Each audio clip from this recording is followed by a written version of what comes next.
from wherever you are in the world. Right now, we're all talking at a home place. Now, right now, I'm inviting each one of you to my own home in Estonia, where I live. And my feeling is that we are sitting at my house. I'm here, you're there, and we are going to have a conversation about holistic health for the rest of the night, which is a wonderful way to spend a Sunday evening for me. 6:01 p.m. on Sunday evening, and I'm seeing I am seeing the chat on fire.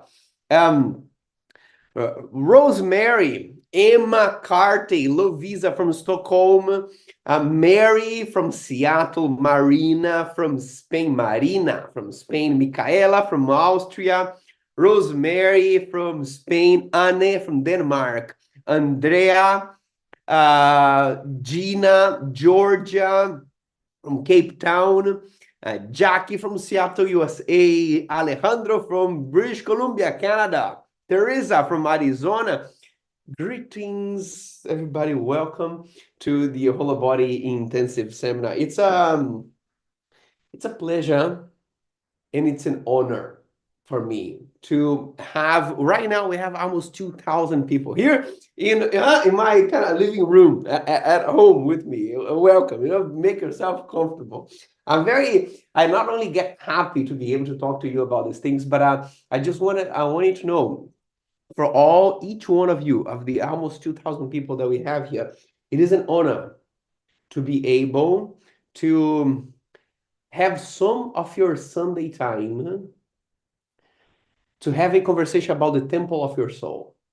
The next couple of hours, you and me, plus Ben Greenfield, plus Dr. Mindy Pels, plus Vishen Lakhiani, plus Ajit Nawalka, we're going to be talking about things that can contribute to the way that you relate to the temple of your soul. Perhaps the most precious thing that we have in life, because it's the thing that makes us alive. And by being here, you're giving me this space, this time, and this trust. And I want you to know that I don't take this lightly. It's an honor. And in this Holobody Intensive Seminar, what I want, you will see me holding my phone several times. Because even though there are structures, there are presentations, there are slides, things that I prepare for you. Like I thought of this through, I prepare something from the heart. I also want to flow with you. And so I'll be looking at who is here and what conversations are happening in the present moment as we are having this conversation, because the real richness of a conversation about holistic health comes with the interaction that we can have over a certain topic. So the beginning, besides the traditional where you are from, I think that's how any online event starts. It's the easy question. Where you're from. There are other things that I want to talk to you about, because we are starting a seminar about holistic health.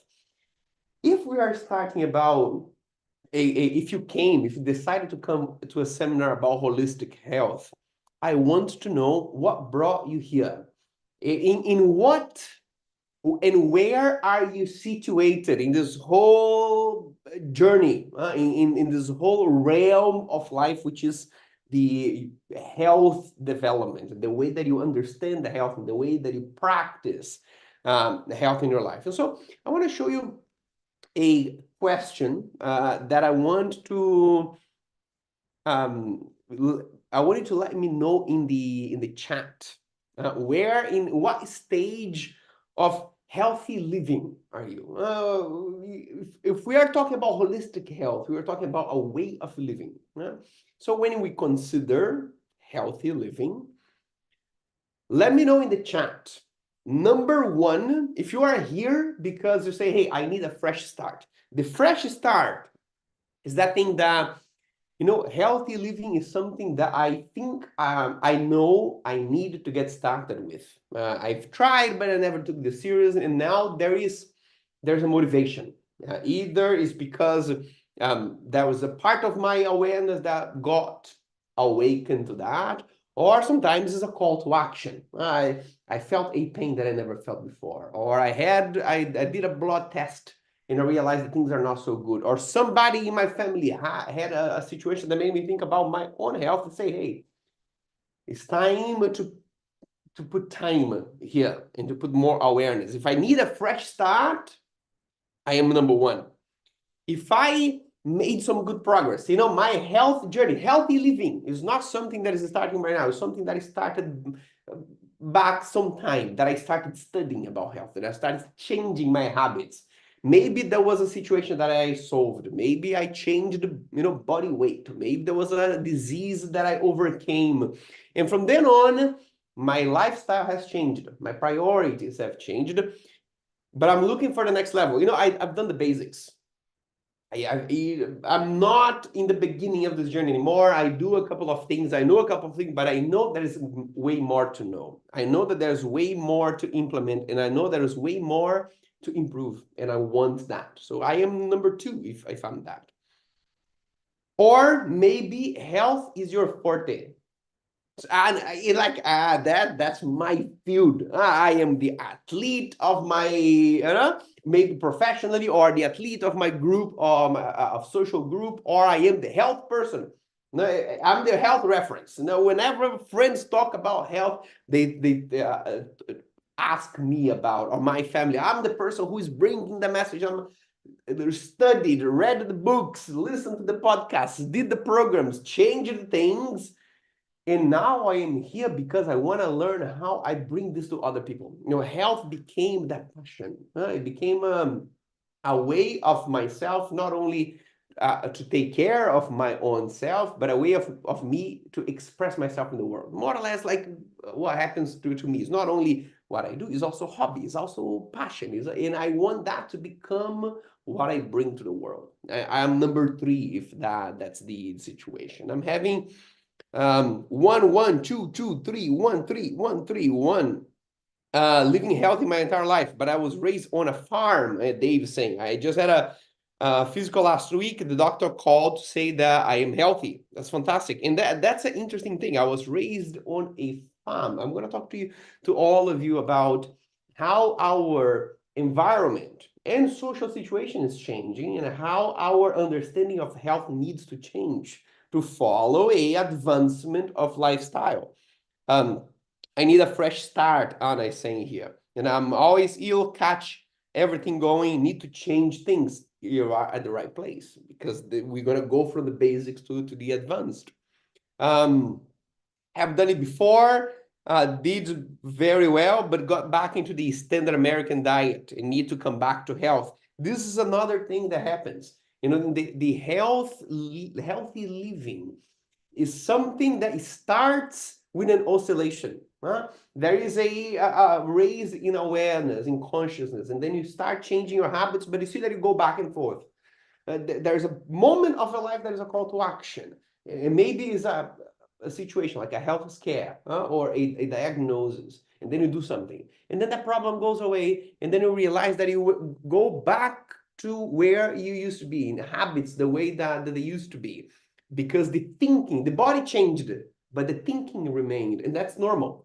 That's natural. And part of the holistic health understanding is knowing that your health is not only the diet that you do or the exercise that you perform, is a lot of your way of thinking. It's a lot of your identity. It's a set of priorities. That's why I wanted to have this checkpoint with you in the beginning. Then that was an intention that brought you here today. You are here on Sunday with me for the next couple of hours, and then Ben Greenfield, Dr. Mindy, Vish, and Ajit are coming on. And the fact is that you decided to join. Now we have 2,500 people. What is the intention? Some of you came with a specific question in mind, or some of you are facing a issue or a problem that you are hoping to get a insight or a solution for. Some of you said, I love the topic of health, whatever is available, I go. Some of you is like, I know I love the Mindvalley community, or the speakers are speaking, so whatever they do, I go. But some of you brought a specific question. And if you did, let me know. I changed my mind and it changed my life. Paul is saying, and that includes the body. The all transformation in the body. And I think that is the beginning, or that is the juice of holistic health, is that all transformation in the body reflects a transformation in your thought patterns, in your ways of thinking. Back in the day, this sounded esoterical. Your body is transformed by your thoughts and your thinking. It must be some kind of magic or some kind of superpower. And you realize that no, there's a very logical correlation. You change your body is in a certain way because of your habits. The way that you eat is a habit. The way that you exercise or don't is a habit. Your daily routine, your sleep time, the amount of work or how much work gets into your emotional state, these are all habits. And the execution of these habits generate the physical body in the state that it is right now, passing through the filter of genetics, passing through the filter of life history. And it is the change of these habits that changes the body. If I change permanently the way that I eat or the way that I exercise or the amount of stress that I have with work, for example, the body chemically changes. But those habits, they come from behaviors that are repetitive. That comes from priorities that I have. That comes from beliefs and thoughts that I have. And so for me to change the physical manifestation of the body, I needed to see what is the thought pattern that is creating a dysfunction in my body. And what is the belief that needs to be changed that will then allow different thoughts, that will then allow different actions that will repeat over time, become habits, and physically manifest in the different body. That is understanding that we have now. When we talk about holistic health, that changes the way that our attitude towards it. And that is clarity that we need to have at the beginning of any conversation about holistic health. That's what this type of the conversation is how we start a whole body conversation. Holo from the whole body comes from holistic. And so whole body is not only a set of tools, but is also a way of thinking about health, as a philosophy of life, is a way of perceiving an attitude towards health that is different. Some people are asking, coming here for curiosity. Some people are learning more. Intention is to learn all that I can. I need to sincerely start putting myself first. Terry, this is one of the main thresholds of developing a body that is healthy is the permission that you are able to give to put yourself first. The reason why I bring this question, or what's the intention that brought you here today, is that a lot of people come to a seminar like this with a specific question. I want to solve this issue, or my body is in a state of pain, obesity, chronic disease, and things are falling here. And I need to solve that problem. And some people will come with an open mind, like curiosity, or I want to learn, like most of you said. This brings a more space to a health transformation, the curiosity in the open mind, because the focus question, my body is in a state of overweight and I need to solve that, and I hope I'll get an answer in this. This is an old way of thinking.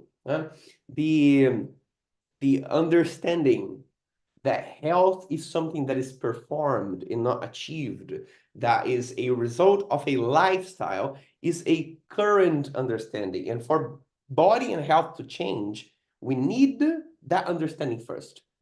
We could have a whole seminar here only with tools and practices. Hey, let's talk about strength training. We will talk about 10 steps later today on very practical things to do. But we can do a whole evening like that. eating diet and eating protocol and fasting protocol and sleep hacks and all these kind of things. But at the end of the day, this feels very interesting for the mind. But 3 months from now, 6 months from now, there may be no changes, because those those ideas are only implemented when there's a different understanding. There's an awakening in the understanding uh, about uh, about what health means, about what my attitude to health is. And have we all face a inherited understanding about what does it mean to have a physical body and what does it mean to care about our health. Does any of you have a problem, a health problem that you've been facing for a long time, and it feels like it's always there? For some people, it is about weight loss. There's part of my life that I've always been trying to lose weight. And if it never ended. It's been like with me for the past 20 years. For somebody else, is energy. For the last, it seems that thing that I used to have energy when I was young, now I don't have anymore, and it feels that just lingering problem. Some people, different types of diseases. There's one problem that comes after the other, and it never seems to be solved. Some is just a general dissatisfaction with the body. It's like me and my body, there's always some issue here. There's always some insatisfaction. There is always some type of fight or disagreement. Body is this place, is this thing, this aspect of my life that brings me burdens, and it hasn't changed much. It oscillates a little bit, but it is a constant. It is a perpetual problem. And I see a difficult sleeping. Yes, constantly working to lose weight, and I'm tired of thinking about it. Hormonal imbalance, portion control, thyroid disease, MS. This is when we have this mismatch, these lingering problems, the thing that never seem to be solved. This part of that is a inherited understanding of body and health from the past generations that had a different overview because they have different access to information and different health reality. Yeah? We need to understand when we talk about holistic health, before we go into the tools, before we go into the practices, we need to understand what is generating our health and our dysfunctions, and how and what can create more health to our lives. We come from a understanding about health and body that comes from our past generations. Now, we didn't learn about health at school. We learned from our parents. They learned from theirs. They learned from their parents. And if you trace this back, now here you see in the video footage. This is real footage from the beginning of the 1900s. This is in San Francisco, in one of the first decades that people could actually record things. It was black and white back in the day, but this footage was artificially colored with artificial intelligence. So it was colored recently. Of course, it is 1906 in San Francisco, so it's black and white. But now you see color because of the technology. But I want to take a look of, our knowledge and our understanding of health and the way that we experience our bodies today come a lot from what we learned from people in that age. People in that age, 1906, is more or less when our great-grandparents were born, depending on our generation. My great-grandmother was born in 1912. Back in those days, what was the reality of health? What was the knowledge available, and what were the leading causes of disease and death? What was in people's mind? What were they worried about? What issues did they have in terms of health and body? Situation was very different. Those human beings that you see in this video over here, none of them were very worried about thyroid problems or mood, arthritis or cancer or obesity or Alzheimer, partially because they would die much earlier. Their life expectancy was about 50 years old, and their main causes of death was infection. These people were getting ill and dying from things that we have long overcome. They'll die of cholera, they'll die of tuberculosis, they'll die of any respiratory infection or any gastrointestinal infection. They'll die of different diseases that are that they would transmit to each other. This is what ended most of people's lives at that time.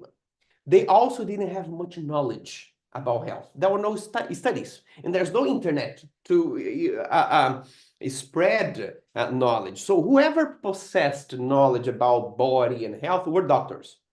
And so that was a figure of authority. There's something that is hurting in my body, and I have no understanding because there's no knowledge available. There is no internet. There's no studies. There's no, just so we have an idea, this is 1906. At the time, there was no knowledge of nutrition. You don't know what is nutritious food and what is not. The idea of vitamins, the word vitamins, was only invented in 1912. And then the understanding of vitamin A, R, and the nutrients in food, those are things that those people had no idea about. And so if something's off with my body, I go to the doctor. Just like if something's off with my car, I go to the mechanic because I have no idea about. And then there's a dependency situation here. I depend on the doctor to tell me what to do. And the main problem, the main relationship with health is I have a problem, I go fix it. I have a problem, there's something is hurting, or I'm coughing, and then I have a medication to stop coughing. It's a very symptom-like relationship. The traditional health is like that. I have an issue, I go to a professional that tells me how to treat that issue. But the issue is not the real thing happening. It's a symptom. I'm coughing, or there's pain here. And then I go to the health care system that treats my disease.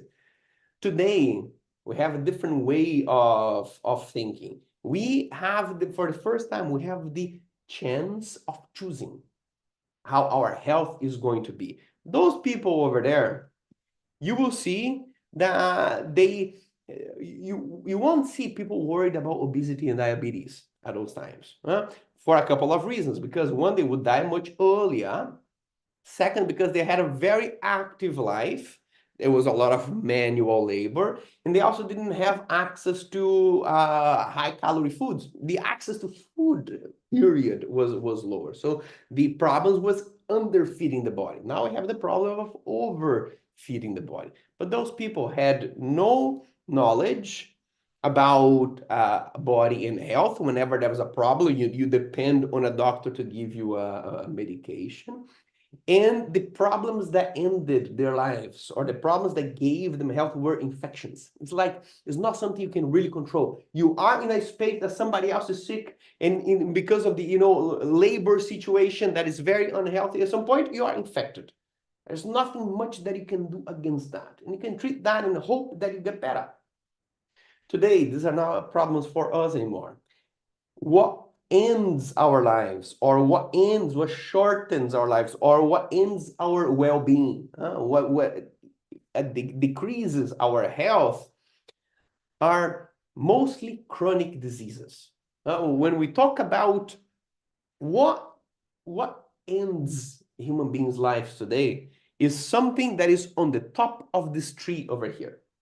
These are asthma, diabetes, dementia, cancer, heart diseases, arthritis, autoimmune diseases, obesity. Heart disease as the number one. If you look at all 9 billion human beings and you ask, what do human beings die of today? Most of them die of heart diseases. All of these situations on the top of the tree, they are what we call chronic diseases. They are not infectious. We don't get them because somebody else, somebody else has diabetes and they were close to me, and then I have as well, as our great-grandparent situations were.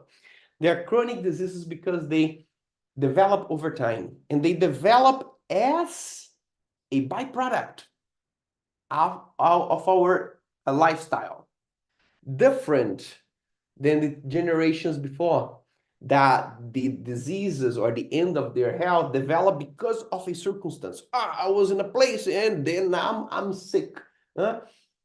Now our sickness or the health or the lack thereof is a bunch of choices, but we are still using the same mindset that those people used. That is symptom based. I have a problem, I go to the doctor, and I treat the symptom instead of treating the root. If those guys here, those chronic diseases here, they have a thing that generates them. They have roots, they have root causes for them. Back in the day, the word was infection. That is what human beings were afraid of. Today, infection is not a huge problem anymore, but it has given space to another word that starts with I, call inflammation. Now, all these chronic diseases, a person has diabetes, the other person has a heart disease, the other person has obesity, the other person has an autoimmune disease. All of them, if you look at them from the surface, they all look very different. And they all have apparently very different solutions. If my problem is my body has obesity, and your problem is diabetes, and their problem is a arthritis or autoimmune disease, if you think as our predecessors, as our great-grandparents thought, you would think that at the surface they are very different. The treatment is very different because you're thinking of symptoms. The symptoms of these things are very different. But what generates them is something very similar. Is the accumulation of inflammation in the body. This is a schema that you see on the screen here is what you study once you start going through the route of functional medicine. It's called the functional medicine tree. And it shows that the accumulation of inflammation in my body and your body will do different things. It will break the weakest link of the chain. But because of my genetics and my culture and my environment that is completely different than yours, maybe my weakest link of the chain is diabetes. And maybe the other person is an autoimmune disease, like a thyroid problem. Maybe for the other person is arthritis. And so that accumulation of inflammation, to me, will manifest as diabetes. To the other person will manifest as pain in their joints.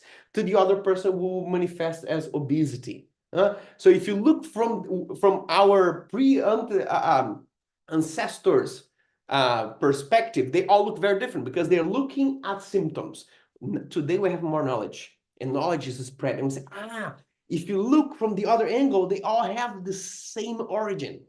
And this inflammation have causes. Inflammation doesn't happen out of the blue. It comes from certain root causes.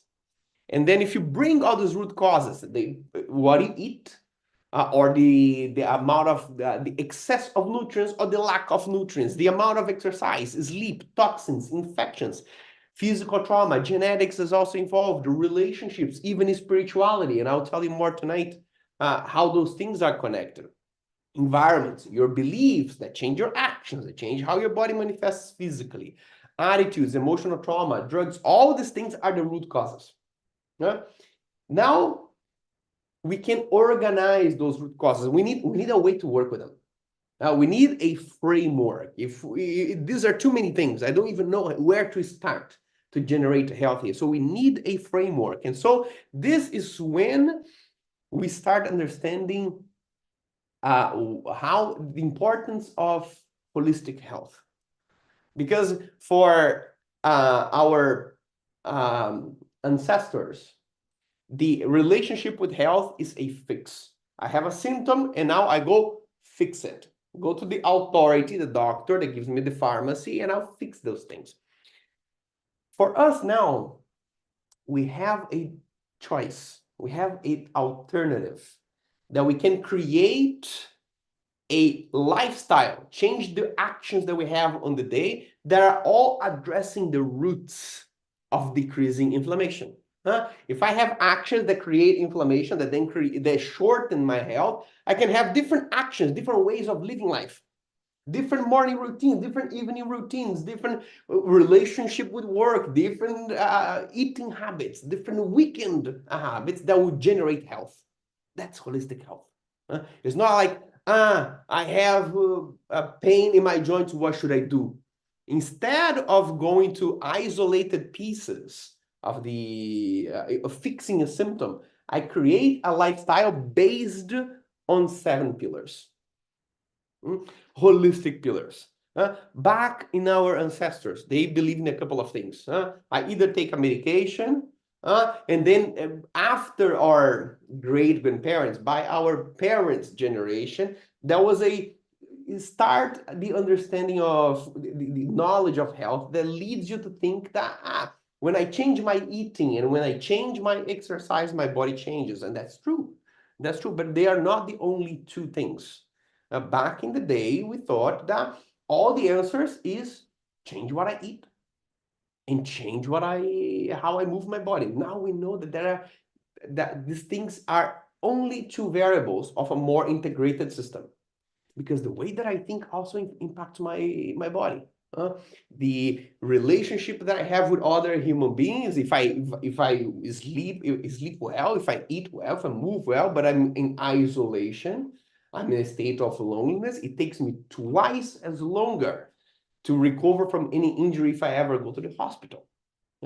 If I'm losing weight, I know that nutrition is the king and the queen of all strategies. But if I have a good diet, but I sleep poorly, I lose weight, but the weight lost is muscle and not as much fat. So, we need to put the pieces together here.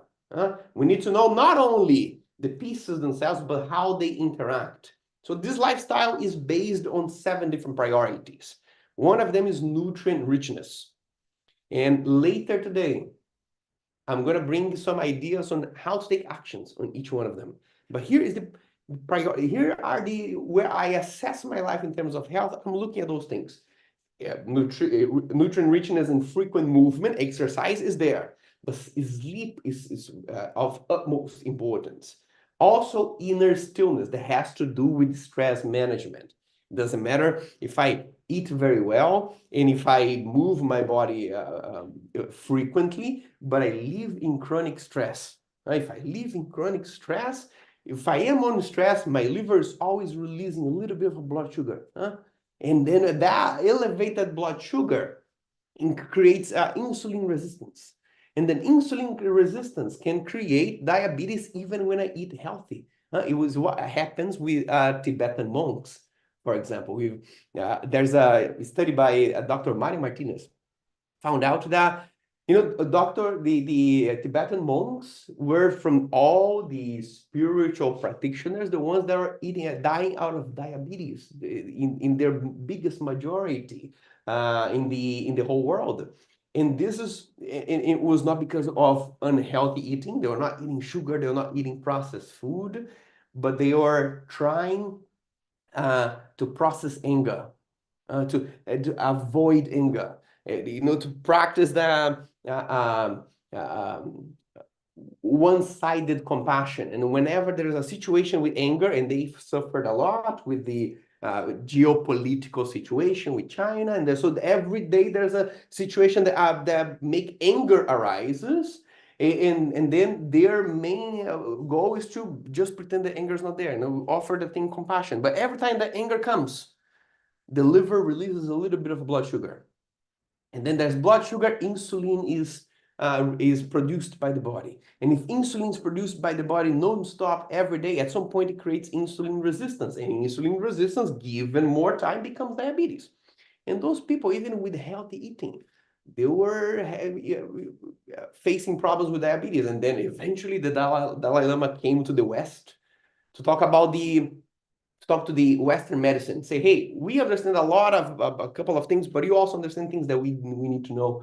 And what those monks started to learn more is how to process anger. how to process their emotional state in a way that'll be healthier for the body. So here we start understanding the body and mind is connected. But not only that, we need deep human connections. In the body, the physical body in isolation is very fragile. The physical body, even when the eating or the exercise habits are not on point, but it lives in community, has a much more relaxed central nervous system, and it becomes much more robust. Sync with nature is also another priority of this holistic living, because the external environment is an extension of the body, or the body is an extension of the environment. Today, we see a lot of problems related to toxins in the environment, related to the usage of plastics, for example. And now we're starting to talk even about the Wi-Fi signals and things like that. And sense of purpose, the type of work that you do, the beliefs that you have, even spiritual beliefs, they change the action that you have towards your own life, and so change the quality of your physical body and your health too. These are things that today we understand, that our great grandparents didn't. And so this, if we know how to implement this, if we know how to put this into steps and into a framework, and I'm going to show you later today how a way of doing that, then we have a choice that our great grandparents didn't have. That is to create health instead of just fighting diseases. At those points, they were fighting disease. I'm sick, I go find a medication. Today we have for the first time, we have the knowledge and the possibilities. We're not dying by infections anymore in biggest majority. We can create health with the habits of our lifestyle.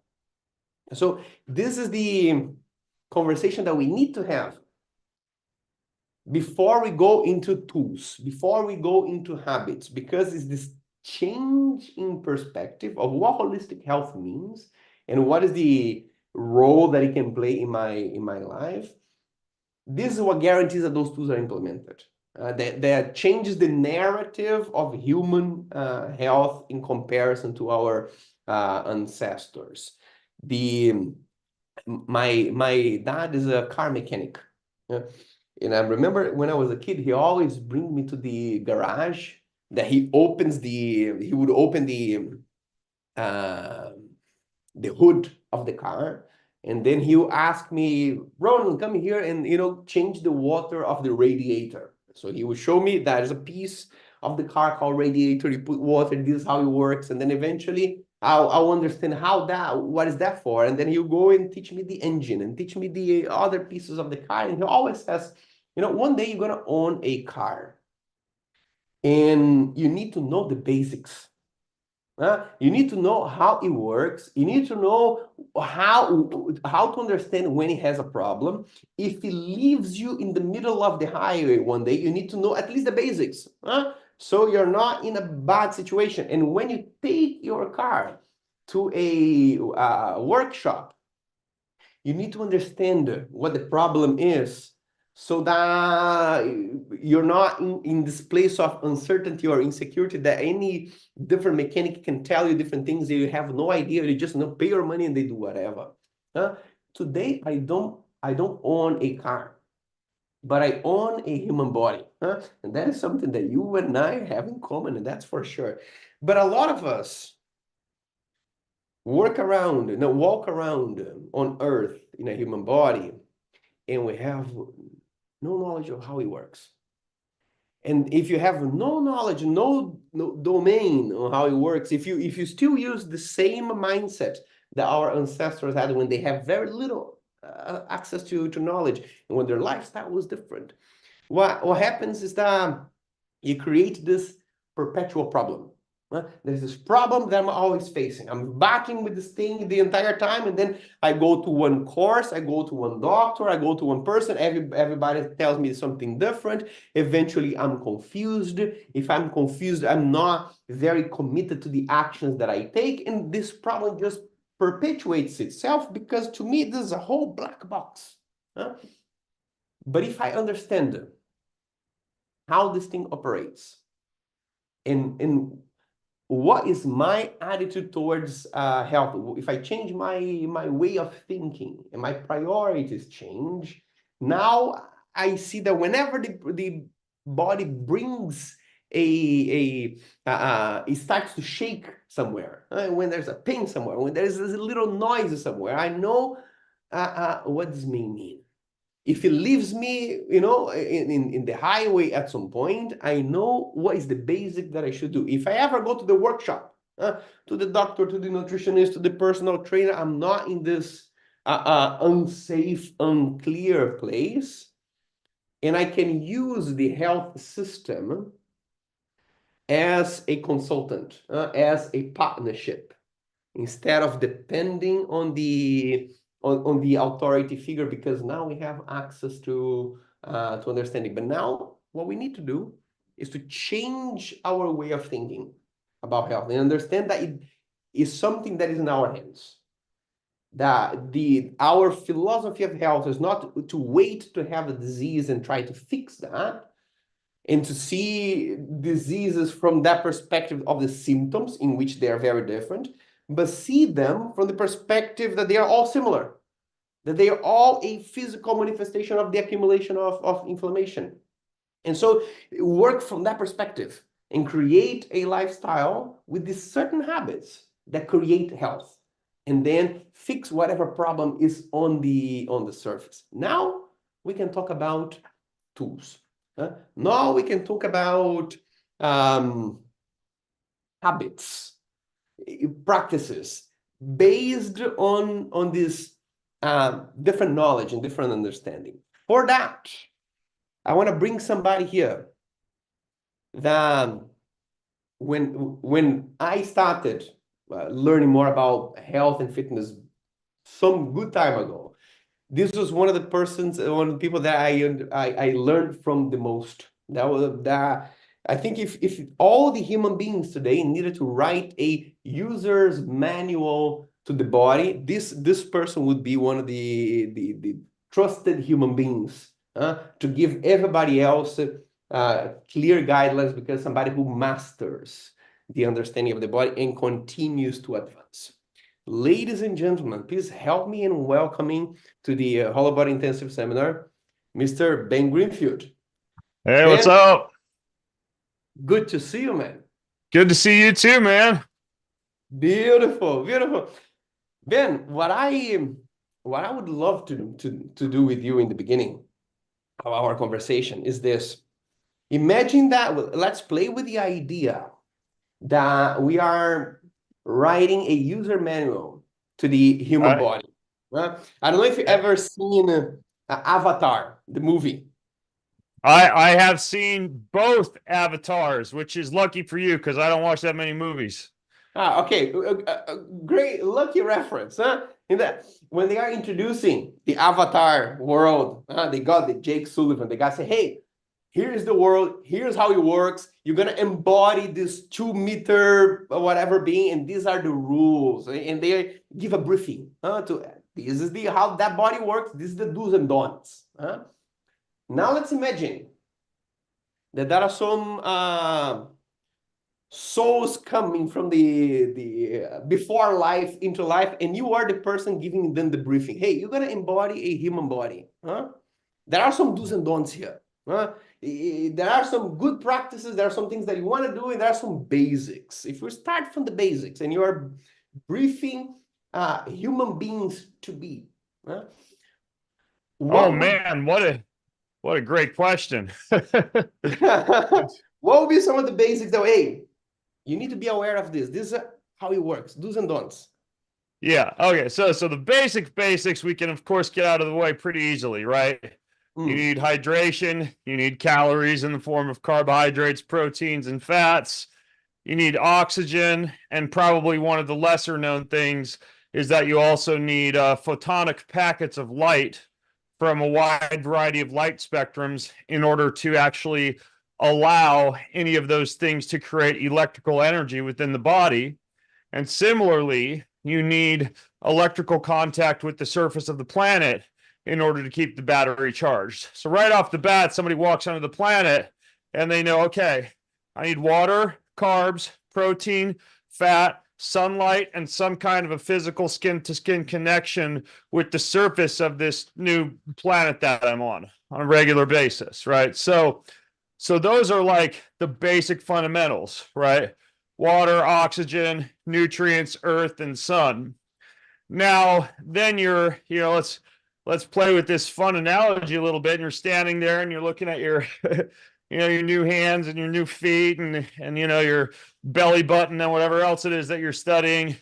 And, and I would tell you, well, okay, now there's a few different ways that your body actually operates. There's a few different systems that need to be fine-tuned, the way that you would tune a Ferrari or a race car in order for this system to actually function the way that you want it to. Whether we're talking about some kind of a scenario in which you're, say, running from a predator or hunting down prey, or a scenario in which you want to be able to lift something, carry something, move somewhere, get from point A to point B, and let's say that you want to do so using your body. You don't have a spaceship, you don't have a motorcycle, you don't have a car. So, my background, Ronan, is in a field called exercise physiology.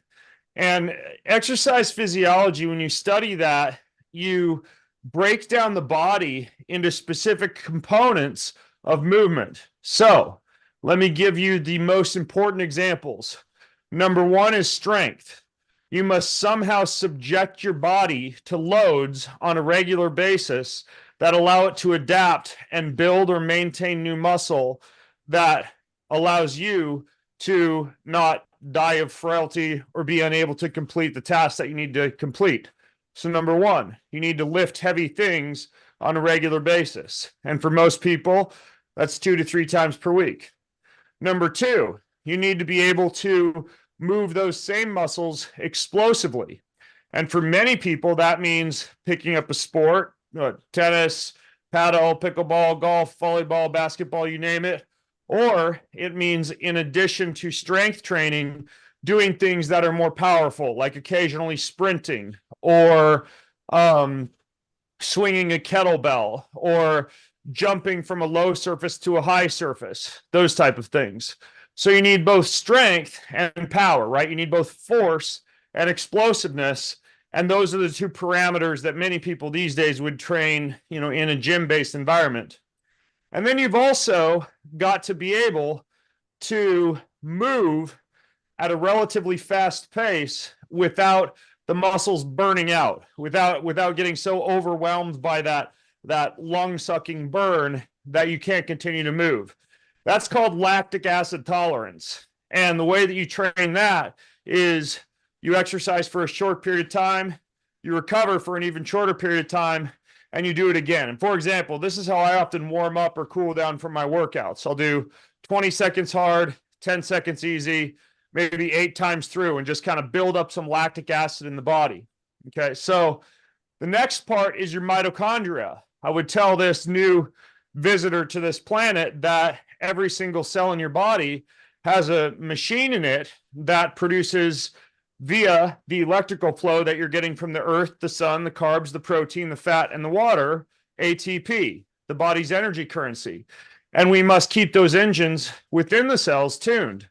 And the best way to do that is very short explosive efforts with long recovery periods. The opposite of what I just described to you. So instead of, exercising and then recovering barely at all, then exercising again, you would, for example, sprint really hard for 20 or 30 seconds and then just like walk or easily recover or stretch for a few minutes and then do it again, 4 or 5 times. And everything I'm telling you, this can all easily be done within less than an hour a day if you were to put together like the perfect program for creating the perfect human body. So after the mitochondria, we get to something that many people might be familiar with called VO2 max, your ability to be able to get more oxygen into your body.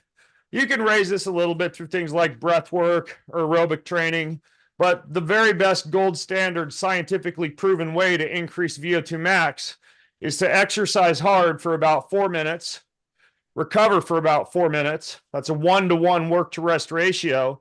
And you do that about 4 times through. And that only needs to be done, once every 1 to 2 weeks or so.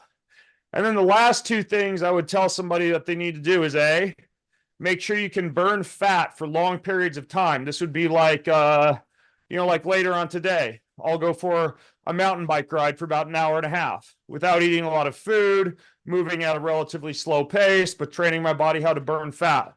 Some people it might be a hike. Some people it might be swimming. Some people it might be, playing sports like golf at a relatively lower intensity. And then finally, you have mobility. You must be able to do things like, lunge, bend down, touch your toes, arch your back, move from side to side. And so some form of mobility is a piece of this as well. So you've got this person standing there now. Let's summarize. You tell them, okay, so here's what you need: water, oxygen, carbs, proteins, fats, sunlight, and earth, right? That's where you're going to get your energy. Next, you take this machine and you make sure that on a regular basis, you train it for strength, power, lactic acid, mitochondria, VO2 max, fat burning capacity, and mobility. And now you're able to actually take all of that energy that you're creating and move it in ways that allow you to be an optimal human being. And so that would be like, the first few pages of the user manual, even though we could, of course, go a lot deeper than that. But that's kind of where I'd start. I think that, hey, I see the project of the user manual, huh? I see you can definitely put this together. Part of that I want to ask you is, after the clear guidelines, so then we have earth and light, and we have fat, carbs, and protein, and the types of movement with power and low intensity and high intensity. Then somebody will say, okay, throughout life, my body will age, and I will see that there are less obvious things that will affect the quality of the aging, of health, that are not only the way that I move or the things that I eat or don't. When I see, for example, you talk about holistic biohacking, I see that you talk about human connections as well. You talk about spirituality and how those things affect the experience of the physical body.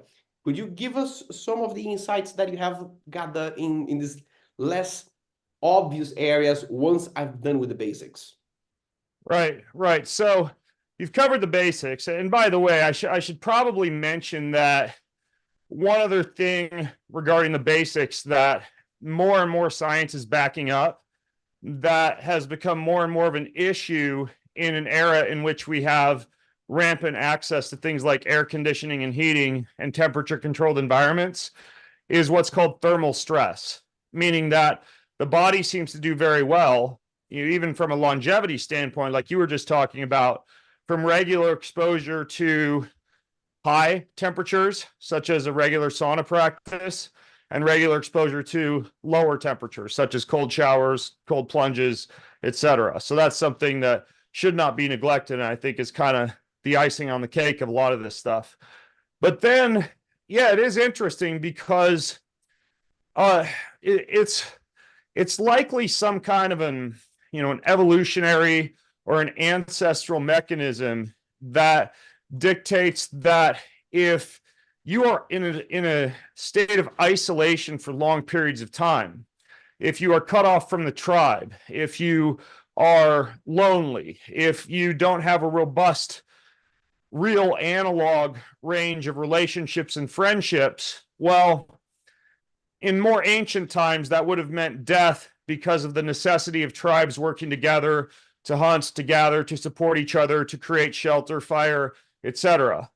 Well, now, you can be in the comfort of a condo or an Airbnb or a hotel or a home and experience the same type of ancestral increase in blood pressure, stress molecules, inflammation, and a decrease in longevity based on being cut off from other people.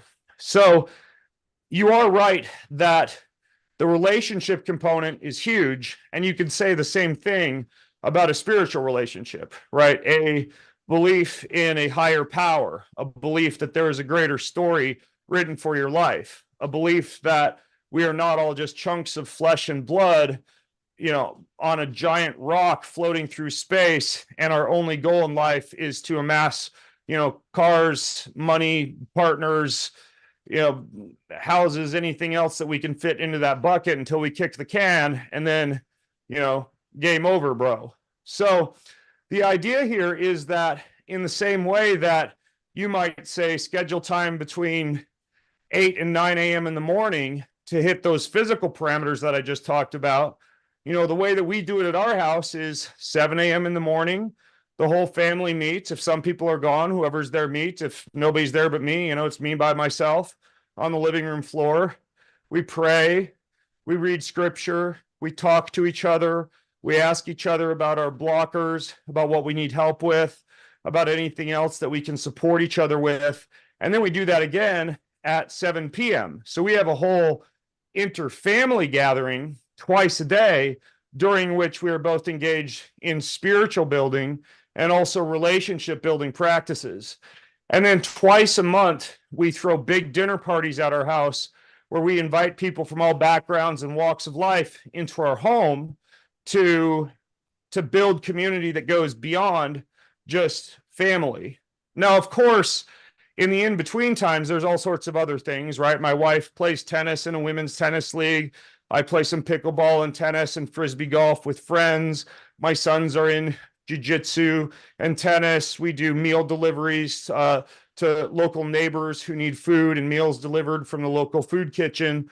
But if your idea of health is kind of what has almost come to be known as these days, specifically regarding men more than women, is like monk mode, right? I'm just gonna lock myself away and work on my body and work on my brain and eat the perfect foods, the same thing, breakfast, lunch, and dinner, and just, create an amazing physiology. Well, the problem is that it's very difficult to be fulfilled if you have a perfectly operating body and brain, but a starved spirit. And so you're absolutely correct. The relationship, the community, and the spiritual disciplinary practices are just as important as the physical ones.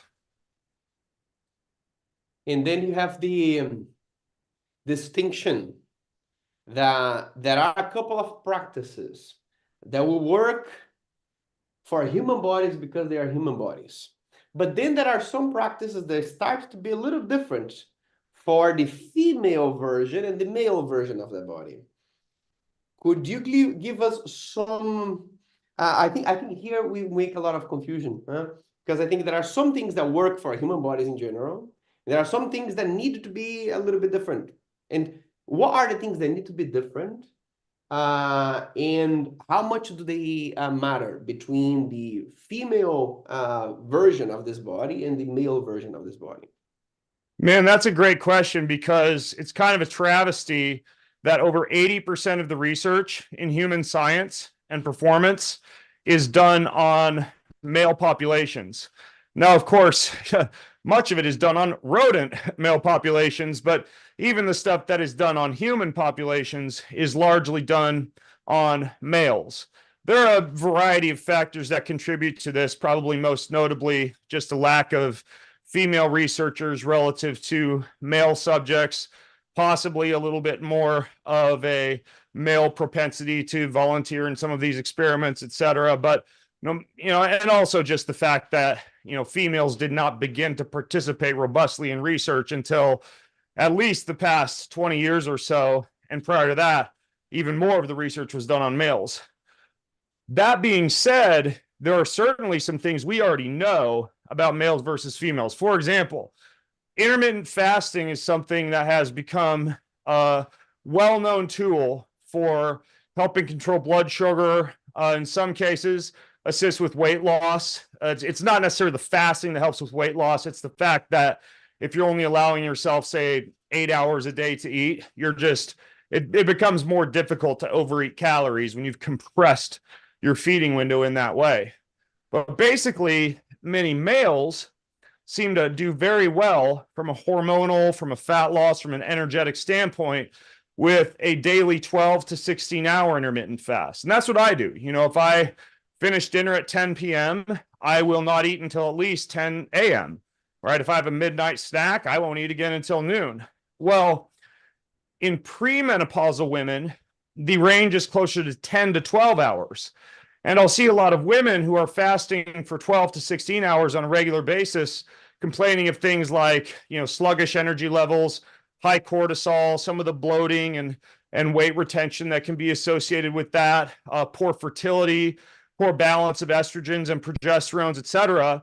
And it's because they're exceeding the appropriate fasting window for women. Now, postmenopausal women is actually more like a man, 12 to 16 hours as far as the intermittent fasting length. But the length of fasting is one thing. Women do better on shorter fasts. Men do better on longer fasts. I don't know if that is also kind of an evolutionary ancestral type of mechanism, because traditionally, for many thousands of years, men would go out for long periods of time without food to hunt.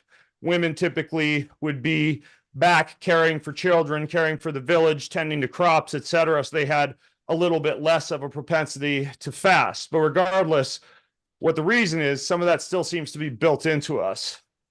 Another example would be that women, as they age, tend to see a deficiency in testosterone, but the deficiency in testosterone is not as pronounced as the testosterone deficiency that men experience with age. A lot of women tend to see a higher need for hormones or hormonal precursors, such as progesterone and DHEA. So whereas an anti-aging hormonal package for a man might include something like testosterone, for a woman, it might be different hormones like progesterone or DHEA. And of course, all of this should be couched with the idea that it's best to test anytime we're talking about hormone deficiencies or excesses, so you actually know what it is that you're trying to target. But it's different for males and females. No surprises there, because we have different endocrine systems and different levels of hormones. And then another example would be that women, and I do a lot of consulting with people from all over the world. I look at a lot of genetic tests, blood tests, etc. A lot of women have a higher genetic predisposition towards low bone density, osteopenia, osteoporosis, etc. And I think that for women, even more so than men, and I'll explain why. I'll explain why. Women have a higher need for axial bone loading, meaning lifting things overhead, squatting, lunging, doing activities that compress the bone from one end of the bone to the other to help to increase bone density. Now, the likely reason that men don't have as much of an issue with that is that men naturally have higher muscle mass than women, and the muscles on each bony end tend to pull on the bones a little bit. And so men will tend to have a slightly higher bone density just because men tend to have slightly higher muscle mass. It's critical, though, for women, especially lean, physically active women, to make sure that they lift weights in such a way that they load the long bones of their body to address bone density issues. So those are just three examples, right? Women fast differently, women replenish hormones differently, and women have a higher need to pay attention to bone density issues. Out of these conversations that we have about the basics, the beyond the basics, the difference between men and women, what are things that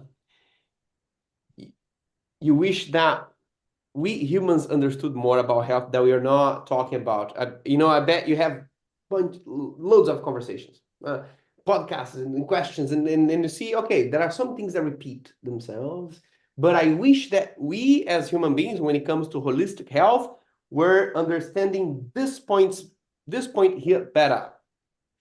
Yeah. I mean, if you read a lot of popular literature in the fitness or health space, you see a lot of emphasis on working out, on movement, and you see a lot of emphasis on diet, nutrition, and supplementation, all of which have their value. What you see less seldomly spoken of, A, is the part we already talked about, right? Relationships, spiritual health, etc. But then B, the concept that we are batteries, right? And I alluded to this briefly in my response to your first question, but all human beings operate at a specific electrochemical balance across the cellular membrane, a slight negative charge on the inside, a slight positive charge on the outside.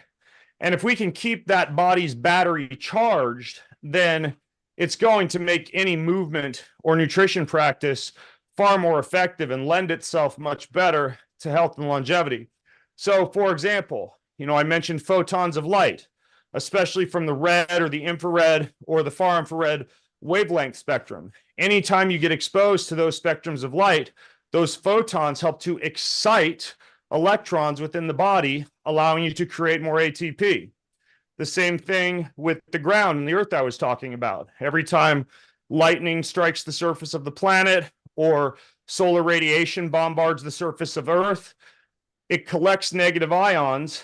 And when you go outside and touch Earth or walk barefoot or go swimming in the ocean or, stroll along the beach, you're absorbing a lot of those negative ions in addition to absorbing the natural low-level electrical frequency of about 0 to 100 hertz that the Earth makes. So you're basically recharging your body's battery anytime you're in the sunlight, using red light technologies, walking on the planet of the Earth, or using any type of electrical technologies like grounding mats, earthing mats, pulsed electromagnetic field, mats or technologies, etc. Now, related to this, anybody who can think back to high school chemistry knows that minerals also carry a charge.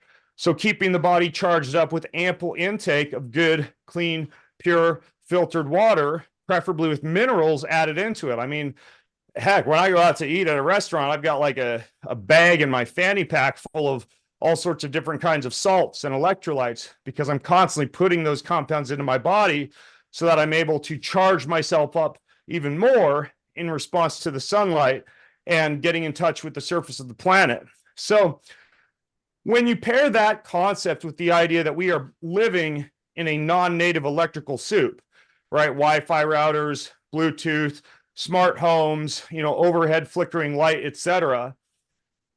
We do face an uphill battle because all of those modern forms of electricity, or many of them, cause a calcium influx into the cells and cause a more positive charge across the cell membrane, in addition to throwing off the body's electrical charge. So thinking about things like, hey, is my phone, any of you listening or watching right now, like look at your phone, is the Wi-Fi enabled?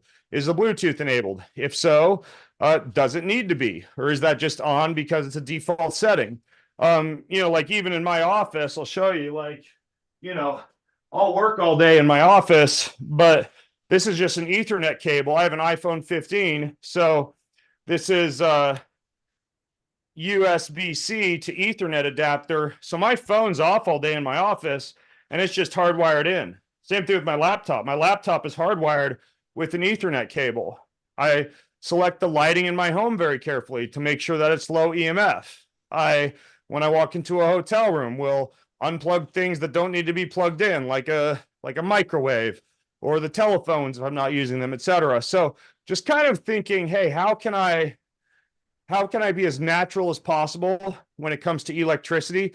And the most important place to do that is the place where you're spending, arguably, a third of your existence and in high need of nervous system repair and recovery during that time, and that's your bedroom. So if there's one place you're going to reduce electricity as much as possible, it would be the bedroom. But it's this whole concept, long answer to your question, I know, but it's this whole concept of the body being a battery. And if you want to dig into this more, I mean, there's great books like Robert Becker's The Body Electric, or Jerry Tennant's book, Healing is Voltage. But I think that really the thing that people should think more about is, hey, I am an electrical being. I'm not impervious to electrical frequencies that are around me. I can harness the natural ones to become healthier, and I can block the unnatural ones to become healthier.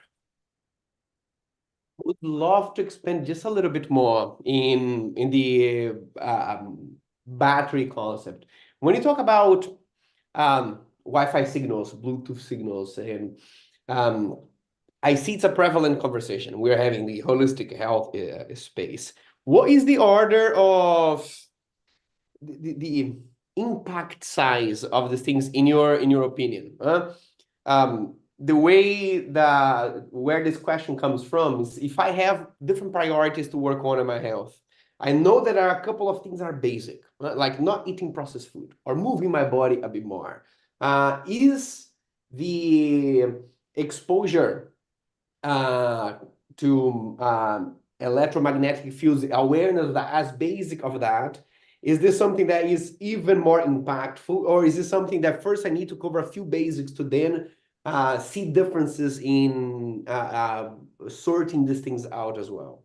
How do you see this? Yeah, it's a great question. And the answer is that it depends, because it depends on how electro hypersensitive you are. Okay, the things that would make you need to move this closer to the top of the priority list, right? Making sure you're not getting exposed to loss of artificial electricity would be A, you have low mineral and low magnesium intake, right? So a diet that's poor in minerals, so you're not able to restore that charge. B, you're not able to get outside frequently, in touch with the surface of the planet, etc. That's going to make this stuff more damaging.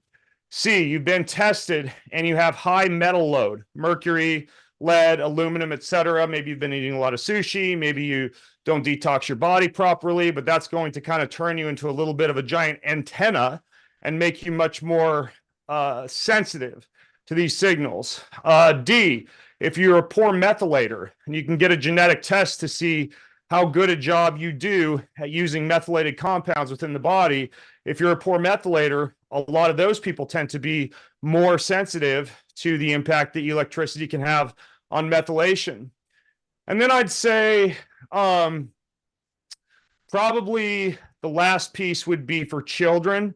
Children have thinner skulls. They had more rapidly dividing neurons. If there's one population that I would be very careful with when it comes to phones near the head, VR headsets, smart glasses, etc., it would definitely be people whose skulls are still developing, and that would, of course, be children. Super clear, because then it gives an idea of how dependable this is in other variables. Now, I have two final questions to you, Ben. One of them is about your own non-negotiables in terms of habits, things that need to happen on a day, things that need to happen on a week, whether you are under controlled circumstances like at home or if you're traveling. And the context for this question is, in this whole space, we have different people with different relationships with the body. Some people are obsessed. The body becomes a full-time job, like you said, monk mode, just in the cave, eating and controlling those things. Some people use the body only to carry the head around. Like the body is this thing that carry my head to meetings. There is no relationship. And there is a nice medium there. That would be some non-negotiables for everybody, whether the body is your main thing in your life or it is as minimal as needed for you. What are the negotiables? Yeah, that's funny because everybody I coach, they have a checklist that they check off each day, and it's like, did you do this? Did you do this? Did you do this? Yes or no? So I review that at the end of the week to see how my clients are doing with some of the things that I consider to be really important. And when I say really important, I mean, you skip a habit for a day, it's not a big deal. You skip a habit for 2 days, that becomes a new habit, right? So I don't worry if somebody, whatever, doesn't get their step count in one day, but if I see 2 or 3 days of that in a row, then I start to worry. So what are these non-negotiables? First, at least once a day, get cold. Cold shower, cold plunge. For me, I just jump in the cold water, usually within 20 minutes of waking. I get in cold water for a couple of minutes. I get out. I feel great. Next is 8,000 steps minimum a day. You can see, for example, I'm walking on a treadmill right now while I'm talking to you. When I put a treadmill in my office, it absolutely changed my life because all of a sudden you go from sitting, hunched over, back issues, tight hip flexors, etc., to literally being able to engage in a much more ancestral movement pattern throughout the day. right? So in the same way that somebody might be farming, gardening, doing construction work, et cetera, outdoors, I'm at least able to move, maintain blood flow, keep blood flow to the brain, keep the feet strong, et cetera, as I'm moving at various intervals throughout the day. But 8,000 is a good range for a step count. Another non-negotiable is 7 to 9 hours of sleep per night. I personally kind of cheat on this. I typically sleep 6.5 to 7 hours of sleep a night because I like to get up early and get work and other things like my spiritual tending and relationship tending and everything else done. But then I am a siesta guy. So after lunch, I usually will take anywhere from a 20 to a 60-minute siesta. So I actually kind of short myself on sleep. So I'm able to get up early, but then I throw in a nap. And, based on a lot of Ayurvedic and Chinese traditional medicine concepts, the body becomes a little bit sluggish midday after that midday meal. And I think if you can structure your day to step away after lunch or at some point in the afternoon to relax, meditate, read, whatever it is, it actually is really nice because it also allows you to get up earlier in the morning and have a very productive morning, but still have energy by the time the day ends if you want to go out with your friends to dinner or whatnot. So we got the sleep component, getting uncomfortably hot 3 times per week, whether that's a sauna, a workout, in the afternoon heat, anything that induces a sweat. That would be another non-negotiable. Lifting, well, I went through all the different fitness parameters with you, but I hit at least each of those once a week and some of them multiple times per week. So I'm hitting or checking off the box for each of those different fitness parameters. Few others, as soon as I wake, 32 ounces of good, clean, pure water. So I start off the day with an ample amount of hydration. Another non-negotiable will be twice a day on the schedule.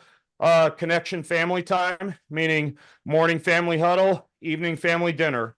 That's every single day. Sometimes certain members of the family aren't around, but whoever's around, we do it.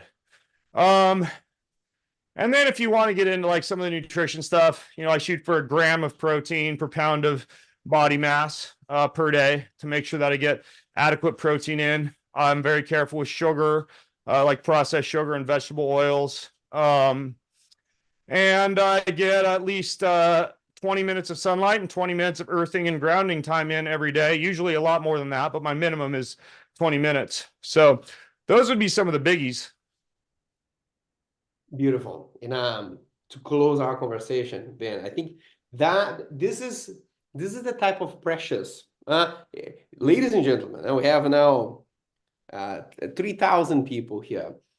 This checklist is out of years of study and dedication. This checklist that you got like this comes from a lifetime dedicated to understanding the human body in the science within Ben himself and everybody that he has ever worked with.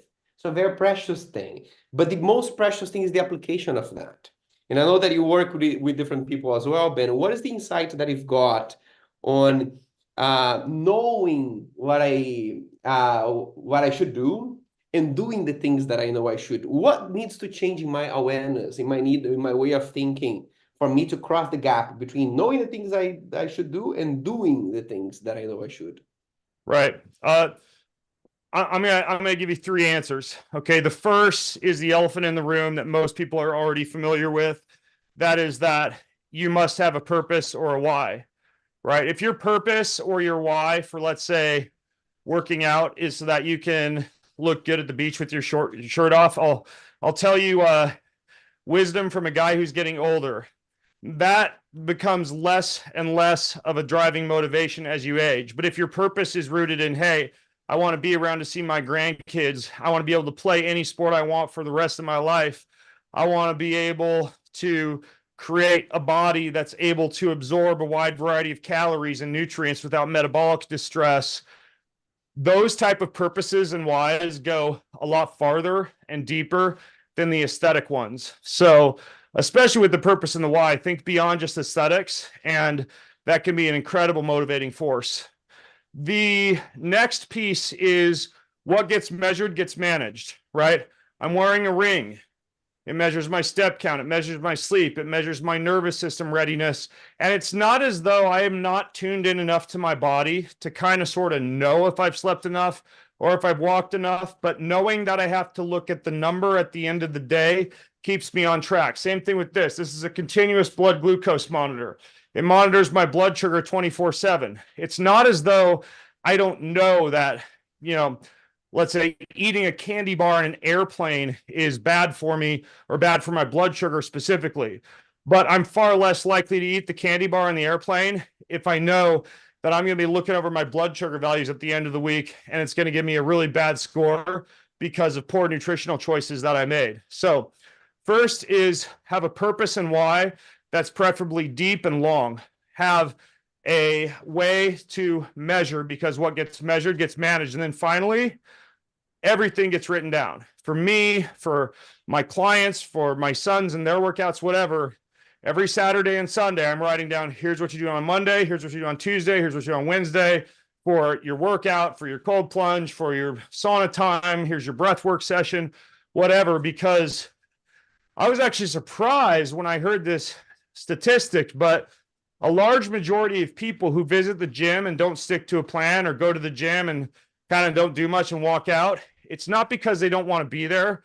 And sometimes not even because they don't have a purpose or a why, or they're not measuring their body or weighing themselves on a scale or whatever. It's because they just don't know what to do or haven't planned out in advance what they're going to do. And when you're looking at things like cognitive resistance, decision-making fatigue, willpower, etc., one of the best hacks to overcome any of that stuff is to make yourself a boss. And my boss is a piece of paper and a pen or a word processor that says, hey, Wednesday, come hell or high water at 7:15 a.m., here's what you're doing when you step into the gym. And by having something written down, it helps a ton. That's what I do for all of my clients. I do the same thing for myself. I eat my own dog food. So have your purpose, have your why, understand that what gets measured gets managed. And then finally, write it down every single week, exactly what you're going to be doing each day of the week to tend to your body, your brain, and your spirit. Brilliant. Thank you for the generosity, Ben. There's a lot of wisdom and there's a lot of knowledge and there's a lot of baggage behind everything. There's a lot of dedication of yours behind everything that you shared so generously with us. To follow the latest updates of your insights in health, where's the best place that we could go? Oh man, thanks for asking. I got a website, bengreenfieldlife.com. Launching a brand new health website at golifenetwork.com. And my next book should hit Amazon towards the end of January. It's the Boundless 2.0. So another 700-page blueprint for the human body. Oh yeah, I'm gonna have a beautiful space in my spot for after reading it. It's a good one. It's coming January, yeah? What'd you say? It's coming January, yeah? Yeah, end of January. Yep. Okay, fantastic. Ladies and gentlemen, please, this is the moment to express the gratitude for Ben. Ben, I express my gratitude to you. The work that you have been doing is something that influenced my life in a positive way and influenced the life of many people now because of all the programs that we have done, including the life of my parents, my family. And so I have a lot of gratitude for the decisions that led you to do what you do. And I wish you and your family be blessed, that you have a fantastic Sunday, and we get the time to meet at some point. I'm grateful and honored to share with you guys. Thank you so much, and best of luck with your health journeys. Hopefully I'll talk to you later. Beautiful, beautiful. Ladies and gentlemen, here's the conversation about holistic health that I want to ask you. Most important at this time is identifying one thing that stuck with you, because what Ben just did and just offer to all of us is a whole overview of habits from beginner to advanced, from male to female, from optimized to non-negotiable. And so it takes years for any person to implement all of that. And the point is not to be able to have taken notes of every single point, and so that you have a lot of notes and now you're overwhelmed because you don't even know where to start. The point here is to understand what is the one action point or the one insight or the one way of thinking that stuck with you, because this is what matters at the moment right now. This is the only thing that matters. The conversation about health, when information was scarce in our predecessors, in our ancestors, great grandmother, 1906, the video that I showed you, their information was scarce. And so there was this drive of, I need to keep all the information that I can, because maybe it's the only time I'm going to listen to it. Maybe our parents was the same. The amount of education in terms of health, it was also very scarce. The amount of knowledge that we had was also very scarce.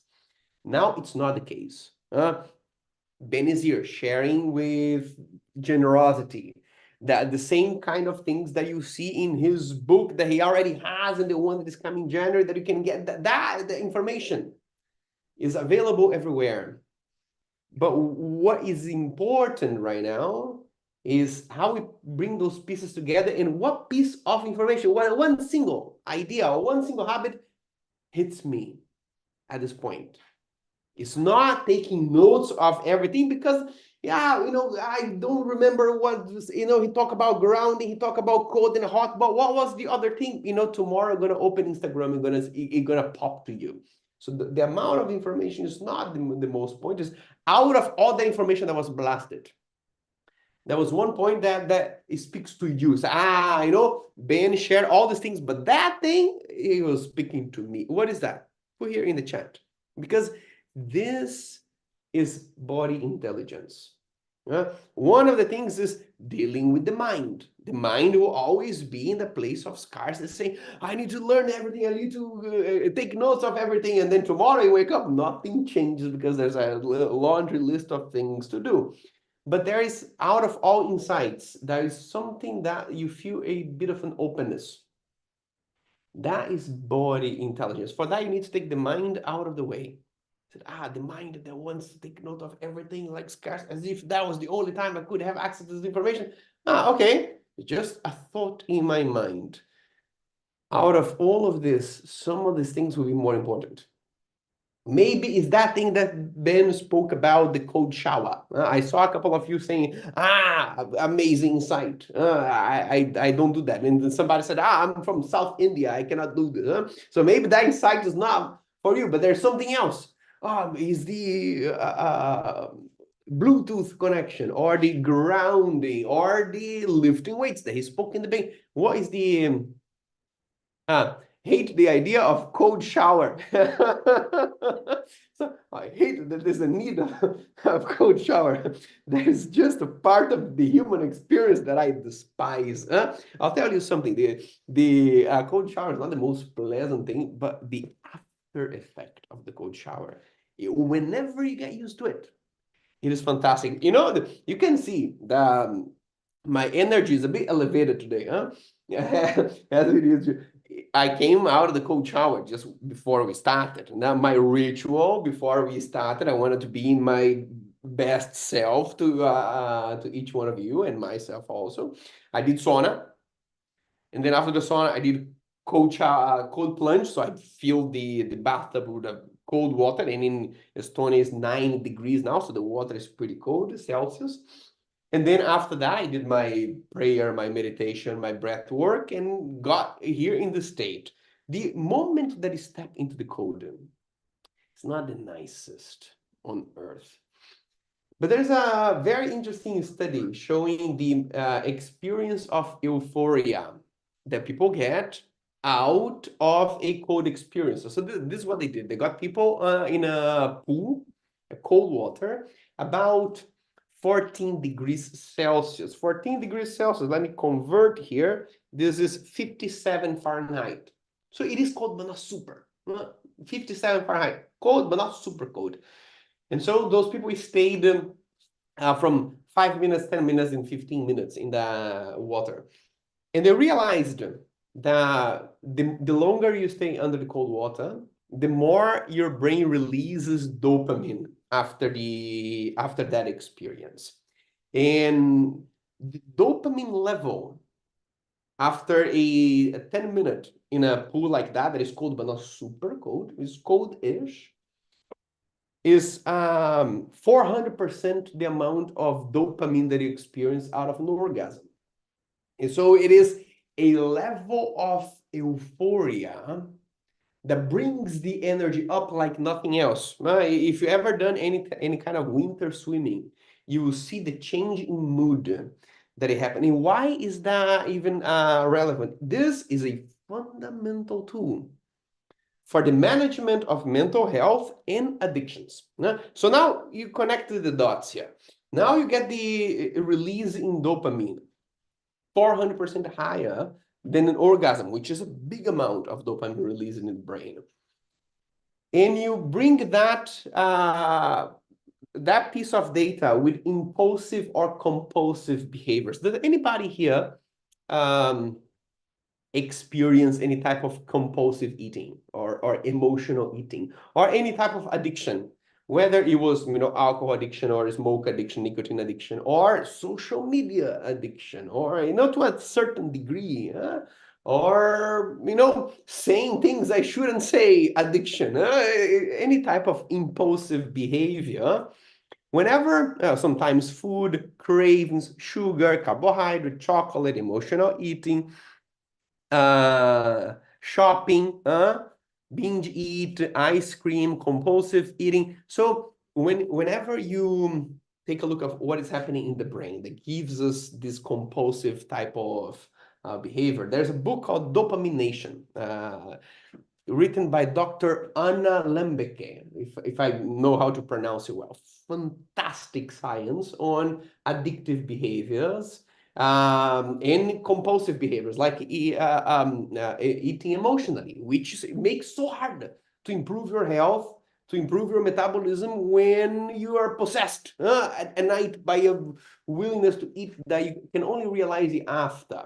What is happening there is a brain that got used to the amount of dopamine that the eating sugar or eating process or the shopping or whatever behavior it is brings to you. So every time that you eat the processed food or the sugar or shops, every time you buy something, there's a little bit of a dopamine that is released into the brain.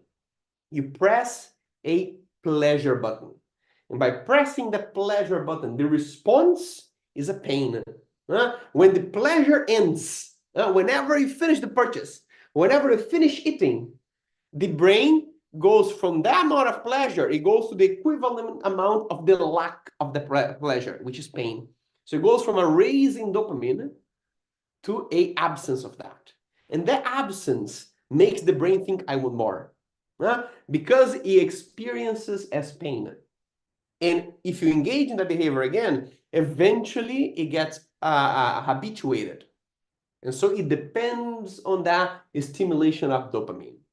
One of the ways of overcoming this compulsive behavior that can become an addiction, that can become even a depression, is to do practices that press on the pain button of the brain. Whenever the pain finishes, then the brain compensates itself with pleasure. This is what cold showers do. Cold showers, they raise dopamine, not because they are pleasurable. They raise dopamine because they are painful. And then it is the finishing of the cold shower that releases the dopamine. It's not like the eating the sugar, or eating the cookies or eating the chocolate. The eating the chocolate is what gives you pleasure. When the chocolate finishes, now the brain experiences the lack of that, and so you want more. Cold shower or exercise, a good bicycle ride or a good run. If you go for running in the morning, you realize that your mood is completely different after, is because you are pressing a pain button. And so whenever that pain is released, whenever you finish the cold shower, then the brain experiences the pleasure by releasing a lot of dopamine as a consequence. And that amount of dopamine release can break your compulsive behaviors. And so, that cold shower, if you see that from a holistic perspective, is not only a way of increasing the fat burn of the body, or to do something hard, stoic, or to just raise my energy. It can also be a fantastic tool in mental health, in compulsive behaviors. Beautiful people. Let's continue our conversation.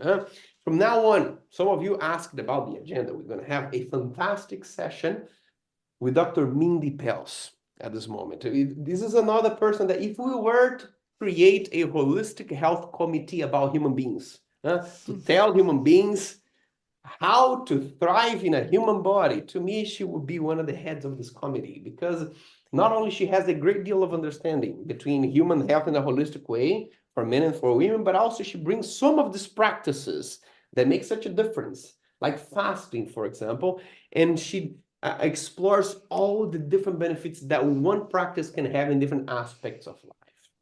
And so to have us for us to have this pleasure and the honor of the presence of Dr. Mindy Pels talking about advanced fasting, please help me in welcoming to the Holobody Intensive Seminar, Dr. Mindy Pels.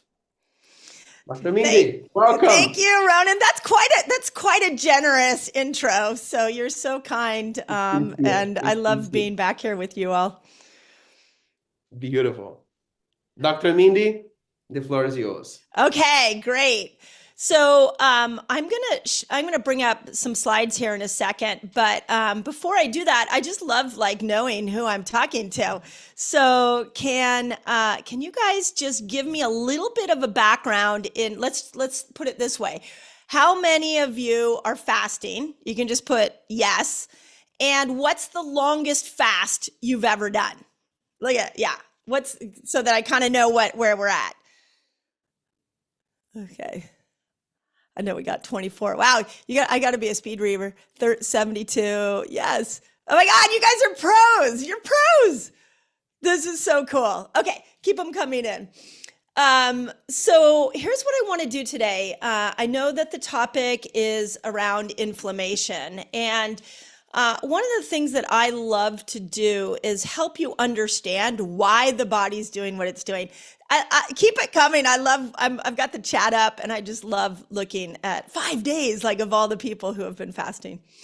I think one of the biggest challenges we have right now to human health is we never got an owner's manual for our body. And we never learned that there's actually some internal mechanisms inside of us that heal itself. There's some really obvious things that we all agree that the body heals itself, but don't get spoken often enough about how powerful this concept is. For example, if you cut your finger, you don't have to think about it. Your body just naturally creates its own Band-Aid and heals itself. It's not like you have to go around your day and interrupt a work meeting and be like, oh, hold on, I'm repairing a cut I had on my finger. There's an intelligence in the body that's doing this. Same thing with any of you that have had children. I know that my children are all grown now, but when I was first pregnant with both my children, there was moments of just incredible awe of what my body was able to do. I was creating fingers and brains and eyes, and all of this was, excuse me, going on inside my body. And I didn't have to stop and be okay, hold on, I'm gonna grow a finger right now. There was just this beautiful intelligence inside my body that made that happen. A fever is another beautiful example of that. When we're exposed to an infection, what the body will do is it'll raise its temperature so it can burn that infection out. So you have this incredible intelligence inside you. And when that intelligence interprets a physical, emotional, or chemical stressor that comes into the body, and it senses that this stressor is a threat, what it will do is it will start to inflame.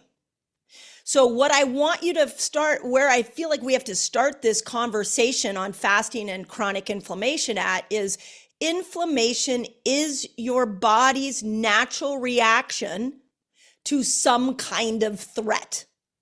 It is doing it as a mechanism to heal you. So with that in mind, let me pull up my slides right now, because I want to show you why fasting has been so miraculous for so many people. Okay, let's see. We got my because what I have witnessed in watching so many people fast is that you are giving the body an opportunity to start to bring the inflammation down and heal whatever it has inflamed for. So, for example, a great place to start this whole conversation is what causes our bodies to inflame. And it's a lot of things. I mean, if you just look at the ones here, pathogens. So sometimes people have mold, or they have candida, or maybe they have a virus of some kind. Injuries. I think we all know the sprained ankle. When you sprain an ankle, there's inflammation. Toxic chemicals. This is a really important one, and one we're going to talk a bit about today, because I think this is why fasting works so well, is it gives us a break from these toxic chemicals. Environmental factors, believe it or not, things like chronic pollution, chemicals coming off of our new furniture, off of our new clothes, things like that can create an inflammatory response. And the list goes on. Processed food, we live in the most toxic food time that we have ever seen. And we know that can have an impact.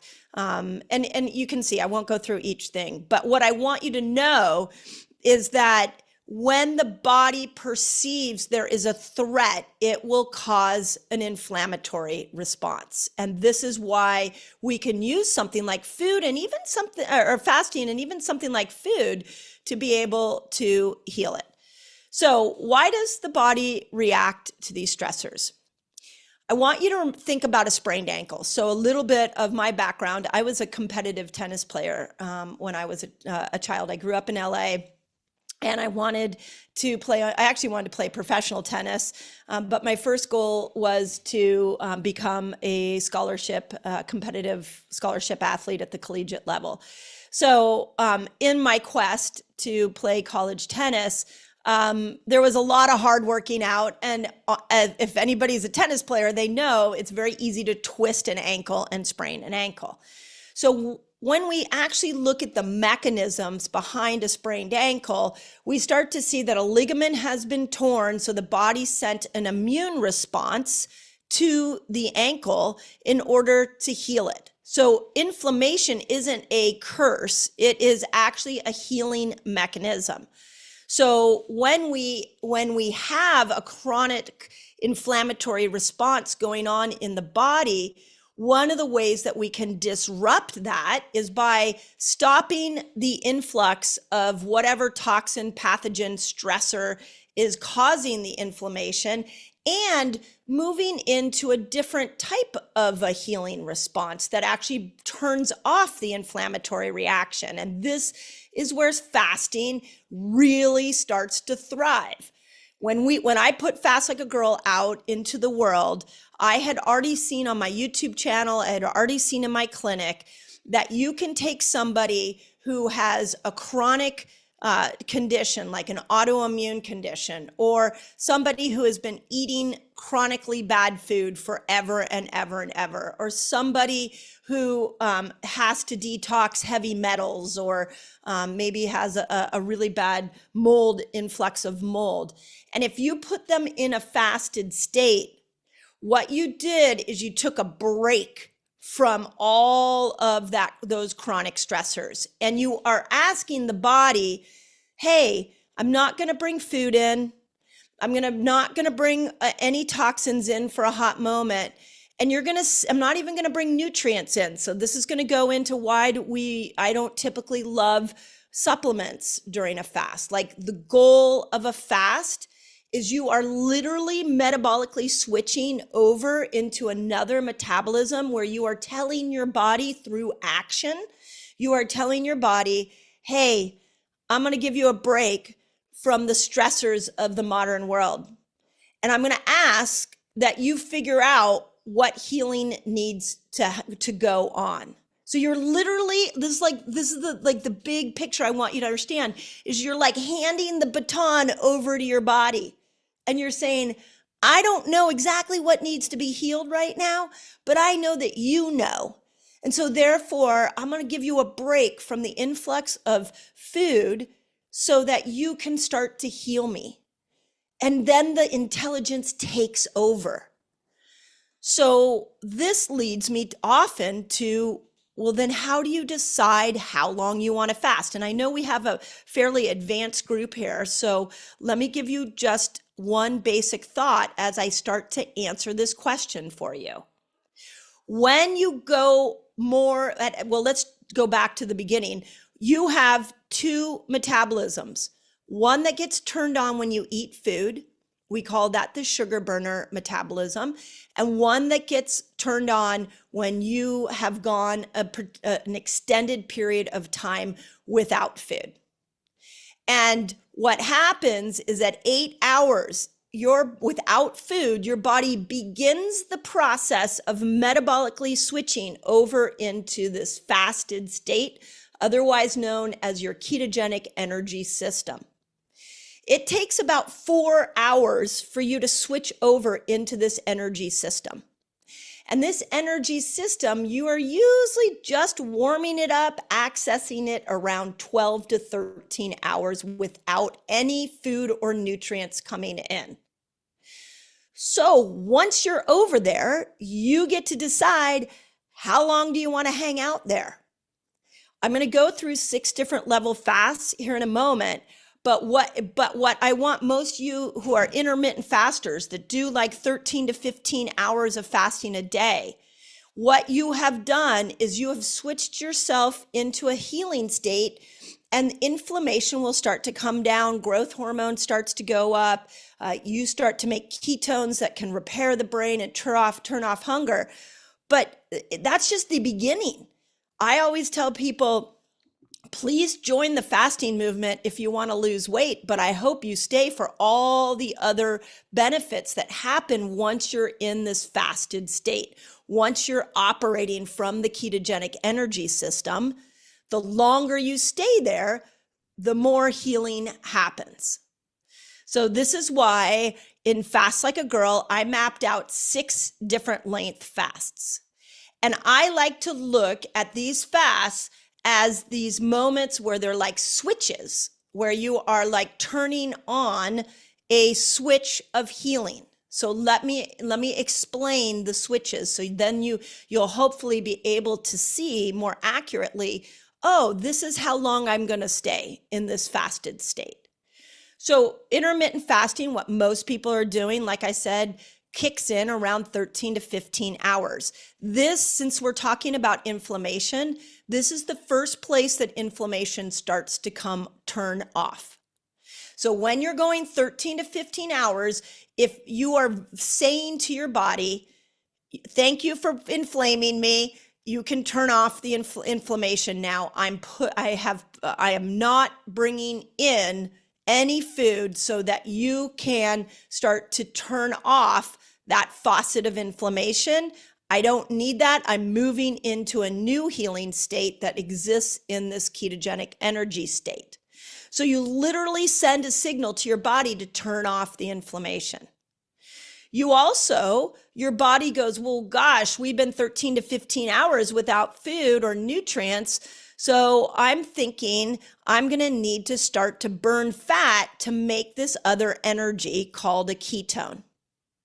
The only way you can make a ketone is by burning fat, which is why people lose weight when they're in these start fasting on a regular basis, because you are training your body to burn fat. This is why fasting is like the easiest way to actually officially lose weight. And put it in the chat, how many of you have lost weight fasting, and put down the amount of weight, because wow, I have seen some people who have lost a serious amount of weight.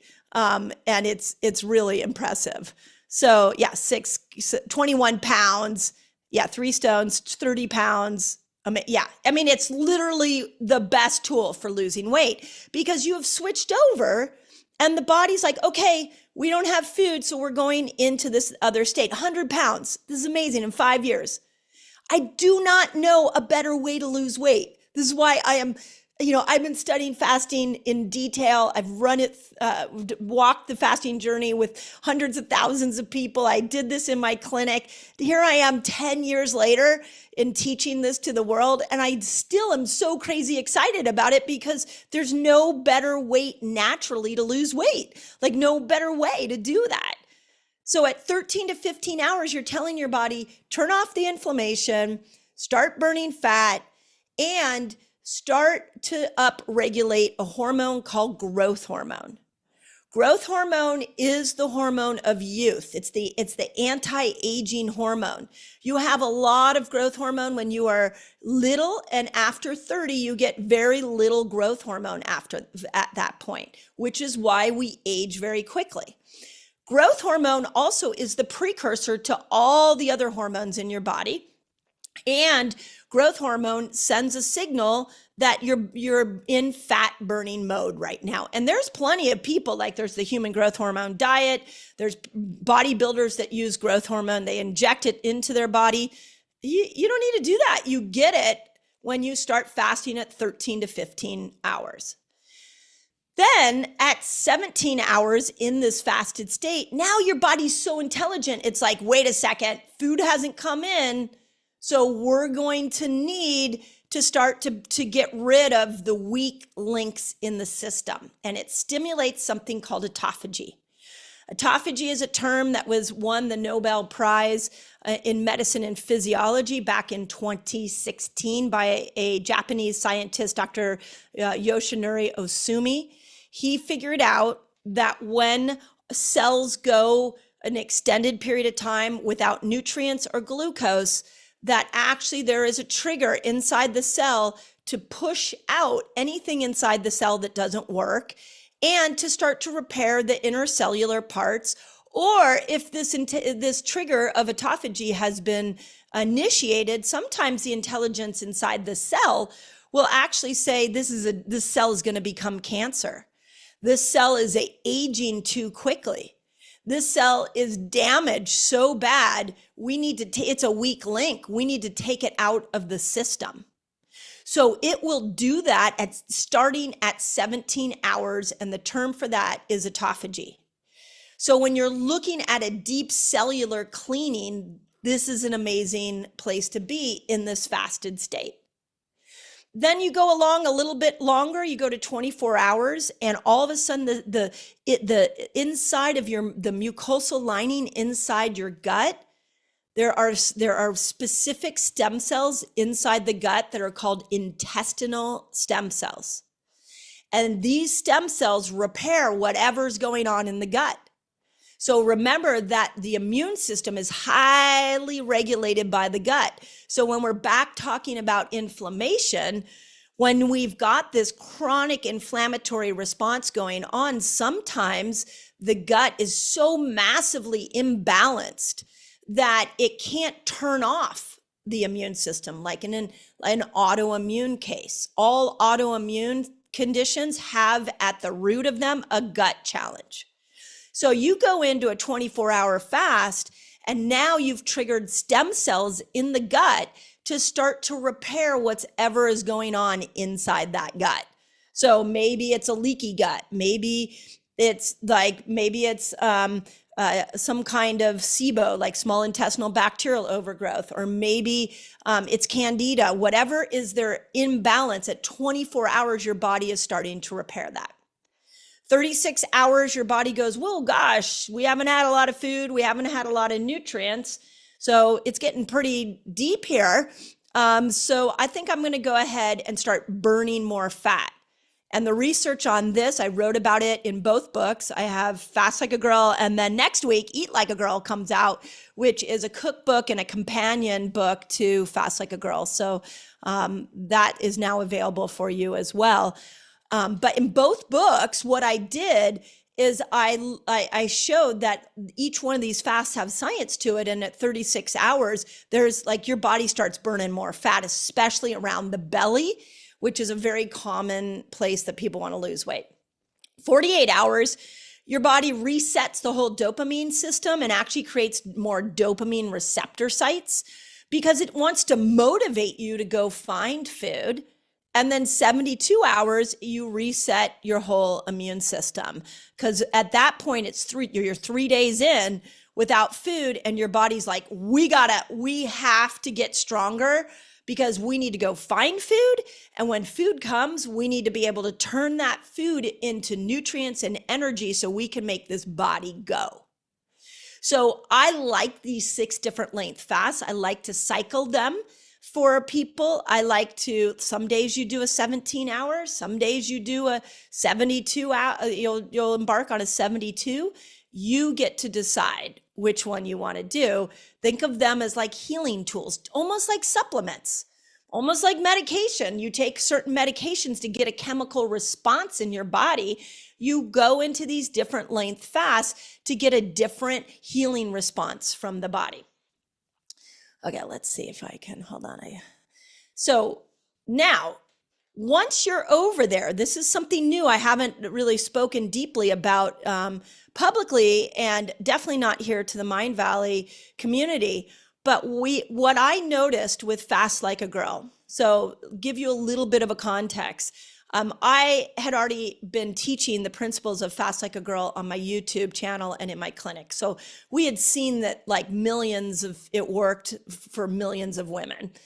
Then when the book went out into the world, we have sold over 800,000 copies of that book worldwide, of all different audio, ebook, hard copy. Like the world ate it up, no pun intended. It seems like a funny phrase for a fasting book.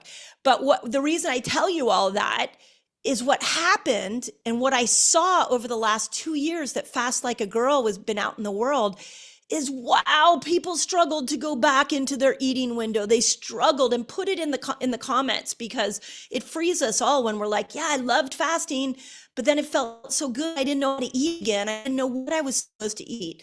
And so it became this very clear we needed to create another book, which is why I created Eat Like a Girl, because I was like, okay, we've got to show women how to have a better relationship to food.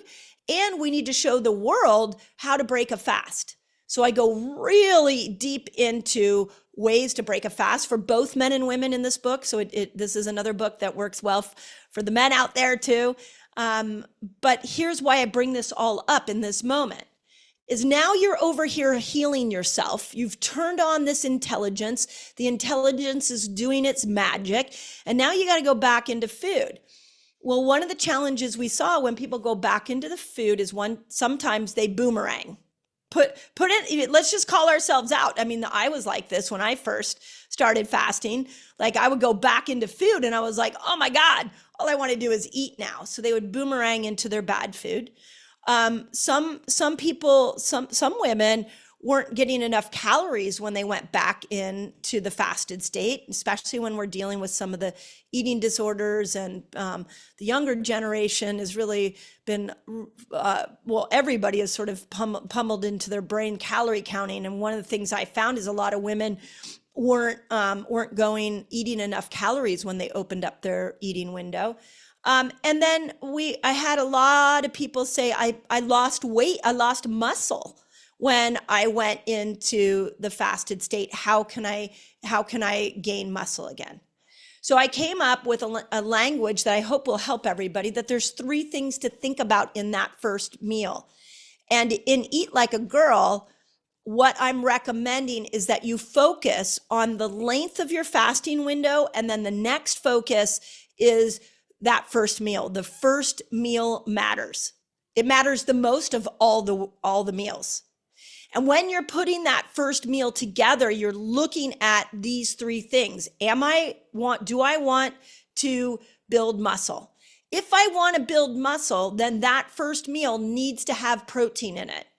And I'm a big fan of the 30 grams of protein in that first meal. If you've heard that theory, that really opens up amino acid receptor sites so that you can start to build muscle. You need amino acids to build muscle. And you can get amino acids in animal protein, and you can get amino acids in plant protein. Again, I put lists in Eat Like a Girl for you all of like the best plant-based proteins for that first meal and the best animal-based proteins for that first meal. So this is where that book really becomes a beautiful companion to Fast Like a Girl. But what I want you to think of is that first meal needs protein. Somewhere between 30 grams to 100 grams of protein needs to be in that first meal if you want to build muscle. The second thing that we found is this boomerang thing where all of a sudden people were like, oh my God, I opened up my eating window and all I wanted to do was eat. I just wanted to eat all the time. And so what ended up happening is they then, especially women do this a lot. They started shaming themselves like, oh my God, I did so well in my fast and then I went back into food and I couldn't stop eating my favorite bag of chips. And I'm undisciplined. I'm really trying to free women from this dysfunctional relationship that has been created with food. So if that's you, that you know when you open up your eating window and you just boomerang in, we need to stop the hunger. And the best way to stop the hunger is to make sure that first meal has plenty of good fat. My specific favorite good fat is an avocado. I love really high quality olive oil because olive oil really does a great job at feeding your microbiome, which I'll get into here in a moment. So making sure you have plenty of good fat. Again, I've got lots of lists and recipes and break fast recipes in the new book, Eat Like a Girl. So, and then the third thing you want to think about when you're breaking a fast is how do I reset the gut? So this is a conversation that was really interesting as Fast Like a Girl has gotten more exposure. Of course, like anything else, you're going to get more critics. And two of the biggest criticisms that I've seen to fasting is I lose muscle. I just addressed that. And the second one is it damages your gut. So fasting doesn't damage your gut. What it does is it gets rid of the bad things in your gut. So some of you will notice that as constipation. Some of you will notice that as diarrhea. Some of you will feel bloated while you're fasting. That's your body reorganizing the gut and getting all the bad out of there. So in that first meal, we want to make sure that you're including what I call the 3 Ps: polyphenol, probiotic, and prebiotic foods. Again, I have massive lists for you in Eat Like a Girl. But these are like olive oil is polyphenol. Olives in general are high in polyphenol foods. Dark chocolate, blueberries, nuts, seeds, sauerkrauts, kefir, coconut kefir is one of they do coconut kefir, like a Cocoa Yo is a brand, is incredible for breaking your fast. Bone broth, if you do bone broth. If you don't do bone broth, do like a mushroom broth. In Eat Like a Girl, one of my chefs created the most beautiful mushroom broth for the plant-based people. But that first meal should be the one you focus on the most. And some of you will say, well, I want all 3 of those things. I want to build muscle, I want to stop hunger, and I want to reset my gut. Great. Then you're going to want to put them all together in one meal. And just make sure that first meal matters. That's the really important thing, so that you enter back into your sugar burner metabolism and you're putting your body in a healing state there too. Okay, now, once you're back over here and you're eating again, what are some of the things that you need to focus on when it comes to food? Because the last time I came to you all, it was on a different summit, and some of you may have been there, some of you might not have been. I really went into like fasting and the real in-depth of like why fasting works. And hopefully you just, if you're hearing me for the first time, you're getting sort of a speed course and a Cliff Notes version, and you're starting to get this. But I also, in Eat Like a Girl, wanted to create something that was really simple for people to understand, because put it in the chat.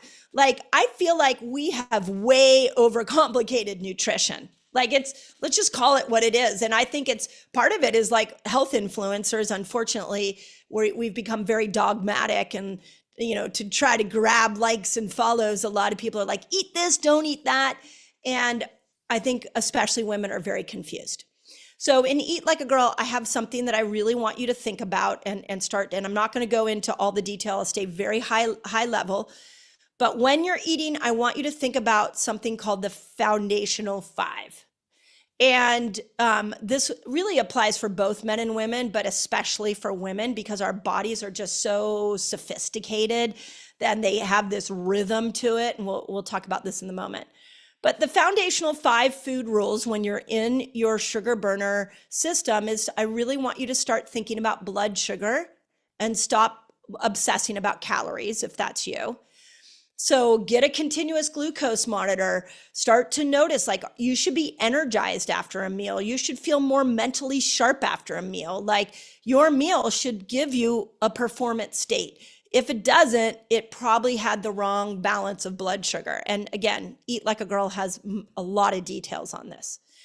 The second foundational 5 rule is that, food has gotten so toxic.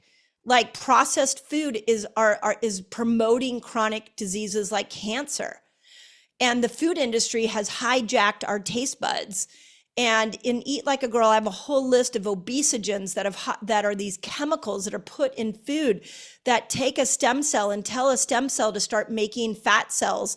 And it reprograms our own stem cells and makes our stem cells are now making fat cells instead of repairing us. So because the food system is so bad, let's just focus on eating nature's food. Like, get away from human-made food. Go to your farmers markets. Get out of your farmers markets or get into your farmers markets and out of your grocery store. Get to grow your own community garden. Like, eat food that comes from the earth, because that food has not been manipulated to hijack your taste buds or to cause your body to start holding on to fat. The third foundational 5 food rule is feed your microbes, not your taste buds. Start really getting to know these polyphenol, probiotic, prebiotic foods. Start when you look at a meal, ask yourself, what does my microbes need? Not what am I in the mood to eat? I'll give you an example. When I go out to eat, when I look at a menu, I don't look at the menu and ask myself, what am I in the mood for? The first question I ask myself is, what on this menu do I not eat? Because I want to eat something different. Like, recently I was in Istanbul and on a trip, and I hit a menu that had braised goat on it. And I was like, oh, that's interesting. I haven't eaten goat. That's very unique. So when I'm looking at making a choice, it's always based off of my microbes. And then the second question I asked myself is, am I in the mood for it? So again, more on Eat Like a Girl. The fourth one is we need to focus on protein. Every single meal should be protein rich. Protein has amino acids, whether they come from animals or plants. But amino acids help build muscle. You need amino acids to make hormones. You need amino acids to make neurotransmitters. You need amino acids. And so let's look at all the protein sources that can possibly give you the widest spectrum of amino acids. In Eat Like a Girl, I have a really beautiful 2-page spread that shows 24 key nutrients that you need to make hormones. This is for both men and women. 9 of the 24 are amino acids. So we need to be eating more amino acids so we're getting in those nutrients. And then the last one is fat doesn't make you fat. And hopefully you know that now, that your body needs fat. It's not going to make you fat. It needs it to make hormones. It needs it to nourish the brain. It needs it. There's actually good cholesterol in your body that is a precursor to making hormones like estrogen. You need good fat. So we need to stop looking at fat as being this evil macronutrient. It's an incredible one. We just need to know which ones are the right ones and start integrating it into our diet. Okay. Now you've got the basic principles of the eating window. You have this healing state called the fasting window. And so now how do you know when to go in and out of these two different states? So for men and postmenopausal women, you can think about metabolically switching on a weekly basis. And the classic one I give is called a 5-1-1, where 5 days a week you do an easy fast. Maybe it's 15 hours. 1 day a week, you want to push your fast. You want to extend your fast out to maybe 24 hours. And then 1 day a week, you don't fast. This would really be like mimicking something like our hunter-gatherer friends did. So again, all those weekly variations I have in both of my books. So I won't go into all the details on them because you can, and I explain why you would look at those different weekly variations. But the weekly ones are really appropriate for men and postmenopausal women. For cycling women, we need to flow our fasts and our food with our hormones. So when estrogen is coming in at the front half of our cycle, estrogen doesn't mind if you go into some of the longer fasts. Estrogen is really good with you keeping going low carb. Progesterone is not. Progesterone really needs you to keep glucose up, and progesterone doesn't like cortisol to be high. So these two sex hormones for women have very different lifestyle requirements. So in your front half of your cycle, when estrogen is really building, let's keep low carb. Let's go into some longer fasts. And in the back half of your cycle, when progesterone starts building, let's bring good carbs up. Let's eat, I call them hormone feasting foods. These are like your squashes and your potatoes and your tropical fruits. Let's bring your nature's carbs up and let's do less fasting. So we do need to vary, just very differently. So, and again, both books have a ton on all of that. Okay. Now, I just want to point out, and I'll open it up for questions here in a moment. So if you have questions, go ahead and put them into the Q&A box, and I'll go there. But I just want to be very clear. There are 3 places that we do of when it's not appropriate to fast. Pregnant women, absolutely not. Absolutely not. You need more nutrients. Nursing moms, I don't want you to go into a fast longer than 17 hours because you really start detoxifying yourself, and all those toxins and cells that are malfunctioning and the debris of that will go into your breast milk and then into your baby. So keep your fasts under 17 hours. And if you have an eating disorder, I've seen a fasting lifestyle really help change the relationship to food for many women, but you should be doing it with whoever's helping you with that food behavior. So just want to point that out. Now, a couple of things that I just want to point out is that I also noticed when Fast Like a Girl went out into the world, how many people wanted to do longer fasts. And it was funny because when I pitched Fast Like a Girl to many of the publishers, they were like, oh, I don't think people are going to want to do 3-day water fasts. But I want to tell you that there's nothing that heals your body quite like a 3-day water fast.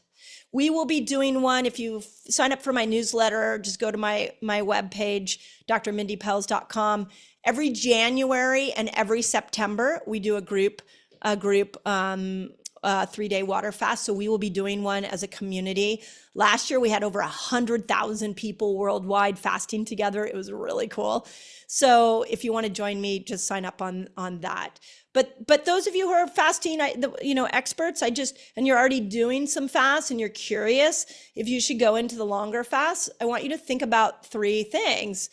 One is if you would go into longer health or a longer fast, if you have a chronic health condition, go into something over 24 hours is a longer fast.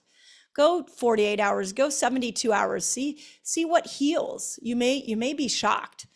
The second thing is if you're really stuck with weight loss, I really like those longer fasts for really unsticking weight. And so the 36-hour fast works like a charm.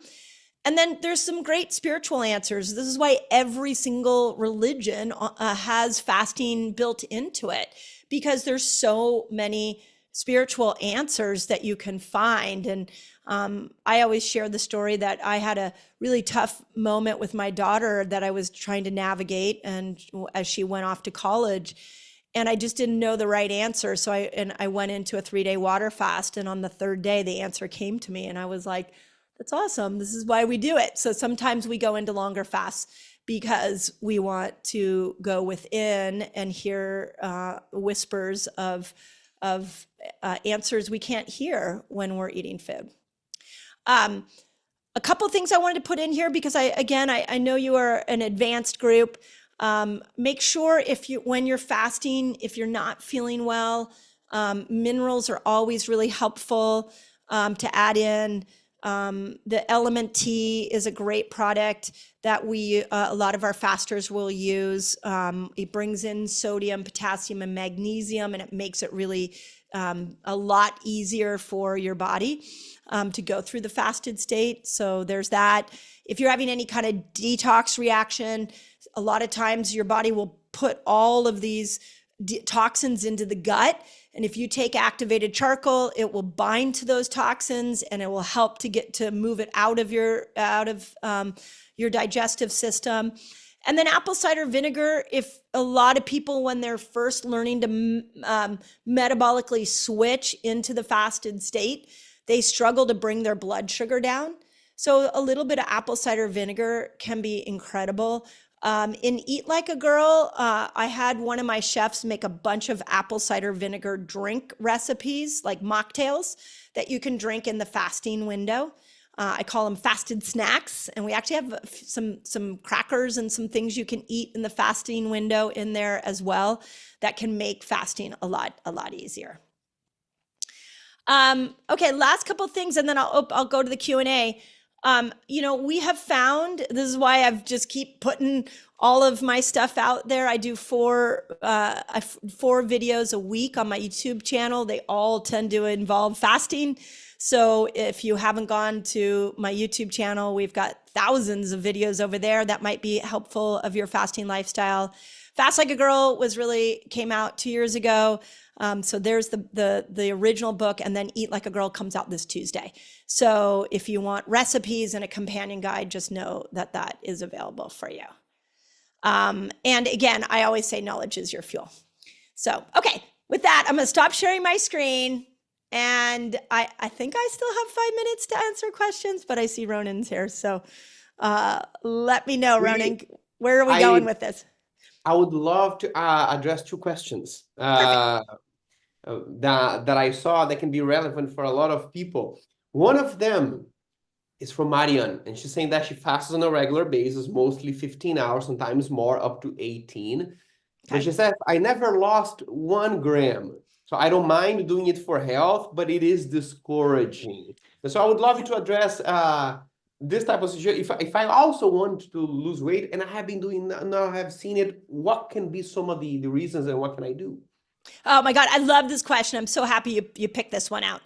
I want you to think of when you metabolically switch into this fasted state, you're like, it's like you're knocking on your metabolism door, and you're like, hey, I want you to learn how to burn fat for energy. The first couple of times you switch over here, you're doing 15 hours on a regular basis, 24 hours on a regular basis. A lot of times this metabolic switch is rusty. A lot of people have never gone a long period of time without food. So the liver is like still trying to figure out how to burn fat to make a ketone. So make sure you are varying those 6 different length fasts, that you are going through each one of those fasts and you're pulsing them in at different times. I typically say you should be, doing intermittent fasting. That should be your go-to, 15 hours. Once a week, you should be trying a 24-hour fast. Once a month, you should try a 36-hour fast. Once a quarter, you should try a 48-hour fast. And twice a year, you should do a 72-hour fast. So make sure you're varying that length. Second thing, you want to make sure that you're have closed pathways. And I put, oh my gosh, there's so many lists in both books, but Eat Like a Girl, I have a whole bunch of lists. So dry brushing, making sure you're loofing under your arm, getting on a rebounder to get your lymph going, getting into infrared saunas if you have those, so you're sweating. Though all of these detox pathways become really important. Eating the 3 Ps so that there's a good set of bacteria in your gut so they can detox. Eating bitter foods like the liver bitter foods, making sure that you're supporting your liver to break it down. So there's a lot to it, which is why I don't want you to give up. I will tell you, in Eat Like a Girl, I put a accelerated weight loss checklist for this exact reason, so that you can go through and do a checklist. And I think that there's about 20 different reasons why you would not lose weight when you're fasting. And hopefully I just gave you a chunk of those.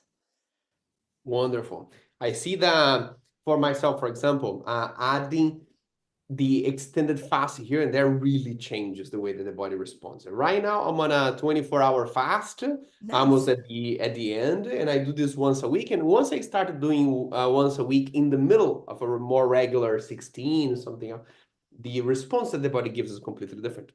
Right. The other question that I picked that I think can be very relevant for some people is somebody said, but I don't want to lose weight. Huh? Yes. Should I not do fast at all? Yeah. Is there anything for me? We saw in the beginning the inflammation, but I would love you to expand a little bit on that.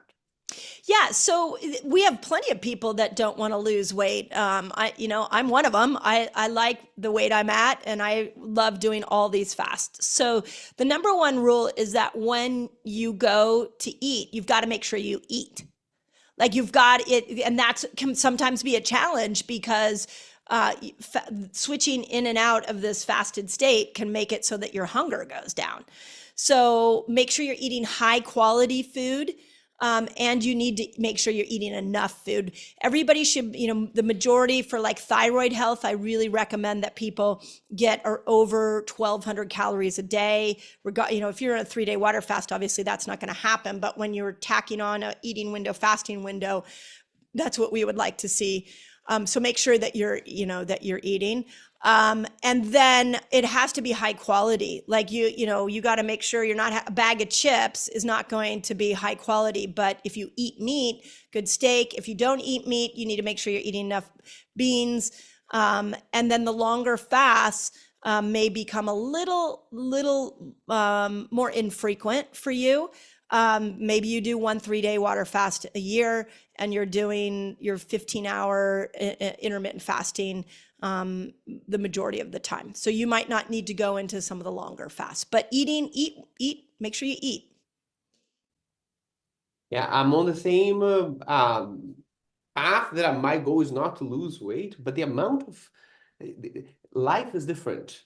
If I spend some time not fasting, you feel this in the mind, right? Just the amount of clarity and the lightness that is in the body and the mind when you're fasting. Plus, the sleep is better, less inflammation. You see in the bag under the fantastic. Even when you're not wishing to lose weight. Ladies and gentlemen, this is the time. I've seen the love being shared, but this is the time Dr. Mindy is looking at the chat right now. Huh? This is the time for the gratitude, for the emojis, for the appreciation that you have been sharing. I saw a lot of, thank you. This is I'm bringing this into my life. This was super informative. Thank you for all the generosity and all you share. And I want to say the same. It's not the first time, not the last one that you come to our community. Thank you for the generosity of your sharing and for everything that you have dedicated yourself to work, because it makes lives better. And I really appreciate when I see a human being invested so beautifully in a journey like yours. Dr. Mindy. Thank you, Ronan. You're so from sweet. me and the entire Mindvalley community. Thank you so much. Thank you. I appreciate you all. And, keep believing in yourself. Nothing will make you fall in love with the intelligence in your body like fasting. So keep at it. Your body's got this. So thank you, Ronan, for the opportunity. Thank you, Dr. Mindy. I find amazing that how today we have the opportunity of being in our house and then turning up a laptop or a phone and then seeing human beings like Dr. Mindy or Ben Greenfield sharing what they have dedicated a whole lifetime to learn, like a work of a life of a human being that is improving the health of so many, and we have the option of the opportunity of getting into this. Now, at this point, how is the evening for me, for you, day maybe is going to unfold? First, I'm gonna bonovox myself here.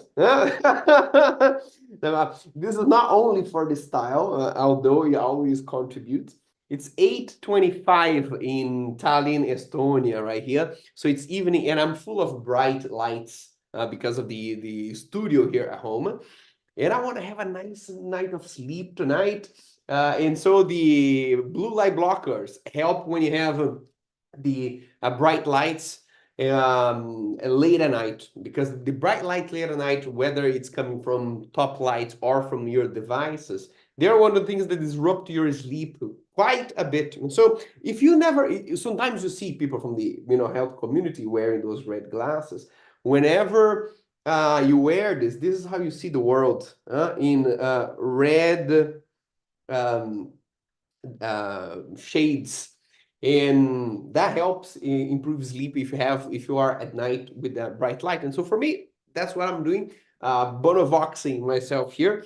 And the rest of the Holobody Intensive seminar, now we are going to have a session, a conversation, you and me, on how to bring all these ideas of holistic health and organize them into steps. In the beginning, I told you about the mindset for holistic health. That is, you having the domain, knowing how your health works, knowing how to put the pieces together, not depending on a health system.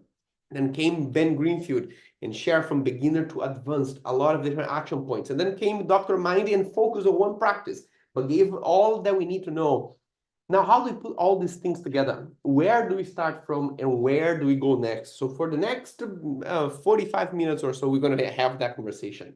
Later will come Ajit and Vision, Ajit Nawalka, on how you coach yourself on and others on how to implement those behaviors, how to use the wisdom from coaching to turn knowledge into practice, and then Vision on how to use the mind to heal the body. That's what's coming after in the event going forward. Here is what I want to talk to you right now. Is we have an issue, and I have my phone here because I want to keep an eye on the conversation. Sometimes we can dive into the conversation that is relevant at the moment. Is that a True Dark, Julia? Yes, True Dark, the brand of the glass produced by our friend Dave Asprey. We have an issue when we talk about health, that is the amount of things that it depends on. Back in the day, our parents' generation, the belief and the amount of information is that all you need to do is to eat and exercise. Eat healthy and exercise often, and the body is healthy. And today we know that this is not the truth anymore. I wanted to look at this chart. You will see different boxes there. My intention is not that you are able to read what is inside of them. I just wanted you to notice that there are many boxes. This is the result of the study from the University of Leeds in the UK. They were trying to map out everything that determines your body weight, not even your entire health, just your body weight, which is one aspect of your health. And they put each one of the variables that determine your body weight in one of these boxes. And then you see how many are there. Now, in this bright purple box is all your diet. You do paleo diet, you do vegan diet, you do carnivore diet, you do standard American diet, you do whatever diet. All these efforts is just in that one little box over there. Then the bright orange box is all the exercises that you do. You do 10x, you don't exercise, you go for a walk, you do Pilates, you lift weights, you do CrossFit, you are an athlete or you're not. All these things, they're just that little box. Now see how many others are there that also determine your body weight, and your body weight is one of the things that determine your entire health. And so whenever you group all of the things into categories, you see things like your environment, your physical environment has an influence on your body weight. If you live in a city, if you live on the farm, like somebody said in the beginning of our event today, or if you live close to fast food places, or the pollutants of the environment, your individual psychology, what you have learned, experiences about the body, whether your body was praised when you were young, or if it was bullied, or if you're indifferent to that, your individual physiology, the gut microbiome that you have in your inside of your gut. Any type of food that I eat and you eat, even if it's the same food, we have a different effect in your body because of the individual gut microbiome. So there are a lot of things that connected determine your body weight. And if you were to work on all of them, you will have a lot of different tools and a lot of different categories of action. These are usually the things that I work with, is a whole set of things. In psychology, you have subconscious beliefs and body image and scientific education. All these things are tools that you make knowledge into action. Then you have things about your physical and mental well-being, energy level, sleep, inner stillness, self-esteem, things on exercise and nutrition, your environment, the way that you can develop habits or let old habits go. These are all things that you work on in order to improve your health. The problem is that it becomes too complex too easily. And so the work of holistic health is to come up with a framework that makes the implementation of all of this simple and easy.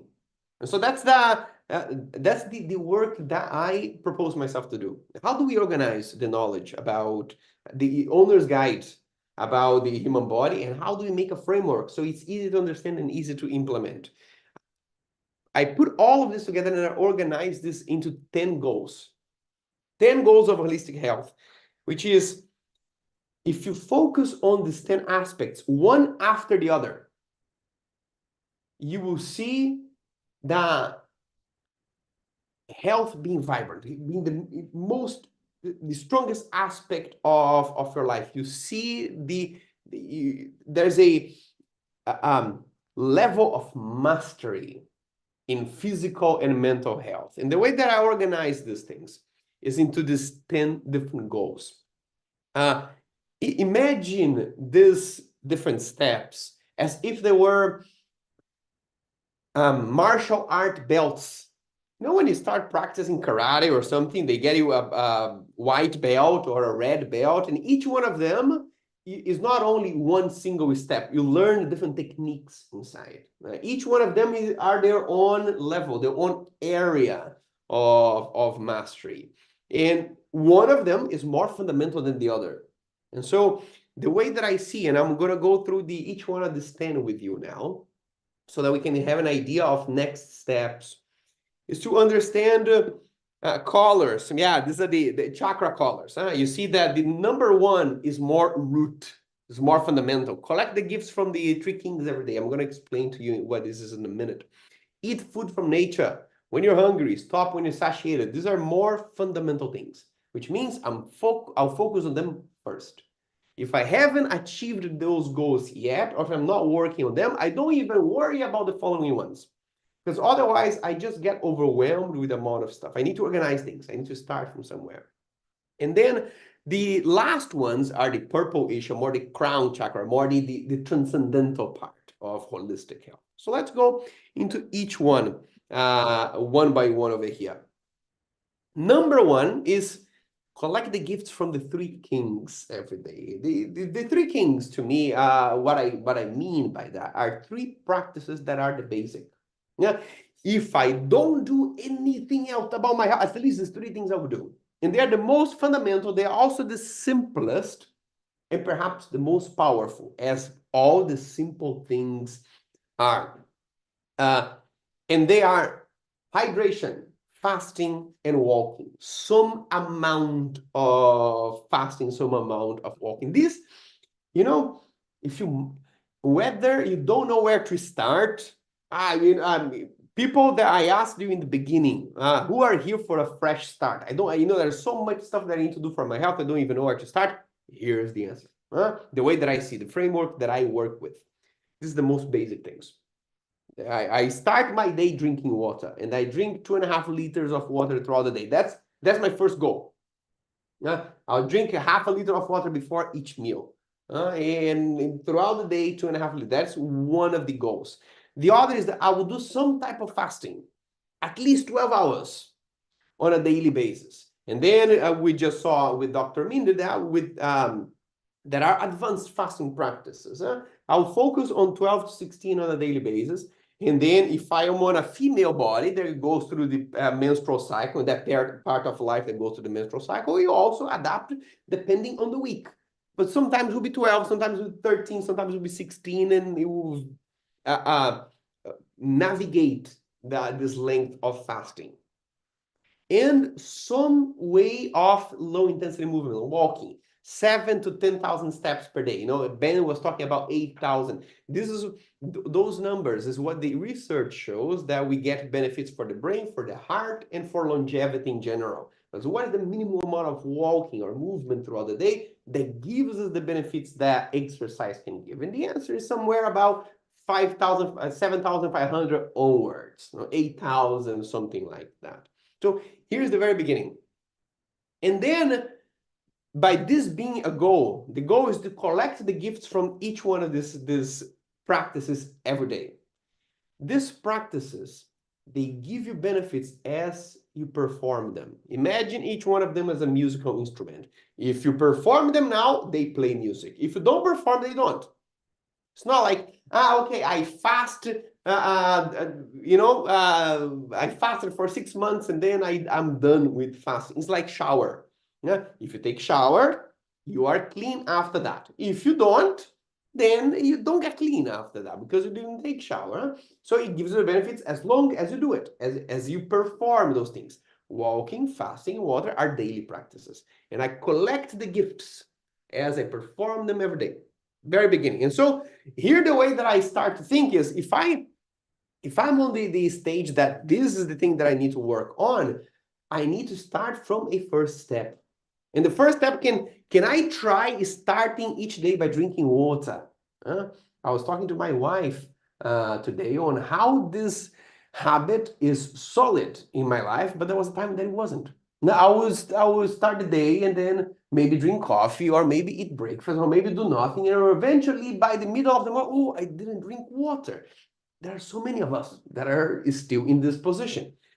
Drinking water in the beginning of the day, first thing ever, is one of the most powerful things you can do. And so that's one of, okay, here's my action proposal for me. Can I start my day by drinking water every day? Or, for example, can I have my breakfast 1 hour later? Now I'm practicing a bit of fasting. Or can I do a walk on my next call? On my next work call, I put my earphones and I go for a walk like Ben Greenfield was doing for us today. These are some of the things that you propose yourself to do in order to put this thing into practice. And then as you are working on hydration, on a little bit of fasting, a little bit of walking each day, you are working on the achievement of the first goal. Now, you start working on the achievement of the second goal, because you will never be completed on its own. You never go, okay, now I finished goal 1, I can go to 2. No, it's 1 area that I'm performing. Now, as I'm performing this, now I can start thinking of the second one. The second one is imagine this as a goal. Eat food from nature when you're hungry, and you stop when you're satiated. And then you say, Man, I come to this Holobody seminar, and this is what you tell me, huh? It is a very fundamental thing. But how many of us really do that? It is simple. It's not complex. It's just not easy to do. Simple to understand, not easy to do. Because today the eating environment makes it very hard to eat from nature. So here is my proposal to myself as a owner of a human body. Can I reach a level of eating habits in a way that my goal is to eat from nature? Eat from nature only, or at least 90% of the time. And I eat when I'm hungry, when I'm physically hungry, and not when I'm bored, not when I'm stressed, not when somebody offers me, not when there is food in front of my eyes, right? The emotional eating, the environmental eating. I eat when I'm physically hungry, and I stop when I'm satiated. Oh, breakthrough. Yeah, because a lot of the times we eat when we are done. Or sometimes we eat until we start eating when we're not hungry. So how do you know when to finish? Huh? Because you're already satiated when you started eating. It's just when I run out of food from in front of my eyes, huh? Or when somebody comes and sees me eating because I'm there eating while hiding. So there's a lot of things to work here in order to be sublime, elegant, very fundamental. I eat from nature when I'm hungry, and I stop when I'm satiated. Focus your mind this week on this only, and you will see how this is a big deal in the transformation of your body. Now here, if you dive deeper into this goal, you will see that we are going to work with 5 different variables of eating. One of them is when you eat. When you eat is part of the first goal. You have a time of the day when you're eating, a time of the day that you're not eating, when you're fasting. This is already healing the body from inflammation, helping the body get to an ideal body weight. Now, on the second goal, we are also improving what I eat. When I talk about what I eat, I talk about types of food, natural food versus processed versus ultra processed. Do I know the difference? I need to know this difference. I need to be able to see a list of ingredients and see what is chemical additives. See what is a added sugar, even though it doesn't say sugar. I need to be able to have that skill. And what we eat, I also need to know macronutrients, protein, carbohydrates, fat. What are the quantities? Fiber, for example. What is the quantities? I need to master those things. Then I need to improve why I eat. I eat when I'm physically hungry, or I eat when I'm excited or bored or anxious. How I eat. I eat while I'm on the phone, while I'm listening to something, while I'm here in the Holobody Intensive seminar, watching something or doing work, or I eat with my undivided attention. That helps me regulate how much I eat. Because if I'm eating while in a distracted state, I'm not in touch with the signals of the body. I pass satiation fast, easy. I finish eating, so, ooh, I think I ate too much today. Or you finish eating, I didn't really need to eat that amount. Or you ate and didn't even realize it. You're just watching TV, and next thing you know, you went to the kitchen, you picked a bag of peanuts, you finished that, and then after that, wow, I ate it. And that's the how helps you on regulate the how much. Because if you really focus on your body while you're eating, you can gauge your level of hunger before eating, and you can gauge your level of satiation as you're eating, and stop when you're satiated. So as you are working on this goal, then you can go to the third one. And how do you get started here? One, you start on a simple step. Out of everything, you say, hey, at least one meal will be 100% natural foods. At least my breakfast. Can I do breakfast that is only whole foods and natural foods? Do I know what whole foods are? Am I confident on that skill? Or this is something that I need to watch a few videos to learn? And because we don't have this knowledge natural. Okay, I am confident. Okay, now can I have breakfast only natural foods. That's how I start. And then I go for 2 meals a day, and then I go for 3 meals a day. And then I start working on the compositions of the meal, on the quantity of fiber, of protein, and carbohydrates. These are further steps inside of this goal. But I take one easy step. And then it's like on martial arts. First, you learn a punch. And after you do the punch, now you learn the kick. And after you learn the kick, then you learn the roundhouse kick. First, you learn one action inside of the goal. Master that, and then you brainstorm the next one. Once you're working on that goal, you can go to the third one. And the third one says, move your body often with grace and power and avoid exhaustion. This is also, if you really pay attention to the wording of the thing, you realize that, yeah, it is fundamental, it is simple, but it's hard to apply. It has everything that we need in order when it comes to exercise. First, move often. Then my question, am I moving often, or am I having a workout time throughout the day, but the rest of the day I'm sitting or in a sedentary state? Because this is something that affects my metabolic health. There's a study, I think University of Colorado, if I'm not mistaken, that got people who sat for the whole day to do one hard workout at night. And they realized that for as long as you sit for the whole day, that one workout at night gives you no metabolic benefits. They compared people who sat the whole day, worked out at night, and people who only sat the whole day and didn't work out.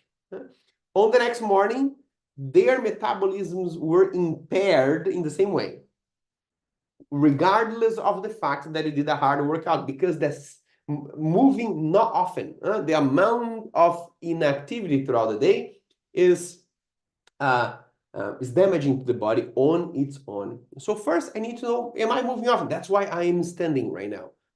I'm not doing any exercise, but I could be 5 hours with you here sitting. But if I'm standing, my body's active. And then if I walk a little bit more, instead of using the car or the bike or Uber for everything, I walk. Instead of going to the closest cafe, I go to the second closest. Instead of going to the closest grocery shop, I go to the second closest. Now I give my body a bit more movement throughout the day. But movement can be done in 2 intensities. And Ben spoke about that as well, with grace and power.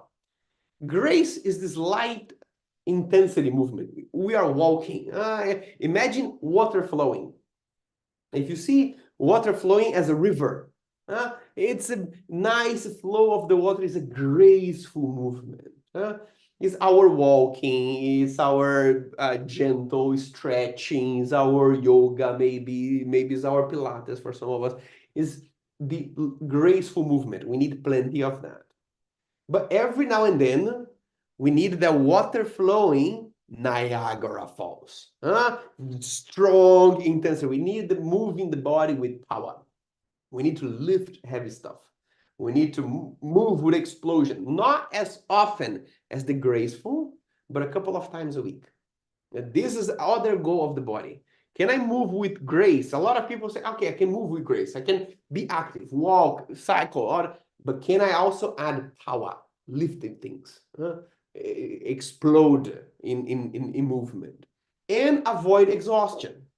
Some people, I think most people, will need the first part of this. We need to focus on the first part of this goal. That is to move often, because I need to move more.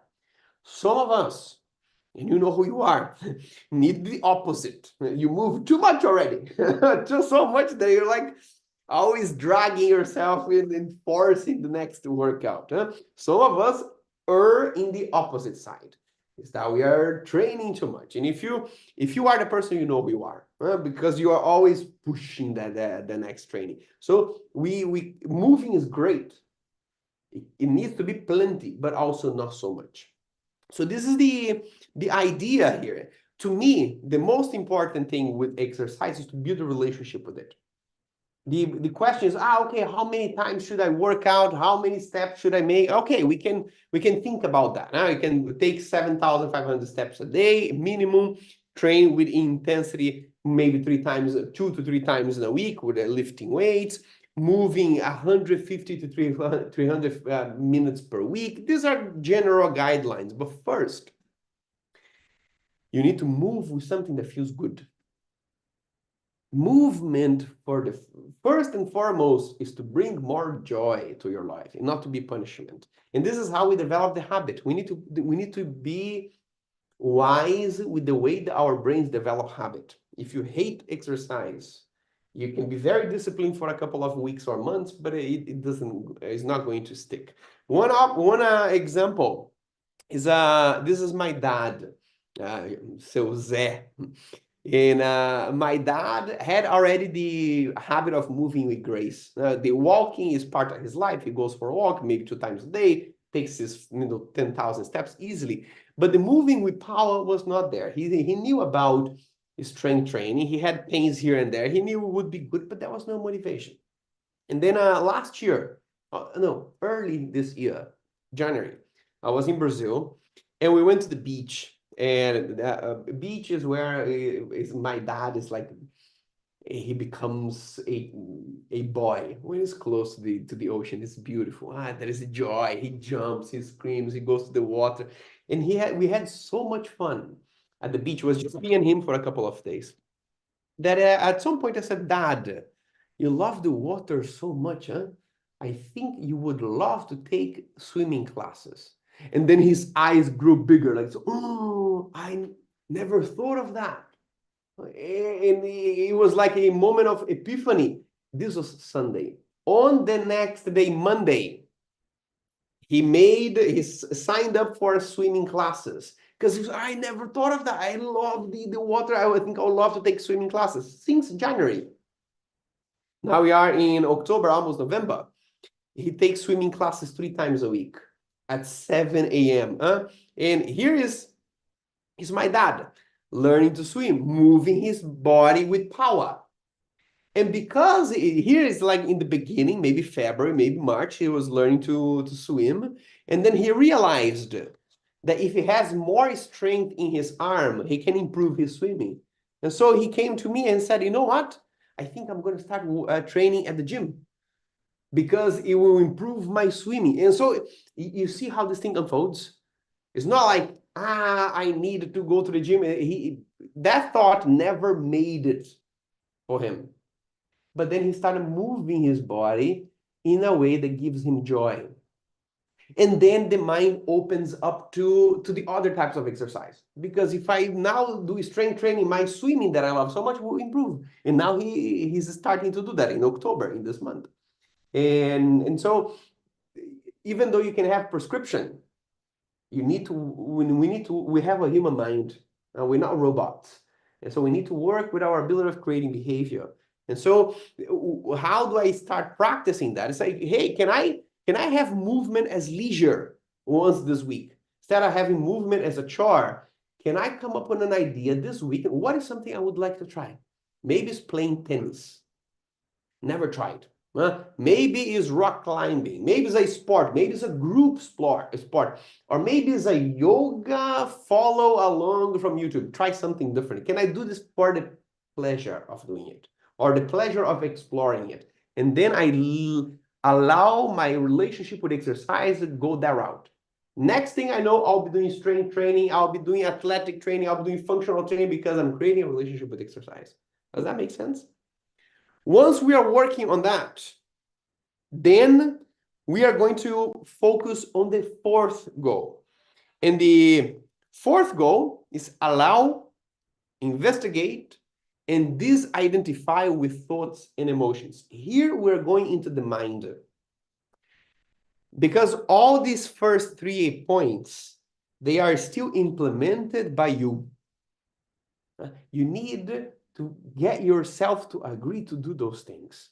And a lot of the times that we have trouble with exercise or with eating is the emotional eating, or is the resistance to the exercise. Is the mind saying, I don't like it. It's a thought in your mind that prevents you from taking action. There is a health situation that you want to improve, and then you don't take care of your sleep because there's a thought that comes in your mind that says, but we haven't had our chill time yet, and then you keep on going to bed very late because of a thought that came to your mind that you're not aware of. So this is when we start seeing the body not only as the physical body, but as one layer of a whole integrated system. This is how the Vedic philosophies, this is how yoga sees the body. Now, they talk about koshas, or different layers of the body, in which the physical body is only one of them. Then you have an energetic body. Then you have a mental and emotional body. Then you have a wisdom body. And then you have a bliss body. And all of them talk to each other. If my mind is in a state of stress or anxiety, that changes my physical body, because I'm not going to be able to make the healthy choices that I would if I was in a state of love and appreciation. I worked with this lady called Sandra. Sandra is part of a group that I mentor in Brazil. And when I first met her, Sandra had a fatty liver disease, non-alcoholic disease. So liver was full of fat, not because of drinking alcohol, but because of fat accumulation in the body. She had pre-diabetes and she had hypertension as well. But she didn't know those things. And then she went to the doctor one day. And then the doctor diagnosed her with all those things and said, Sandra, if you keep this going, you're not going to live until your 60s. She was 50, late 50s at that time. Maybe she had 3 more years of life. She kept that going. And that was a big call to action for her. She arrived home, and that was the day that we met. She opened Instagram, and I was there doing an Instagram live and talking about health. And she said, it is my time to start developing health. Where do I start from? She started from the 3 kings: hydration, walking, fasting. And then she started taking one step after the other. After 9 months, she had lost 60 kilos. And she went to the doctor again. And she said, the doctor came to her and said, Sandra, what do you do? There is no fat in your liver anymore. There's no risk of death anymore. In fact, I'm taking off 7 medications that she was on every month. Now they're gone, and she's not on medications anymore. She's not spending with medications anymore. And she said, one great realization I had, Rona, was this. My body had fat liver disease, pre-diabetes, and all these things. And that was a challenge. But it only became a problem the day that I was diagnosed. She said, same day, before going to the doctor, this reality exists. The challenge is there. After I go to the doctor, same day, now I have a huge problem in my life. I'm desperate. I think I'm going to die. I'm in fear and anxiety, and I want to eat emotionally. She said, what is the problem here? The problem is not the disease in the body. The problem is the thoughts in my mind about the disease.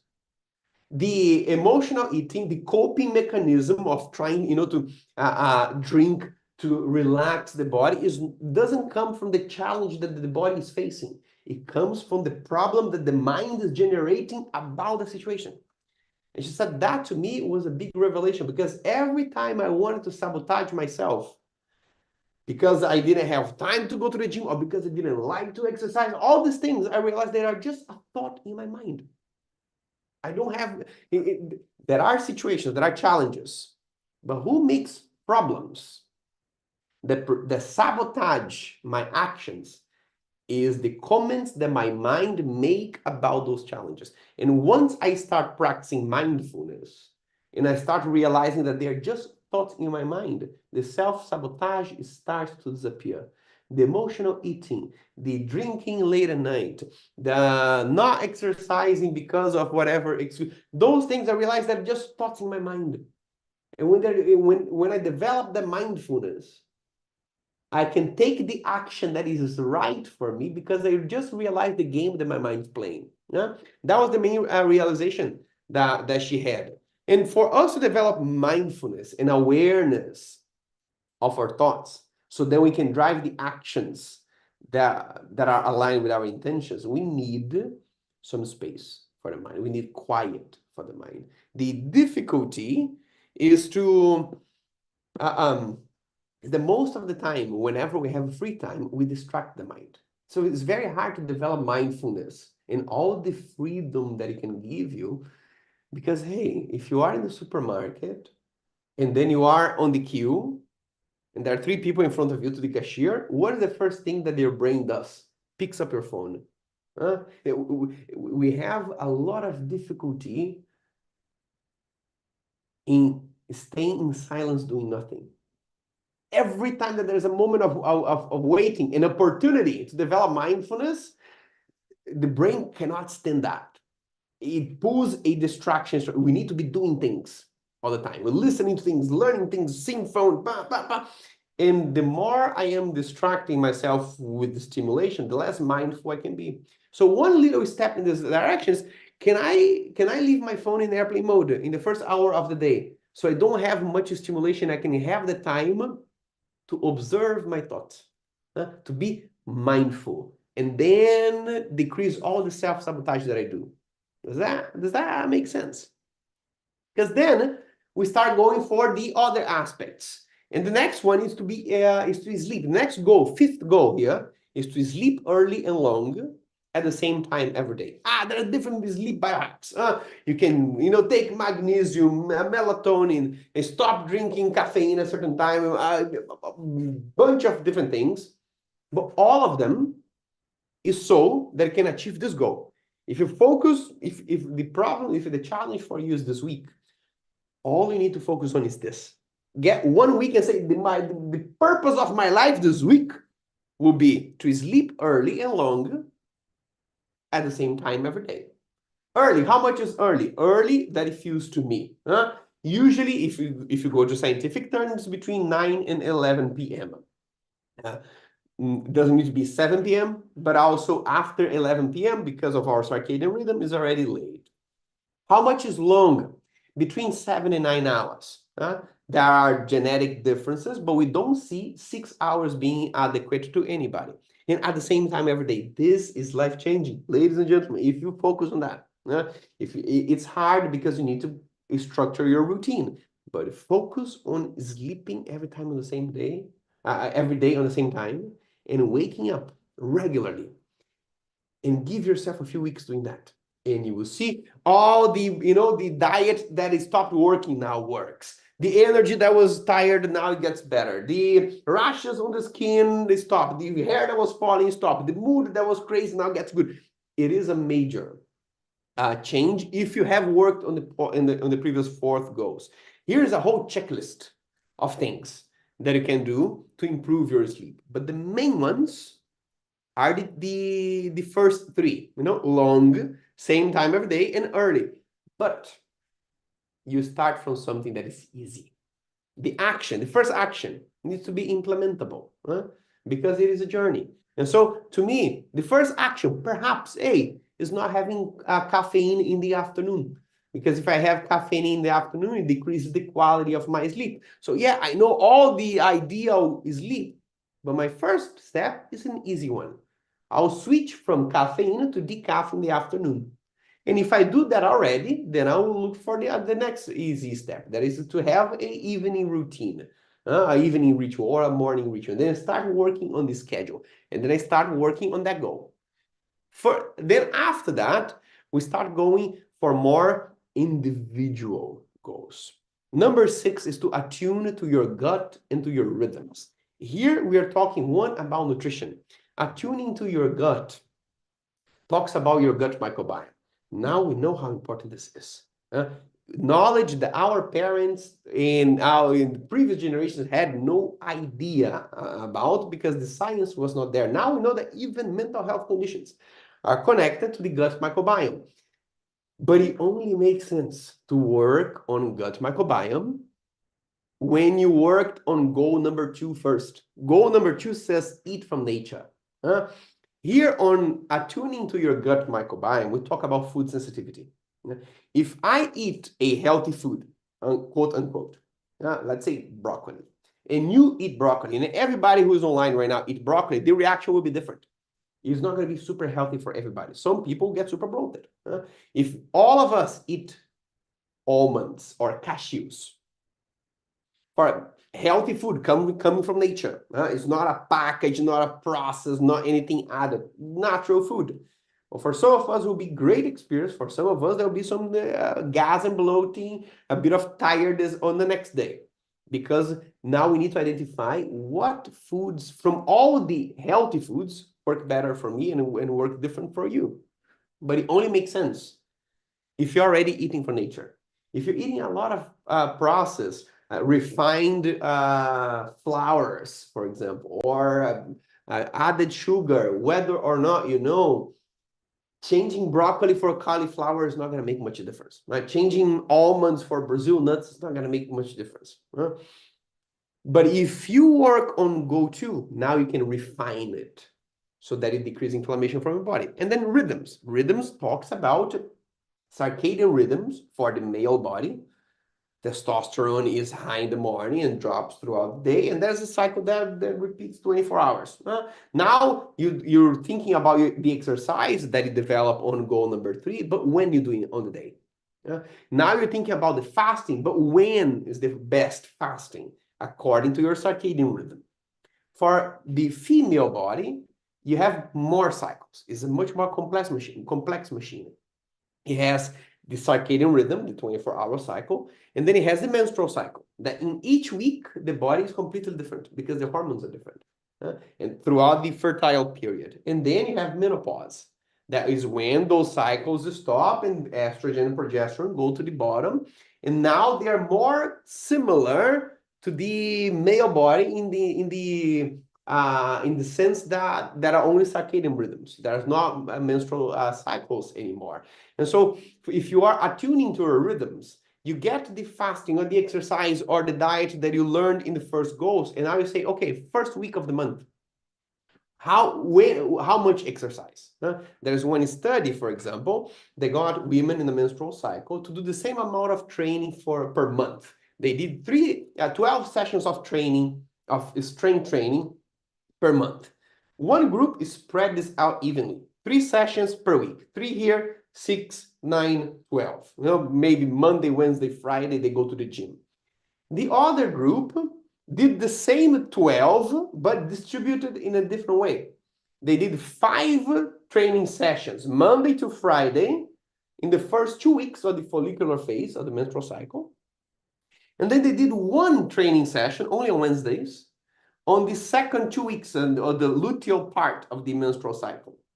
2 weeks here, 5 training sessions. 2 weeks here, 1 training session each week. By the end of a month, both groups did 12 training sessions, exactly the same. But the ones that distributed it according to the menstrual cycle got even better results. Both of them got positive results. But the ones that tuned it to their cycle, to their rhythms, got even better. So eventually you start mastering those things. And then it goes to other parts of health that goes beyond eating, sleeping, moving, and things like that. It goes to your social connections. Goal number 7 is how you connect with other people. It says, spend work time with strangers and free time to connect with your loved ones. This is talking about social connection. There's a TED Talk by Susan Pinker that studied what makes people live longer and better. And so she came up with a top 10. The top 10 reasons for staying alive, for longevity. Top 10 is clean air. People who have access to clean air live longer, live better. And then eventually, being lean versus overweight. People whose body is in a lean state live longer, live better. Then eventually quit alcohol. This is top 4. Quit smoking. This is top 3. People who quit smoking, this is one of the best things that make you live better and live longer. The top 2 reasons for a better and long life are close human relationships and social integration. Exercise is there, eating well is there, not smoking is there, but the top 2 are about your connection with other humans. The central nervous system is in stress whenever you have the feeling of loneliness and isolation. And even if you have very great nutrition, very great exercise, it is always in a constant catabolic state. On the other hand, if you feel connected, close relationships means your connection with your loved ones, the connection that you have maybe with your best friend, with your partner, or with your son, or with your mom, those few ones that you would die for them. Is that kind of connection? Maybe 2, 3, 5 in your life. Social integration is belonging of a community. Those people that they go to the supermarket and they know the name of the cashier, and they call it by the name, and they know that the daughter of the cashier just joined university, and then they're walking around in the street, and then somebody calls them, hey, and or honk the car. They're not intimate with all these people, but they are integrated. The social integration. This is one of the most important things for longevity, for health. And so the work on goal number 7 is to promote those 2 things. One, you spend a lot of time working in your life. And if this working is to help people first, is the work that makes difference, positive difference in the world, that already gives you a sense of fulfilling. But if it's to help people that you don't even know, regardless of their color, age, sexual inclination, you are connecting yourself with a much larger tribe. Now, if the work that I do is only for this, I do my work, but it's only for my best friends here. Nice already, but then my sense of connection is very small. My social integration is very much larger if my work can help people and people that I don't even know. And then my free time outside of work, I spend with the close relationships. Now I am mastering health in a holistic way. And then we go forward to the next 3. The next one is to be in nature often and protect yourself from the harms of modern environments. And Ben already went into details. Grounding, put your feet on the grass, getting out from the industrial unnecessary Bluetooth or plastics or parabens in the deodorants, chemicals of the environment, being more in touch with nature, sunlight and grounding, for example. So we already explained a bit of that, but that was next goal, number 8. And then goal number 9 is to cultivate a spiritual practice, to seek higher truth, to maintain curiosity about the metaphysical. And this, we have very interesting scientific research to support that, saying that the whole idea of spiritual beliefs improving health is by how it shapes your behaviors while you're here. You have different types of beliefs here. You have people who don't believe in anything spiritual. They don't even know what that means. And that belief is called materialism. Means that my consciousness is generated by my brain. If there's no brain, there's no consciousness. And so the moment that I die, everything goes away. I have this one life here, and then I die, game over. And if I hold that belief, it's much easier for me to have a YOLO type of attitude. So, okay, this is the one life I have. There's only this body, and then everything disappears. And so let's, eat all the things, consume all the things, smoke all the things, do all the things. It can be very hedonistic and reckless as well. And so the behaviors are less likely to show. Healthy behaviors are less likely to show. People who develop a spiritual practice and they start to develop spiritual beliefs, even though nobody's ever sure, they start seeing the body is only one part of my existence. And so there's a mission. There's something I came here to learn. That is meaning in challenges. The materialism type of mindset, whenever it faces a challenge, is just misery. I lost a job, or there's a heartbreak, or something went wrong, and then it's misery. I will smoke, I will drink, I'll eat, in order for that thing to pass. When there's a spiritual belief, there's more personal growth. There's more, challenges come for me to grow. So there's less need for me to cope with those challenges in an unhealthy way. So the spiritual belief always improves your likelihood for healthy habits. And the more you practice your own spiritual practices, the more you tend to honor body and health and other people as well. That's the 9th goal. And then the 10th goal is a goal of unlearning. All the first 1 to 9 is a goal of learning. You learn something, you apply something.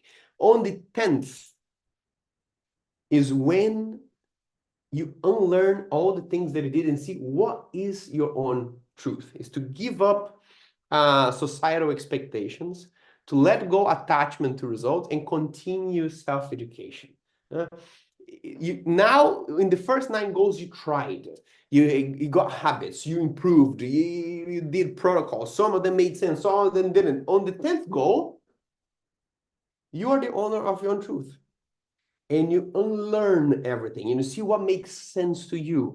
And you give up a lot of societal expectations. You realize on the 10th goal that your body is here to provide you a human experience. It's not an object to fulfill somebody else's expectation. Your body is not here to be beautiful for somebody. It's not here to fit in whatever societal expectations from your parents or from the society around you or from social media. It's not here to perform in a certain way. It's not here to be a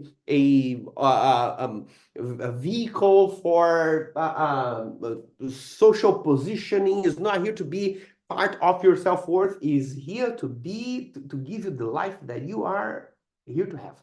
You decide. And now you develop mastery over so many things that you can decide what is good for you and what is not. What you chose and what other people chose for you that it can leave. And this is when the body changes, especially when you give up attachment to results. Is when the body changes in ways that you cannot believe. I will show you a picture here. This picture, for somebody that I know really well, because it's from my family. And I worked with her. And I want to ask you, how long do you think there is between the picture on the left and the picture on the right? Let me see here in the chat.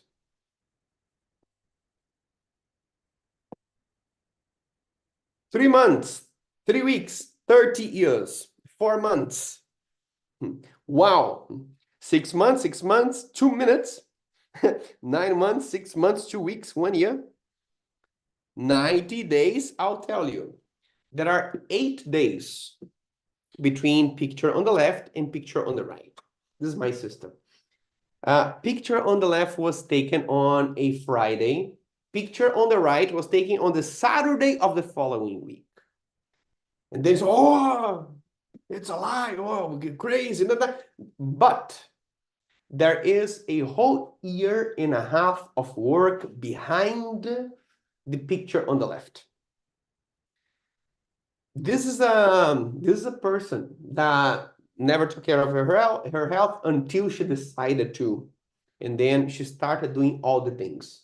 She started doing the 3 things, the fasting, the hydration, the walking. And then she went into eating only from nature and overcoming emotional eating, and then training at the gym, moving with grace and power. And then, mindfulness to disidentify with her thoughts and beliefs and all this stuff. For 1.5 years, the body didn't change a thing. All behaviors changed, but the body didn't. And she was talking to me. She said, I'm in a very good place because I'm very happy with my behavior. But there's a part of me that makes me very anxious because the body didn't change things. She had a very strong attachment to the result. And because of that, she would be very anxious. You know, the husband wouldn't support much. He said, now you're not eating this, you're not eating that. We don't go to McDonald's anymore. You kind of just ruin our weekends, and you're not even getting any results. Friends were telling her, tell us the truth. You are lying. It's okay. We know. You're telling everybody they're not eating, but if you are, just tell us. You can tell these things to us. They're implying that she was lying, and there was a lot of attachment to result, and she would feel, because the body was not showing the result, there was a lot of anxiety, a lot of stress in the body. And then she works part of a group that I have in Brazil. One day I proposed them, this group, a advanced fasting protocol. Is when you do 36 hours fasting 4 times a week in 1 week. You do 36 hours of fasting and then 12 hours of eating, 36 hours fasting, 12 eating, and you repeat this for an entire week. So you do this fasting 4 times. And this was the part, the group was working on these first goals all the way to the more, they reached the level to do the advanced practice. And she didn't want to do it because she was too attached to the result. She said, you know what? I'm just going to suffer. And what if I do all these 36 hours of fasting and the body doesn't do anything? It doesn't change again. The attachment to result made that just the glimpse of that experience very heavy. And then we have this conversation. I was reading I've been studying a lot the Bhagavad Gita. It's one of my favorite books of all types of books. And one of the things that the Bhagavad Gita tells you clearly is to detach from the results. That your winning is not the results that you achieve. Your winning is to do the doing. The results are out of you. It's something that the body will do. It's something that is a bunch of variables coming together for something to be manifested. But that's not your winning. Your winning is to do the doing. Is to focus on the present. Whenever you are focused, attached to result, you're living in the future. And we all know that happiness is in the present, and spirituality is in the present. And if I'm focusing on the process, the process, not the destination. I'm focusing on the doing. I am detached from the result because I am doing something for the sake of doing. And if I did it, I won. And then we had that conversation of letting go of the attachment to the result and doing this for the sake of the doing. And she said, you know what, I'm going to do this. I'll do this fasting because I think it will be a beautiful practice, a beautiful experience. She loves the practicing of fast. And if the body changes, okay. If the body doesn't change, okay. My winning is to do the doing. And then in 1 week, the body changed. It seemed that the body changed everything that he was holding on for the past year and a half. Past year and a half, there was a lot of action, and the body changed. You just didn't see with your eyes. And then in 1 week of the detachment to the results, you know what people are saying? I'm going to do this because I want to enjoy the process. Then it feels like, you can't really explain, but it feels like finally the central nervous system went, and the body manifested all the change that it hadn't before. So I think the 10th goal here is one of the ones that speak the louder, when you unlearn things and you do things for your own truth. At the end of the day, here's where you start. Many actions. At the end of the day, you start from one: water, fasting, walking. And from there, you go one step after the other, working. This is a holistic health, like a Holobody framework, that we can work on the entire health one step after the other in an organized way, having this idea of priorities in simple steps. Now you got this entire idea of holistic health, and you made it applicable. And you made it easy, one step after the other. It becomes a journey, and this becomes awakening through the body. You change your awareness, you change your consciousness, you change your priorities. It's not a diet to look good for the summer. It's a way of living life. Some of us are just waiting for the call to action. They say, yeah, I know, yeah, good idea, but didn't do anything. Sometimes the call to action comes with a disease, with a diagnosis, like Sandra went to the doctor, said he's not going to live much, or sometimes with a relative that passes, or sometimes some disaster.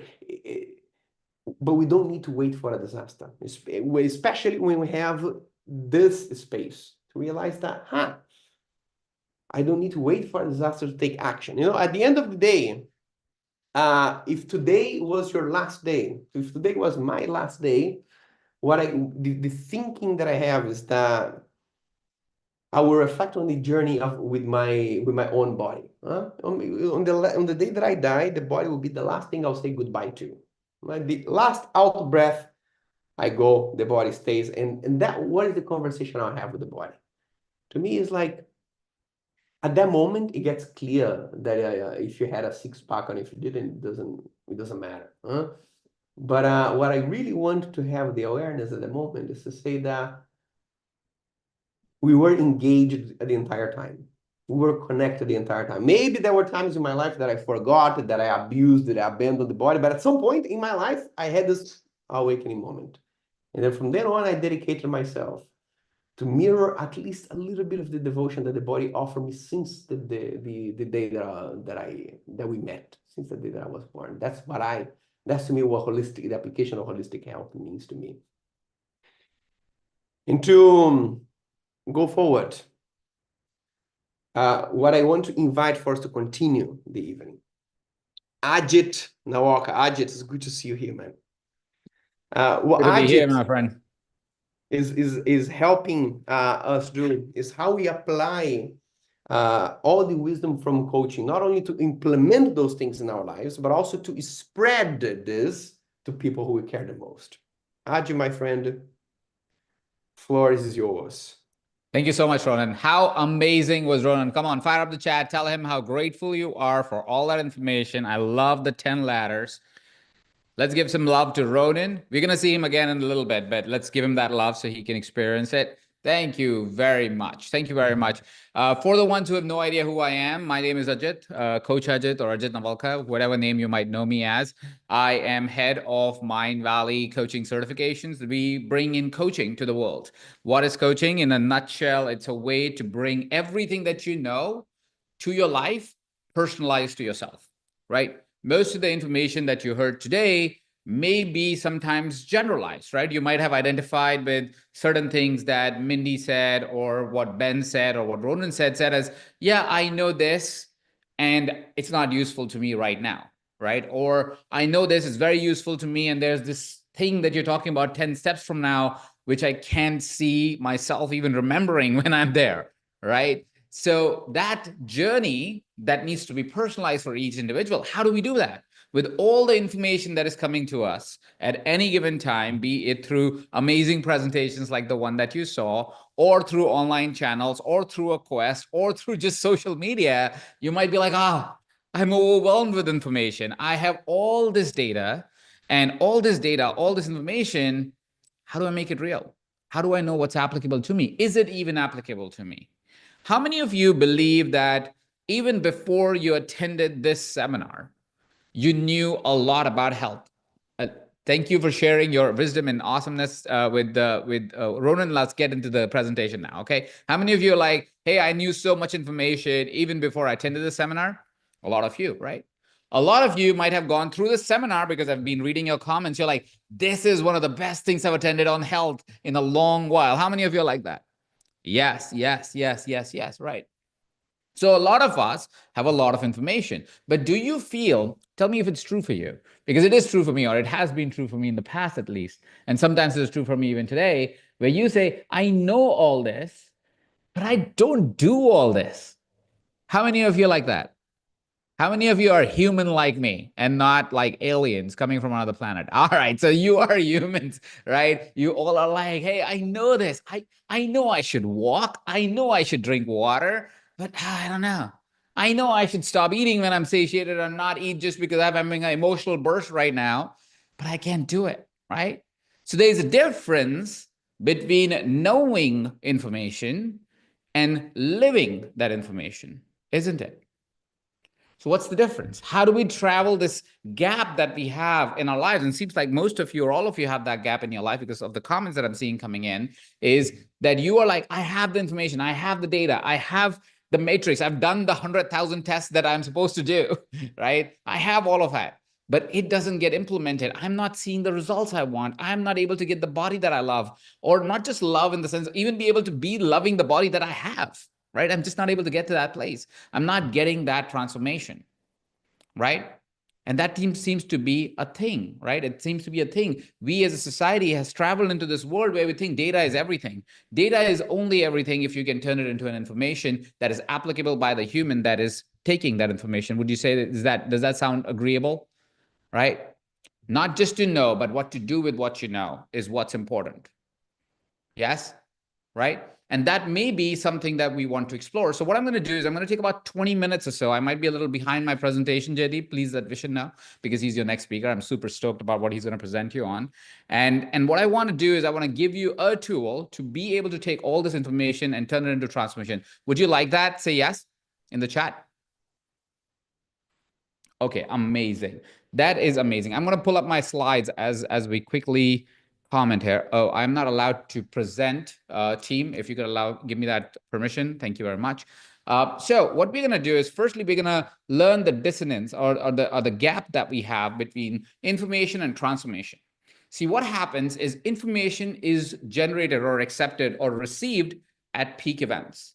Right? This is when you have a big insight. This is when you come to a seminar like the Holobody seminar. This is when you attend a great talk at an event. You have a huge burst of information that comes in. It's a peak event. You go, I finally understand it. Right? So today you understood so much, right? Today you understood so much. You're like, oh, I understand what's happening in my body. I understand what happens, what fasting does for my body. Yes? That's a peak event that just happened. The challenge is peak events are information events. They've given you the data. They've given you the information. You have the thing. You might have taken pictures that you can reference back to. But transformation is not a function of peak events. Transformation starts or can start at a peak event, which is why you're here. But the way to really transform your life is to take these peak events and turn into daily mindsets and activities. Right? If you take all this information that you have today and tomorrow you do nothing about it, nothing is going to change. Even if intellectually you will be smarter and you will sit with me in a debate and correct me if I told instead of 1 ounce of water, you need to drink 1.5 ounces of water, right? So you might be very good at telling data and spitting back the data back at me, but you will not have the transformation, right? Because every peak event or any information set needs to be turned into a transformation set. And a transformation set is not a peak event. It's a daily act of a new mindset and a new action. Would you agree? Say yes, if that has happened already for you. Yes. Cool. So how does anybody take all this information that one might have received today and turn into daily mindset and daily actions? Because if we could do that, we would have the life that we want. Yes? Okay, let's see if I can share this and if you see my slideshow. I am hoping you do. Yes, you do. Okay, cool, great. Amazing. So I won't be able to see your comments, but stick with me for a second. So the first way to really create information to transformation is ask ourselves the question, why? Why do you want to be healthy? Why? See, one of the biggest challenges is that a lot of us go, I want to be healthy. I want to have six-pack abs. I want to lower my blood sugar. I want to blank. But most of us can't answer the question, why is this important to us? And if we can't answer the question, why is this important to us, we will never orient our mindset and skill set and activities that need to happen to be able to achieve that why. Have you ever reached a destination you didn't know you wanted to go to? And it was the right destination. I'm going to pull up the chat so I can see if anybody has been like that. No, right? Because if you don't know if you should drive to LA, you can't get to LA. You will just be running around in circles because you're like, where am I going? Why am I going? Right? And you won't go to LA, I'm just hypothetically assuming, if you don't know why you need to go to LA. Are you going for fun? Are you going for activities? Are you going because you're meeting a Hollywood star? Why are you going anywhere? right? If you don't know why health is important to you, it is unlikely that you will achieve the outcome that you want to achieve in your life, right? Would we say that's an agreeable position, right? And I'm glad some of you are already typing in why, because what I wanted to do next is to kind of have you close your eyes for like 10 seconds, take a deep breath in, breathe out for a second, and ask yourself, why do I want to be healthy? Why? Why do I want that body, or why do I want to feel a particular way? Why do I want to experience this a particular way? Right? I love that some of you are so clear that you're already writing, by the way. I'm grateful that you've answered that question for yourself, right? That means there's a primary motivation that you have to actually do what we're going to talk about later today as well, is to actually take all this learning and actually turn it into something actionable. We are going to make an opportunity available for you to come join us and use me and Ronan as your guides to be able to actually take this opportunity and make it real for yourself. But before we get into that, my invitation is to really, really question your why also.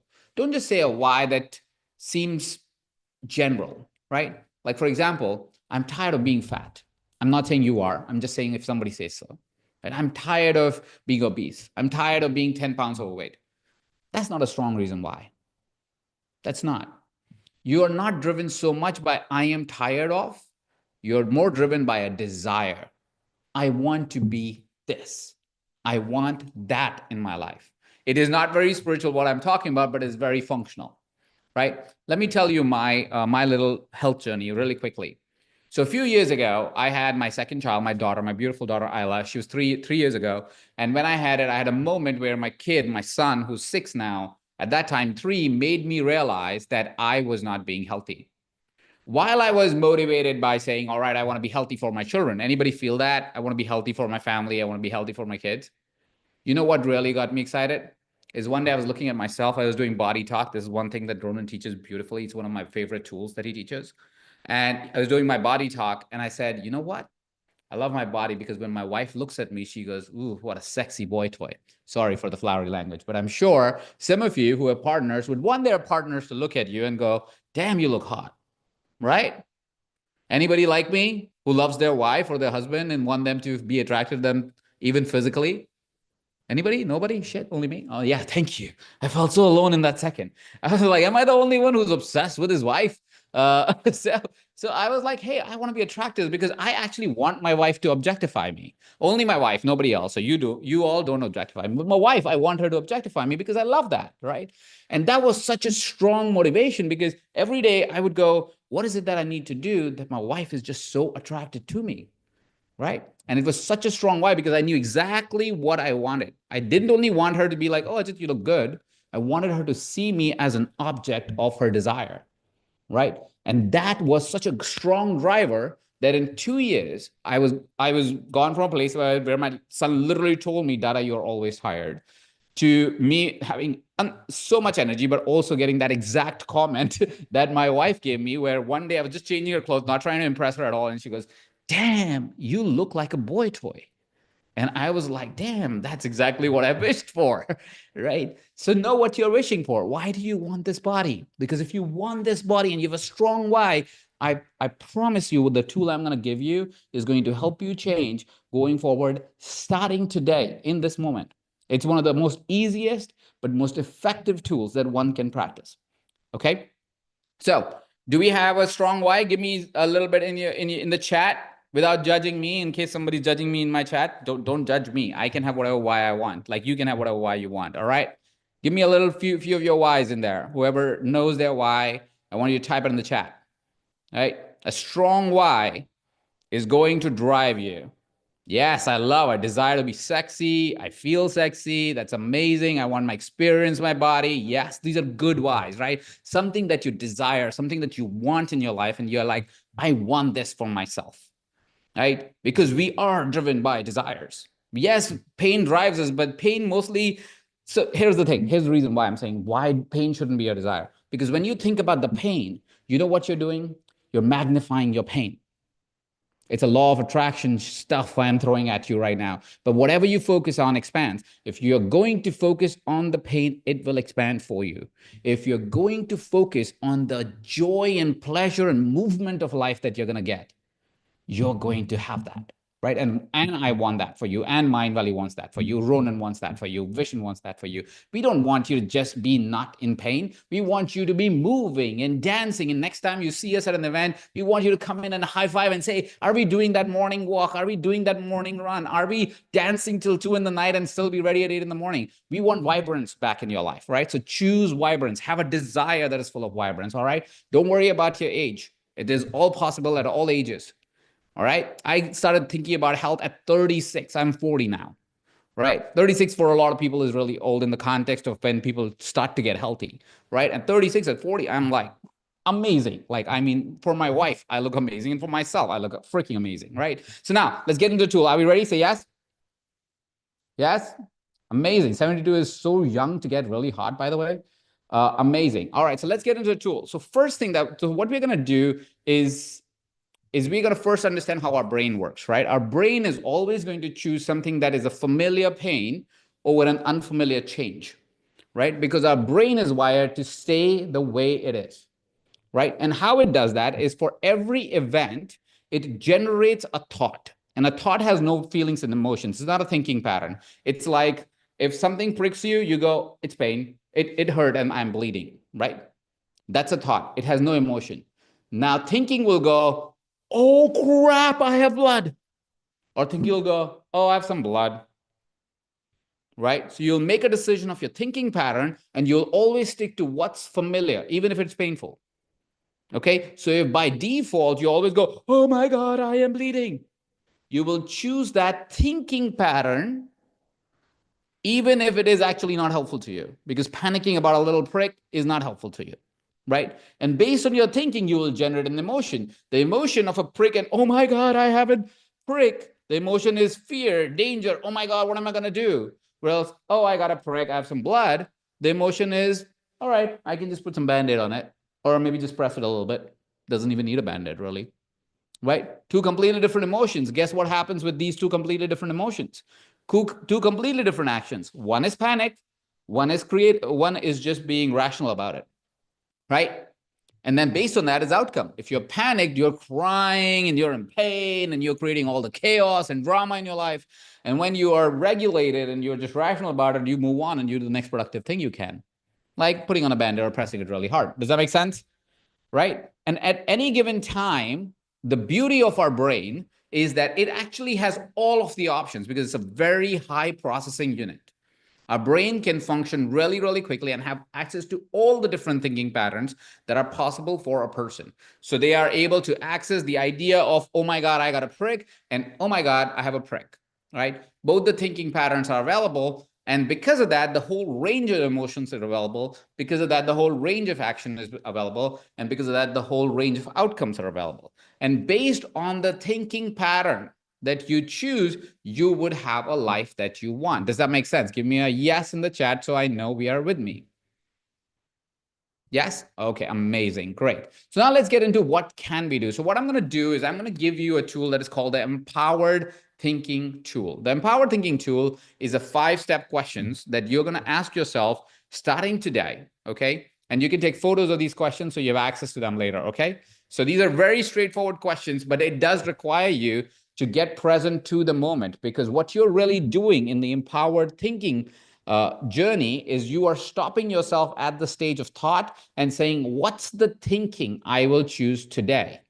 Or what's the thinking I'm going to choose in the context of what just happened, right? Life's just events happening again and again on the back of each other, right? And the thought is getting generated on the back of each other. Now it's the thinking that you will choose that will change the rest of your life. So if you're somebody who has had all the information all your life or has that information for a long time, but find yourself not taking action towards it, it's the gap between your thought and your thinking, right? You're choosing the thinking that's familiar, even if it's painful. So you're choosing to say, oh, I feel emotionally dysregulated, I'm going to have another piece of cake, is you choosing the thinking pattern that is painful. You don't feel good about it after, but it is familiar, so you choose it. Is making sense? Yes. I'm assuming yes. Cool. So first is you start to go, what am I really thinking? The first question that we ask ourselves in a moment of when an event happens is, what am I actually thinking? Right. So let's take the example of ordering, and I'm not trying to shame anyone for eating cake. Please eat as much cake you feel like your body actually likes having. It's not my business, it's your business, but I'm bringing attention to it, right? So bringing attention to it, ask yourself, okay, when I feel sad or angry or dysregulated, for lack of a better term, or I have an emotional response to something that's happening around me, why is it that I order cake? What am I actually thinking? What am I really looking for here? Right? What you may notice is most often than not, food is association with comfort, right? So at any point you feel emotionally dysregulated, you choose something that makes you feel safe and comfortable, and it often is some food that you had as a child. Did you, as I'm saying this, is this resonating for you? Like, are you going, that's actually true? Like, I know I crave, I'm from India, in case you didn't realize, with my beautiful skin tone and my wonderful accent, is I was born there. So my default craving comfort food is Indian food. And Indian food, when not made at home, tends to be incredibly unhealthy. Have you ever had it? It's full of butter and ghee and just too much. Mac and cheese, cake, chocolate. Why do you think these foods kind of attract us and get us to get in there? It's because as a child, this gave us comfort, right? And because we default to our 5-year-old self, because we have never questioned it, we go for chocolate, cake, mac and cheese, whatever these foods are that help us regulate that dysregulated emotional state. And because we haven't observed our thinking well enough in context of it, it kind of triggers automatically, right? But the moment you pause and you go, why am I choosing mac and cheese? Why am I choosing chocolate? Why? What is the thing? Right? And the moment you start going, okay, that's what happens. That's the first question is, what am I really thinking? I am thinking that when I have an emotionally dysregulated state, I go back to my 5-year-old self who wanted chocolate, or 7-year-old self, 9-year-old self, doesn't matter, whatever the thing is. Right. So that's the first thing that you would go in. I was like, okay, that's what am I really thinking? This is what I'm really thinking. Right. Once you know what you're really thinking, the second question that you ask yourself is this actually true? Right? Is this actually true? Do I really feel more comfortable after eating chocolate? Do I really feel more safe after eating mac and cheese? Now, most likely what you would notice is you may have a small, if you take one bite of chocolate, you might feel comfortable. If you eat the whole chocolate, you simply feel more dysregulated because of too much sugar in your body, right? Anybody who has a habit of eating later in the evening because they're watching TV? Anybody here? Yes? Only one person? That's not true. We all know that. Yeah, so many of us, right? And have you found that you sleep later and later the later you eat? Right. And that happens because we think it'll make us feel comfortable, make us feel safe, make us feel relaxed. But what happens? We get more dysregulated and now we can't sleep. Right. So if you ask yourself, is this really true? Am I really getting the reward that I think that I will have? I would suddenly start to question it. And what I will find is most of the time, it is no, not true. Right? Netflix is also TV, by the way, in case people are like, I don't have TV, but I watch Netflix. It's the same thing. Right? So, so anyways, whatever you are watching, but the point really that I'm making is not to check you on that. The point I'm making is your emotional state causes dysregulation, and we eat stuff thinking it'll regulate it, but it actually dysregulates us further. Right? Then what we do is we go, okay, what would be an alternative perspective? What would be an alternate to this thinking? So say, for example, your emotional dysregulation was causing you to eat something post 5 p.m., let's say, or 7 p.m., whatever's your habit, right? Is getting you to do that stuff. You say, what would be an alternative way to think about it? The alternative way to think about it, if I am emotionally dysregulated, maybe what I rather want to do is go out for a walk, because moving my legs actually regulates my emotions a lot more because I'm moving my body and my emotions are connected and sitting in my body. So movement of body may release the emotional charge that I have that will make me make a decision that is different. That is one alternative. Another alternative might be maybe drink water. Maybe drink water. Maybe drink a protein shake. Maybe I'm really hungry, but protein is going to satiate me a lot more. Right? Or whatever that might be. And everybody will have different tools that they can come up with in context of their life, right? Not everybody can go for a walk because maybe you live in a neighborhood that you can't go for a walk, or you have little children and you can't go for a walk, but maybe you can do something else, right? So what are some alternatives to this thinking? What is it that I can do if I'm emotionally dysregulated instead of following my default of eating chocolate after 7 o'clock or whatever time in the day, eating 3 chocolates a day or whatever that is that you're falling for as a trap right now, right? So what are some alternatives to this thinking? Let's think about these alternatives. Out of these alternatives, what is a more empowered thinking that I can choose in order to create a more desirable outcome for me? And here's why knowing your why is so important. If you know your why is to live the most epic life or become more harder for yourself or for your partner or have a more energetic morning and an energetic evening and not feel tired ever, right? More positive, affirmative desires that you have, you go, okay, if that's the desire I have, what is the choice that I should make? Should I be eating that bag of chocolates or should I be going for a walk? Right? Now what you've done is in your brain, you have actually opened a way for it to choose between one or two options, and it cannot go back to default, right? Because now it has to make a choice. Now, here's the trick.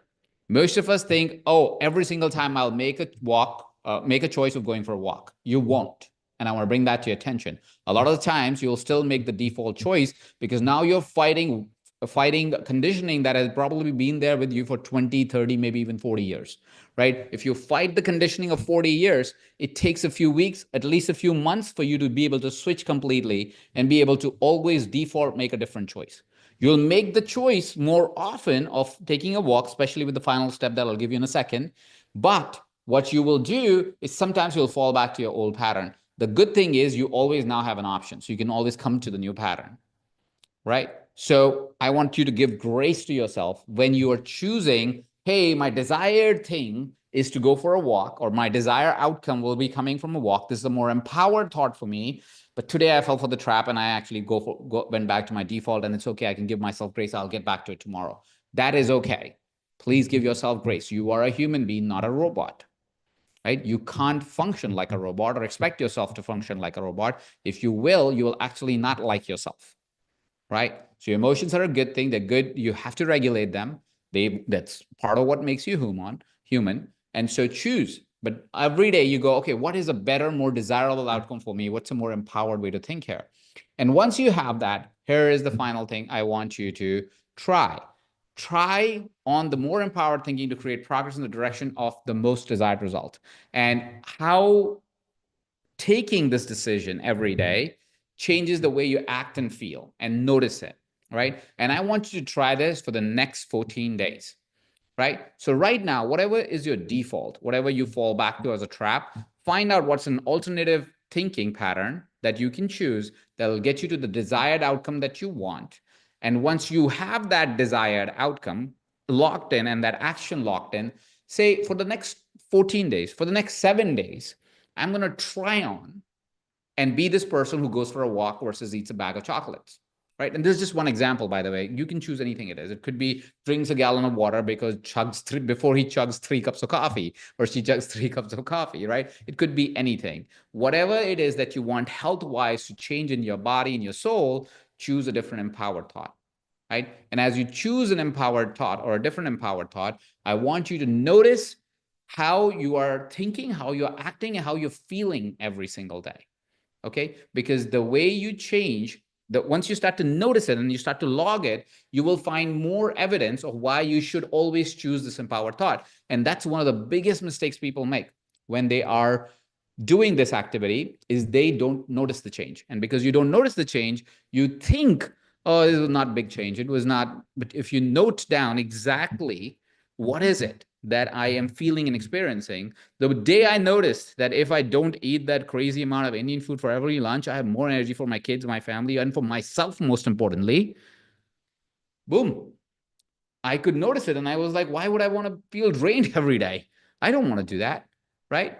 So my invitation for you, and this is my final invitation for you, is see if you could choose a different thinking pattern for the next 7 days or 14 days, even better. And as you see it, you'll notice to see changes in your life, the feelings that you will have. Notice some feeling changes in your life, right? And as you experience them, hopefully you'll be able to stick to that transformation that you all want in your life, because I know you have the education. You have gotten 4+ hours of great education for you in your database, in your pictures, in your notebooks, hopefully.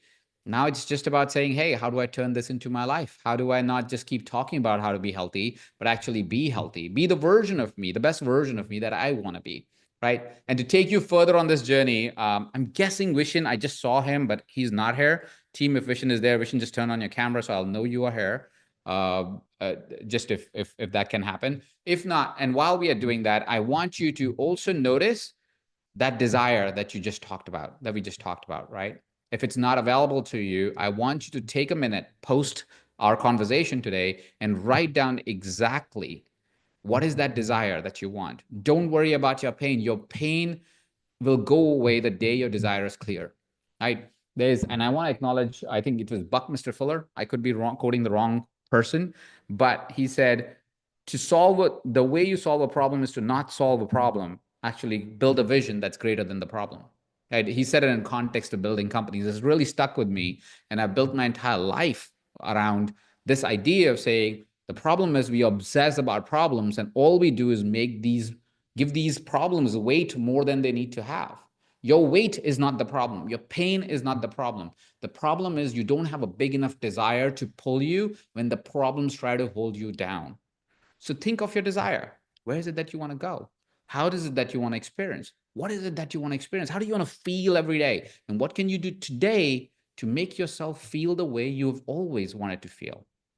Okay, I'm quickly checking my text in case I am doing something wrong here, because I did see Vishen just 1 second ago, and I'm not sure if he is here. Okay. Okay, I'm not sure what's happening here, so I can talk for hours, by the way. It's just because this is one of my most passionate things. Thank you very much for all the acknowledgement. I appreciate that you guys, yeah, I love that you all are sharing what your desires are. It is really, really, really good. And I want you to, okay, so while I'm waiting for Vishen, or maybe he's here and there's some technical issue here, I want you to bring attention to what we can do with those desires. Okay, cool. Here's what you can do. We have 2 minutes. Here's what you can do with your desires. If you have a desire, say your desire is, I want to feel more energy. Based on everything that you've learned from Ronan today and for Dr. Mindy and Ben, I want you to write down one thing that you can change, or one thinking pattern that you can change in the next 7 to 14 days that will make you feel the experience that you want to have every day in your life. Just one thing. Just choose one thing. Don't try to eliminate anything. Just try to add something, right? You don't have to go, oh, I'm going to stop eating this, this, and this, right? The reason why we fail all of the time is because we think we are going to change everything like as if like, you know, cold turkey. I'm going to just switch. I'm going to change, right? Most of us can't do cold turkey. Most of us need a little bit more bring up time, right? So you could add that one thing for you. Secondly, is find a way to connect with the community. We'll offer you that opportunity as well, by the way, to join a community of people who are going through this transformation together. And I want you to find that ways, because here's one thing that I'm missing the name of the person who shared this data with us, but she found that as she was researching human behavior and human change, she found about 60 or 65% of us only change in context of somebody else, or can change in context with somebody else faster and better, right? That effectively meant that if you are changing in partnership with someone, if you're in a community, if you're together, what tends to happen then is you tend to change because the person is changing with you. How many of you find that it's harder for you to change because somebody who's your partner or friend keeps dragging you back to that bar, or that you know, whatever thing that you don't want to do, or quits on the workout on the 3rd day? How many of you feel that that's probably the Achilles heel that you have? That is like, I don't have that buddy, I don't have that support, I don't have that external person that kind of holds me and says, all right, let me pull you with me and we'll pull each other. Right? So many of us, we lack that community. We should join anything that is offered at any point that will allow us to have community of dedicated souls like you, right? Who go, okay, if I have a partner, I can change better. I can change faster. I can be more efficient. And let me be very honest, it's a lot more fun, because I got a few more seconds. I don't see Vishen's video, and I'll stop talking the moment Vishen comes on.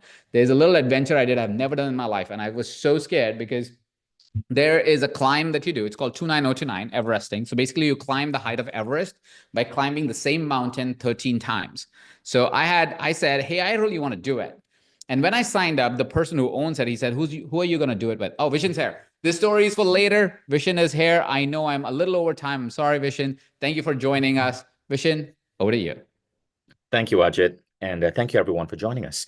I'm going into my part of the presentation for today, and I'm going to be speaking about the concept of mind-body healing, how to apply your mind to accelerate healing of your body. So firstly, it's great to see all of you guys over here. I'm excited. I see 2,500 people live with us. I hope you guys have enjoyed the conversation so far and all of the lecturers. We do this event once a year. And one of the reasons we do this event is because this event raises a lot of exposure for Mindvalley's Holobody certification, which is a certification where we train people to become total wellness coaches, where you're looking at not just exercise and food, but also all of those many disparate things that Ronan talks about, as well as the mind-body impact. Now, that's the piece we're going to talk about in the next 30 minutes. What you're going to learn in the next 30 minutes is a methodology pioneered by Jose Silva in the 1960s and the 1970s to accelerate healing in your body. Now, guys, I cannot stress this enough. One of the most remarkable things that any human being can learn is the idea of just how powerfully our mind can influence our body. I'm sure there've been moments in your life when you've probably gone through an illness, maybe you've rebounded from something, and you were probably amazed at the rate at which you healed. And you noticed a correlation between your thoughts and your healing. Perhaps you also noticed a correlation between your thoughts and your sickness.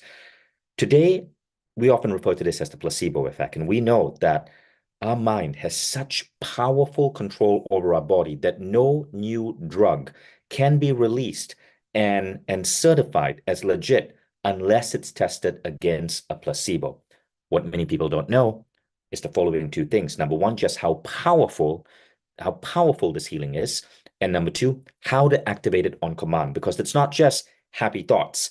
So I got interested in this when I was a child. I remember I grew up in Malaysia, and I remember reading an article about a boy who was suffering from a tumor in his brain, and the doctors were afraid to operate.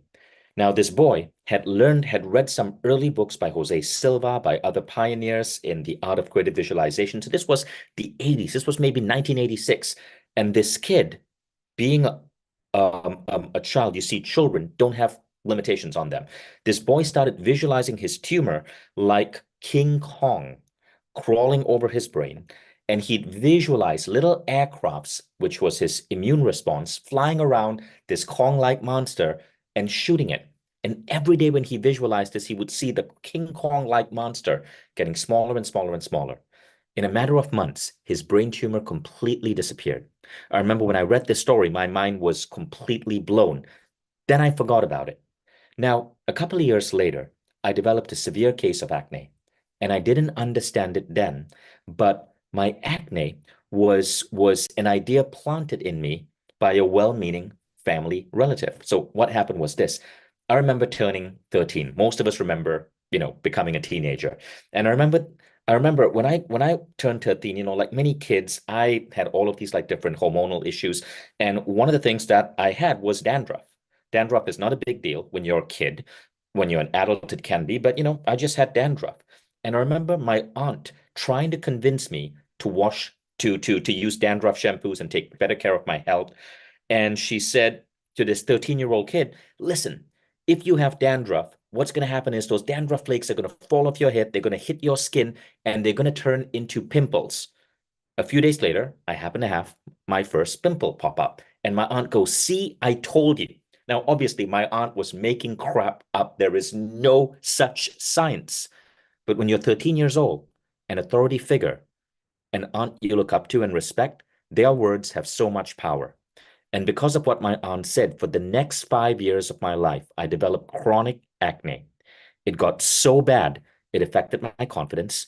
I was bullied at school. I mean, I remember being in the lunch line in the school cafeteria and having the school bully behind me, reading out a song he had just composed about me called Pimple Boy.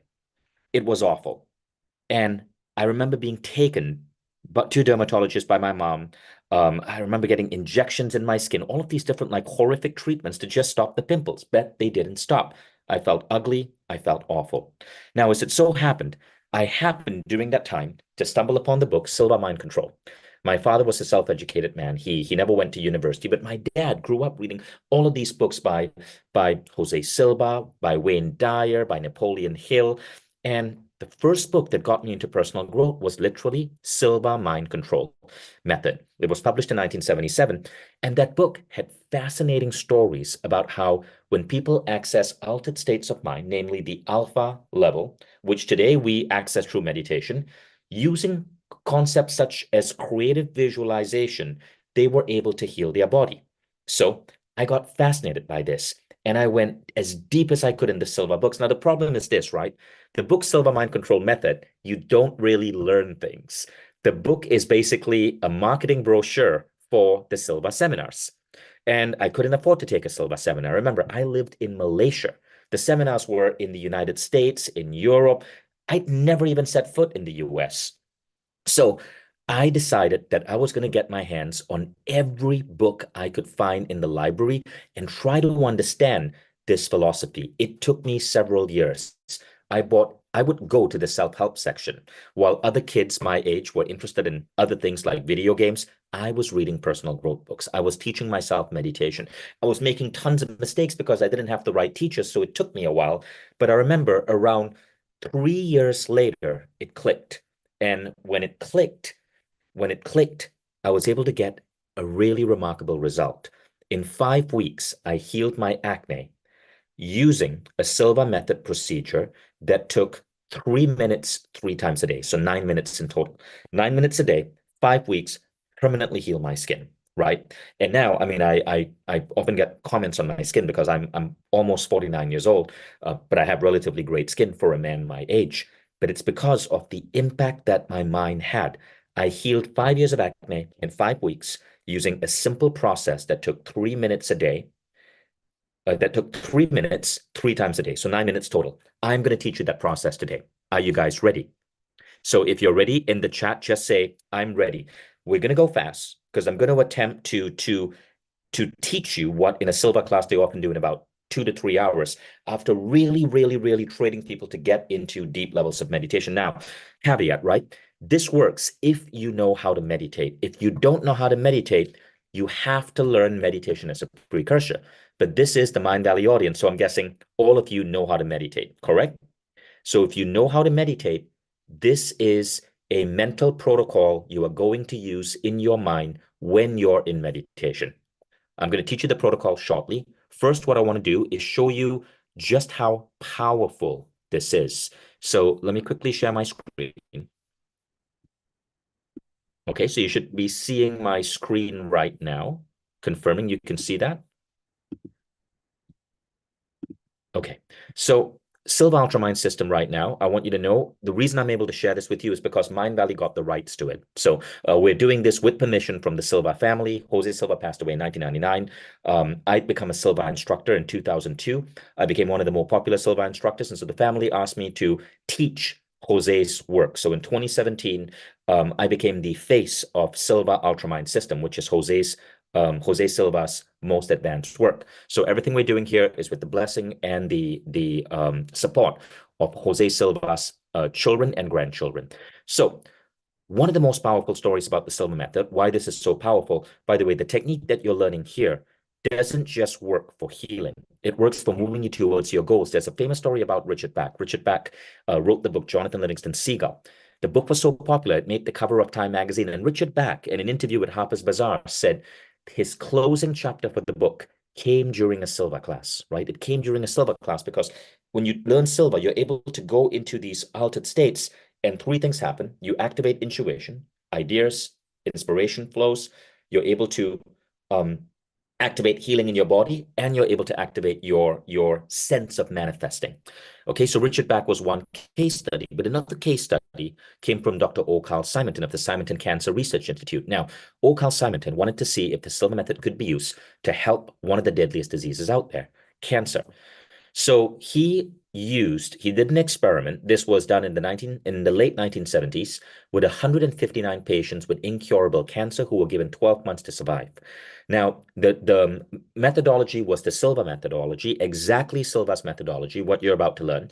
But for medical reasons, they used the term imagery therapy. Okay, they didn't mention the brand. 4 years later, of these 159 patients, these were the results. 63 were alive, 14 showed no signs of cancer, 12 had cancer regressing, 17 was stable. Average survival time, which is what the scientists were looking for, doubled to 24.4 months. So this is pretty impressive. Now, again, note, we're not saying that you can heal cancer. Look, only 14 people here had their cancer heal, right? But the thing is, this is pretty impressive for a study that lasted 1 year and took just a couple of minutes a day. What Simonton went on to say was about the Silva system. I would say this is the single most powerful tool I have to offer patients. Now, again, what you're about to learn doesn't just apply here. It applies also to manifesting. One of the more popular Mindvalley students, this story came out in September 2019. Bianca Andrescu, she was someone just like you, a Mindvalley student, attended a Mindvalley event, and she learned these techniques at the event. She applied them. Her visualization goal was to beat Serena Williams and win the US Open. She visualized for 3 years from the age of 16 to the age of 19, and she beat Serena Williams September 2019. Like, this was crazy. My phone I started getting all these messages on my phone when after she beat Serena Williams, when the press went up to her and said, "How did you do this?" She goes, "Well, I was using this technique from this book called The Code of the Extraordinary Mind." Well, the technique again was this technique that you're about to learn. So why am I sharing this with you? What you can see in your mind, yes, it can heal your body. You can go further. You can use this to manifest yourself towards goals. You can use this to source inspiration. You can use this to improve sporting performance. It is powerful stuff. Okay, so this is what we're going to do. Now, like I said, the precursor to this is you must be able to access the alpha level of mind. What is the alpha level? Well, if you were to hook up your brain to a device called an electroencephalograph, which most hospitals have, you would find that your brain waves are beating at a rate of roughly 12 to 21 cycles per second. Okay, this is the waking state. When we have a cup of coffee, we are basically at the waking state, getting even a little bit more awake so we can get work done. But here's the sad reality about the modern world. If you look at ancient cultures did not just survive as a monophasic species, right? Monophasic meaning you're only at the waking state. They dove into altered states of minds. The ancient Greeks had their rituals at Delphi. The ancient Egyptians, again, had their prayer ceremonies. The Sufi dancers, the tribespeople of the rainforest who communicate through their dreams. In 1973, an anthropologist called Erica Bourguignon did a study and found that 70% of indigenous cultures, before Western civilization comes on, they have these altered state practices. But science then goes and says, "Oh, that's not real." Like, no. And this powerful abilities that we are born with as human beings, we forget. Jose Silva's contribution, as well as the contribution of people like Paramahansa Yogananda and people who teach meditation and people like Wayne Dyer, is that they're helping us understand that we have these abilities within us. It turns out that we tap into these abilities when our brain waves slow down. Now, how do you slow down your brain waves? You get into a rested state. You learn to meditate. And this is essentially why meditation is so powerful. So when you slow down your brain waves to what is called the alpha level, which is 7 to 14 cycles per second, even if you do nothing, even if you just focus on your breathing, even if you just, let random thoughts flow through your head and observe these thoughts, you see incredible health benefits. Since 2010, there have now been 15,000 studies in meditation. There's an exponential rise in the number of studies in meditation. And it's found that it alleviates pain, helps you sleep better, removes depression, helps reduce PTSD, improves heart health. It improves the quality of your skin. It slows down aging because it reduces It reduces the rate in which your telomere length shortens. And telomeres are an important measure. Your telomere length is correlated with aging. We don't have to go into all of that science, but basically, just being in meditation improves your health. But you can accelerate that using the technique I'm about to teach you. So let's now go on to that technique. I'm bringing on a second set of slides because I want to illustrate this and make this really, really clear to understand. Give me a second to just share this with you. Now, the technique you're going to learn is called the 3 scenes technique. Okay, this is one of the Silva's contributions. And he tested this technique and he refined it and refined it and refined it on close to 1 million students. And what you're seeing here is the final iteration of this technique that he published before he died in 1990. This was published in 1995. He passed away in 1999. It's called the 3 scenes technique. Now, let me explain how it works. I'm giving you permission with blessing from the Silva family to teach this here. Okay, so the basic technique looks like this. You are going to see 3 scenes in front of your mind. Your eyes are closed, you're in meditation, and you're going to pretend as if there's a giant TV screen in front of you. Okay, so think about the biggest TV screen you can imagine and see it in front of you, roughly 6 feet out and 15 degrees above the line of horizon. So not straight up in front of you, but a little bit high. Why high? When your eyes are closed, when your eyeballs are 15 degrees upwards, it produces alpha waves. So it helps you stay in that relaxed state. This is something that Jose Silva found. Now, you're going to see that giant TV screen in front of you. And on that TV screen, you're going to see a movie about your situation.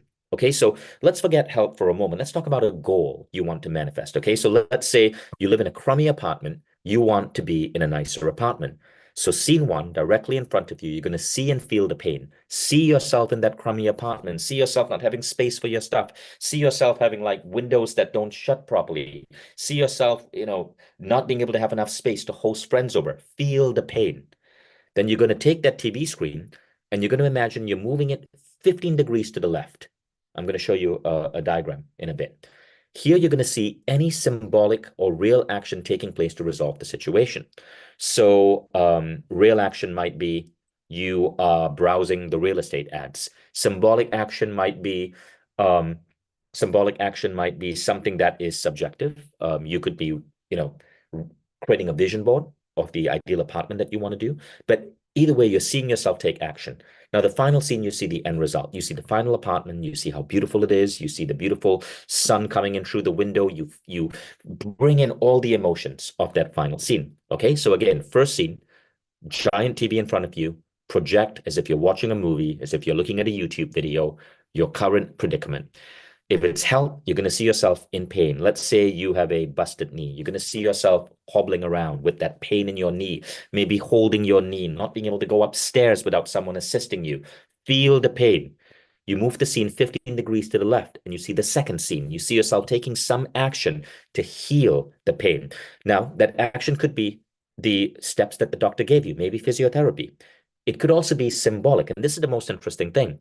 When it comes to healing, symbolism actually works. So symbolism could be this. Let's say you have a pain in your knee. You might see the pain as, say, you might imagine you're looking at your knee. And they're like these dark black clouds around your knee representing pain. You might see yourself with a symbolic vacuum cleaner coming and sucking up these clouds, right? It's symbolism. It's like you're creating a cartoon about it, but it still works. This is the crazy thing. So that's what you do in the second scene. Now, the third scene, okay, the third scene, again, you move it 15 degrees to the left, and here you see yourself fully healed. You're climbing up the stairs, you're jumping up and down, no more knee pain. Okay, again, you can use it for a goal, new apartment. You can use it for healing. So let's just do a quick check. Everyone clear on this so far? If you're clear, go ahead and just type in clear. If you have a question, go ahead and type in your question. I can't answer all the questions, but at least I can make sure that I'm going at the right pace. Okay, I have only 12 minutes left. Amazing, amazing, amazing. Okay, this is great. This is great. Yes, so you always move the scene. I saw a question coming. You always move the scene 15 degrees left. If you're left-handed, it doesn't matter, 15 degrees left. So why are you moving the scene to the left? Okay, it's because this is how Silva found your subconscious mind perceives future. When he would hypnotize people and ask people to go into the past, hypnotic regression, they would move to the right. When he'd ask people to project to the future, they'd move to the left. So by this, he concluded that the subconscious mind perceives the future as being on your left. So this is my left, okay? It's going to be different for you. This is my left. That's why we do the left. Okay, so summary, scene 1, feel the pain. Take into account any changes since starting this process. Exaggerate the pain. Pain creates motivation for change. Okay. Scene 2 shows near future. See yourself taking baby steps. You don't have to know exactly what to do. Just take action. And we'll come to this in a moment. Scene 3, future outcome. Feel the joy. See the situation fully resolved. See 2 or more people benefiting. All right. Now let's go back to scene 1. I want to share with you a case study. This is an actual thing that happened. This was shared with me as a Silva case study when I was going through my training. This was a guy called Jason. I believe he was somewhere in Texas, and Jason was addicted to Coke. Now, I'm not talking about the white powder. I'm talking about the cola, Coca-Cola. Jason had to drink 2 giant liter bottles of Coke every single day. He was addicted to the caffeine, addicted to the sugar. If you don't know this about sugar, sugar is highly, highly, highly addictive. Coca-Cola is extremely addictive. People get addicted to Coke. Now, Jason was putting on weight. He was getting obese. He was losing his energy. And what happens is when you have a sugar crash, what you got to do, you got to take more sugar to get your energy back up. So it's a vicious cycle. Jason got trained in the Silva Ultramind approach, and he learned this technique. So this is what he did in the first scene. He would feel the pain. He would see himself feeling unattractive to his wife.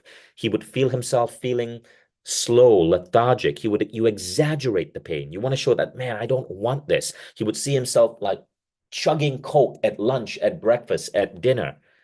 Then he moved the scene 15 degrees to the left to show immediate future. This is scene 2. This represents action. Now, what he did was this. He showed himself going from 2 liters of Coke to 1 liter of Coke, right? He would stop at 1 liter, and then the rest of the day he was drinking water. This is a baby step, right? He doesn't have to know how to reduce his habit. He just saw himself taking action. That means rather than drinking just Coke, he might see a glass of Coke and a glass of water, and he's alternating. So he's seeing himself cut it down by half. Then he goes to the third scene. He sees himself completely Coke-free. Someone offers him a glass of Coca-Cola. He says no. Situation is fully resolved. He's only drinking sparkling water or soda water now.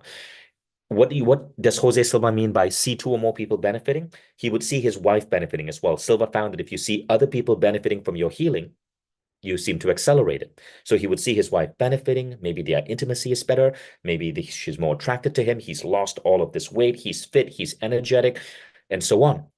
And he kept doing this. In 2 weeks, he was completely off Coca-Cola. He went from 2 liters to 1 liter to half a liter to a quarter liter to 0 in 2 weeks. That's 14 days. So why do I share this with you? If you have an addiction to something that you know is bad, I don't care whether it's French fries or it's Coca-Cola or it's too much caffeine and you know it's like keeping you up at night, you can use the same technique to overcome that addiction. So you're literally reprogramming your brain. It's almost like you can reprogram your VCR. And by saying that, reprogram a VCR, I'm kind of dating myself. I'm showing you that I grew up in the 80s because nobody has a freaking VCR right now. So maybe let's think of a better example. Like you can program your iPhone, okay? You can program your subconscious. So this is what's happening here. You can program your subconscious to drop habits that you don't like.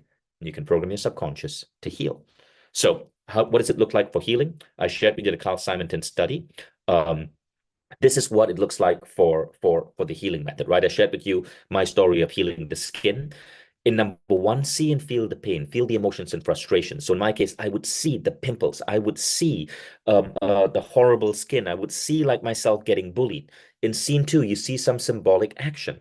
Now, what is a symbolic action? It turns out your subconscious, if the doctor's given you a pill, you can see yourself popping the pill and then imagine like when the pill goes through your body, it's, imagine some symbolic action. The pill is radiating white light. The pill is causing your immune cells, which you can see as little soldiers with laser pistols coming out to kill the germs. You could see that, but you could also see something completely symbolic.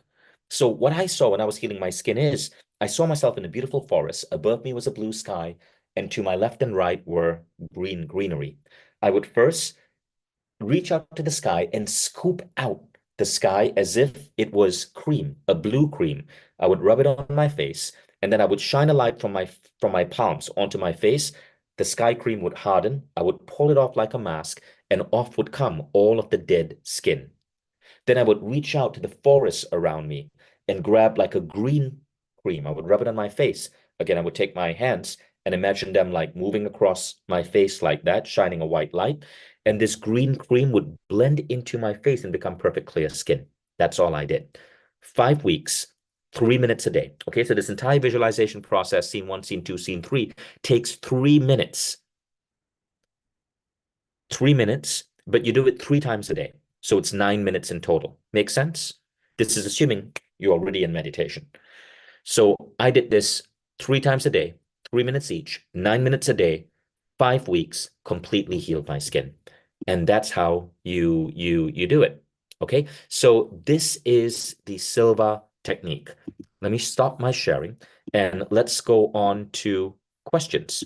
I know I was teaching that really fast, but I wanted to ensure that, but as you can see, it's not that hard. Once you understand these principles of mind-body healing and just how much your mind has impact on your body, you start understanding that every thought really matters. What is the dialogue you're having with your body?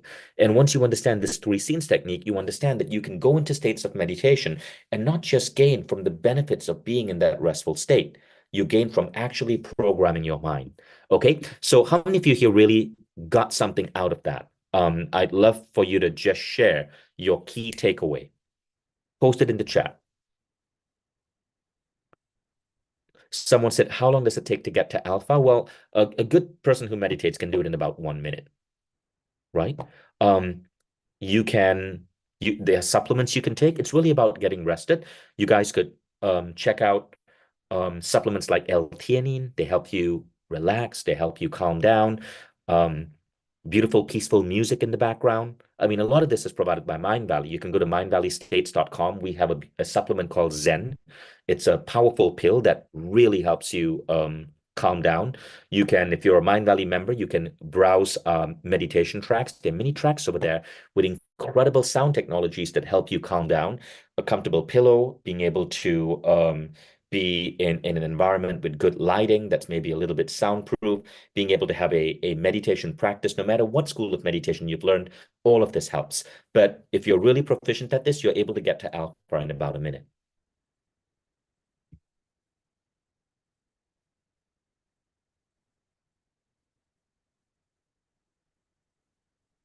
So someone said, do you see the problem on your screen or do you feel it through your body? No, see it on the screen. Don't feel it through your body. Why? Because let's say it's a pain, right? You don't want to, while you're meditating, you don't want to force your body to feel pain that would jolt you out of meditation. So don't feel it in your body. See it outside of you. See it like you're watching it on a TV screen.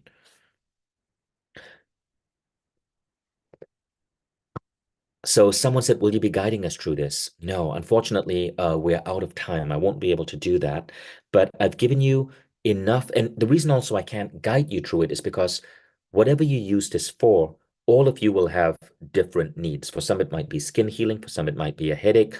For some, it might be removing a habit. It's too complex to do a group guided session. But if you are a Mindvalley member, and if you really want to get proficient at this, the Silva Ultramind program is available as part of Mindvalley membership. So, you know, the Silva class that I eventually took, it was 18 hours, 2 full days. That entire class is now digitized, really high quality, and it's available on Mindvalley membership. So you can take that. I paid around $600 or $700 for the class, but it's part of Mindvalley membership now. So you guys can always do it if you're a Mindvalley member, as I'm guessing more than half of you are. Okay, yeah, Steffi said here, just finished the Silva Ultramind Quest. It's fantastic and so effective. Thank you, Steffi. Okay, so lots of great comments. Thank you, guys. I hope you enjoyed this. Oh, Martha just said, thank you, Vishen. With Silva Ultramind, I stopped smoking from one day to another. That is fantastic. I'm so glad to hear that. If any of you, by the way, have great stories about Silva Ultramind, please share them. Go to stories.mindvalley.com. Share them because your stories are definitely going to inspire other people. Right. And yes, exactly. Someone said this technique is so powerful because you can apply it across multiple things. Yes, you can apply this to manifest, whether it's a promotion, whether it's doing well on a stage talk. You can apply this to eradicate a bad habit, even something such as sleepless nights. You can apply this to heal your body. And your body's ability to heal is truly, truly, truly powerful. Before I end, I want to share with you one really amazing story of healing that the New York Times wrote about, right? This was in July 2013. It was a study done by a doctor called J.B. Mosley. So J.B. Mosley was fascinated by the placebo effect, and he suspected that our mind is so powerful that we can also heal things that typically require surgery. So J.B. Mosley worked in, I believe that the Veterans Affairs Department, I think it was in Virginia. And for those of you who are not American, veterans are former soldiers who come back, and they often go through a really hard time. You know, every day in America, 22 to 44 veterans commit suicide. It's a really, really rough life. And American healthcare is not as cheap or as effective as in many other countries. And so one of the common things that veterans were suffering from is arthritis of the knees, especially as they get older. Because you spend so much time on your running, jumping in your training, and it hits you as you get older. And so what happens is there was a surgery that was done to help remove knee pain for veterans. And JB mostly wanted to see, is this surgery really effective, or was it the placebo effect? Was it the patient's mind? So this is what he did. They took 10 patients, and 8 of them got fake surgery. They were put under anesthesia, and they made tiny incisions on their knee, then bandaged it up. So when these veterans, these 8 guys came out of anesthesia, they could see that they had a bandage, that they had stitches, that they had a cut. They were convinced they got this miraculous surgery. Then there were 2 other people who actually got the surgery. So 2 people got the surgery, 8 people got a sham surgery. Can you guess how many of them had their arthritis of the knee disappear in the next 1 month? All of them. It turned out that it was nothing to do with the surgery. It had everything to do with the belief that their body had been healed. That's how powerful. So this study shook the medical establishment because it showed that the placebo effect doesn't just apply to simple things like headaches. It can be used to heal things that require surgery. That's how powerful this is. 10 out of 10 recovered. So now that particular form of a knee surgery is no longer done. The doctor, on the other hand, talks to patients and tells the patients, listen, you do physiotherapy, do this, it's going to go away. And then it goes away. So here's another one, right? Any of you ever been hospitalized? And when you're hospitalized, when you're on a hospital bed, let's say you're going through a hip replacement or something, what happens is that because you're immobile, you lose your muscles, right? You lose your musculature. So a study just came out that showed that loss of musculature due to hospitalization, let's say after a knee surgery or after hip surgery, is reduced by 50% if the patient, for just a few minutes, visualizes themselves exercising and walking. They don't even have to get off the exercise bed. They just have to, few minutes, 2 to 3 minutes, visualize themselves walking or exercising, and muscle loss is decreased by 50%. So imagine, right, the impact this would have on post-hip replacement physiotherapy, knee surgery physiotherapy. People who I had a friend who broke his ankle. He couldn't walk for 2.5 months, and his legs just shrank. But if he just visualized himself walking, the shrinkage would have been half, which means you rebound faster. That's how powerful the mind is. Okay. So now what I want to do is I want to invite you guys. This is the end of our training today. But if you guys want to stay back, what I would love to do is tell you about Mindvalley Holobody. So I'm very passionate about the mind-body impact. And one of the things I had my team do is we launched a program on Mindvalley to help people master their health. I want to show you what happened to me. So what you're seeing here is me just before I turned 40. This is in 2015. And me in 2022. And in fact, me today, I'm 49 years old. And you can see I look very different, right? When I turned 40, my health was absolutely crap. Absolutely crap. I was teaching meditation. I was successful as an entrepreneur, but I didn't really fully understand the impact of total health, of nutrition. I was eating very badly, and I was living in Malaysia, which is the fattest country in Asia. Just not very healthy food. And so I needed to change. And what happened was that I got so deep into health, and a lot of it I realized had to do with my mind. And you can see the transformation. So with my transformation, I decided to introduce health training into Mindvalley. We introduced several amazing programs, Wild Fit, which is on eating, 10X, which is on muscle building, and lots of other programs. And one of the approaches that we decided to take is a holistic approach. You see, when we think about health, this is a diagram from Ronan, and this diagram comes from a major university. I believe Ronan already covered this with you. You will see that people believe that it's all about diet and it's all about exercise. But if you actually zoom in, diet and exercise are tiny pieces of total health. There's social psychology, individual psychology, physical activity, your environment, physiology, individual physiology, food production, food consumption. All of these actually impact your health. And so we put together a program that is a 4-month health transformation program. And here's what makes it really cool, right? You can go through this program, and in 4 months, you are trained by Ajit, by Ronan, and by myself. And we hold your hand, and over 4 months, you experience a complete health transformation. People start losing weight. People build muscle. Your stamina improves. Your longevity markers go up.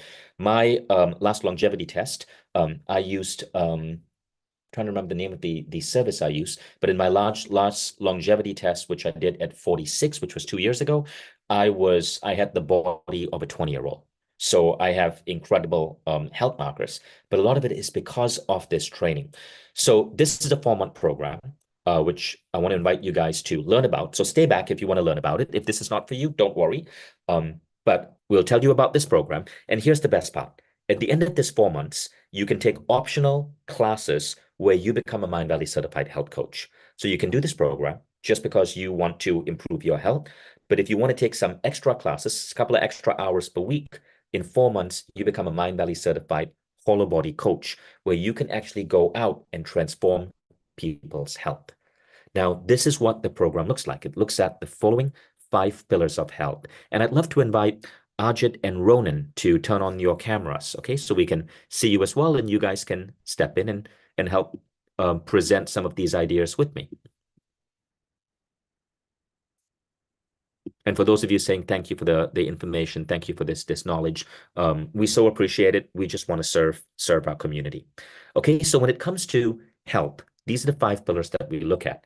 Identity shifting. This is where the placebo effect kicks in, by the way. What you believe about your body becomes true for your body. So those veterans I mentioned, their identity shifted from I'm an old man with knee pain to I'm an old man with like freedom in my knees because I got this surgery. And they think they got the surgery, but really it wasn't the surgery, it was the identity. Okay, then there's body harmony. This is how everything in your body is connected. Automatic behaviors, your daily habits, your daily behaviors. Mental power, this is the words you use, your visualization, and then external environment. Who are your friends? Where are you eating? How are you sourcing your food? So when you go to the full program, if you take the coaching option, you get to become a Mindvalley certified Holobody coach. Now, some of you may be wondering, how much is this? Well, we make it really affordable. The 4-month program is $1,999. And if you decide you want to become a coach, it's an extra $1,000. So it's $2,999. Okay. So who is this for? This program is for those of you who want to transform your own health and fitness.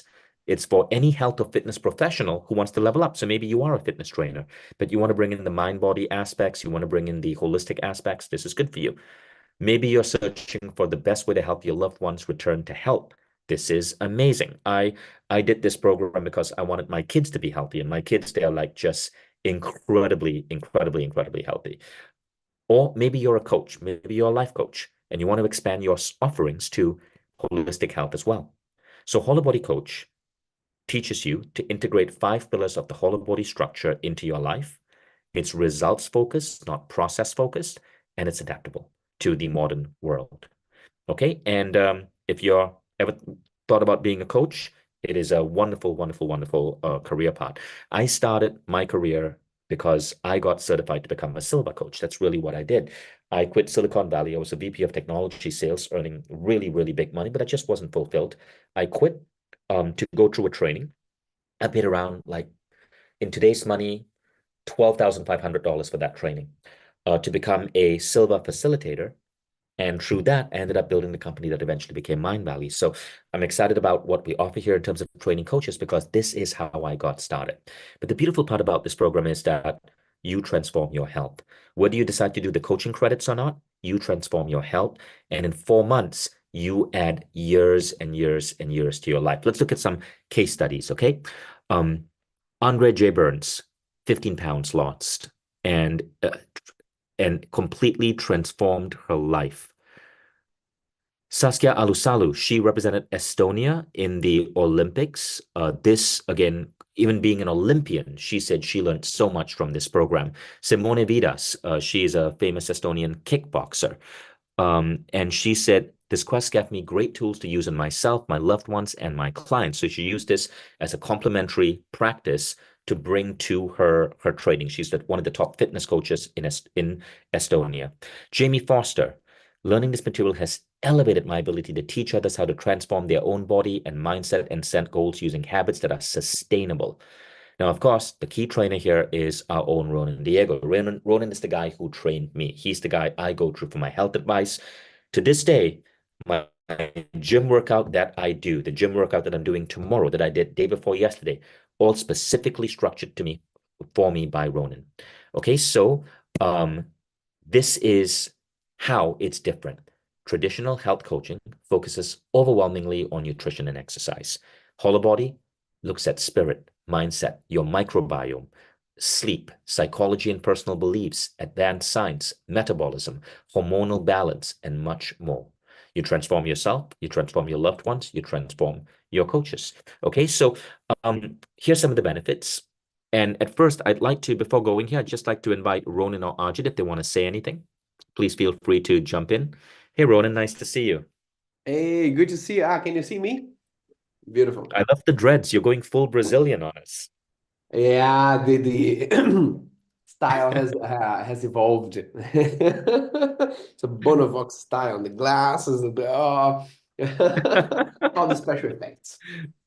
Yes.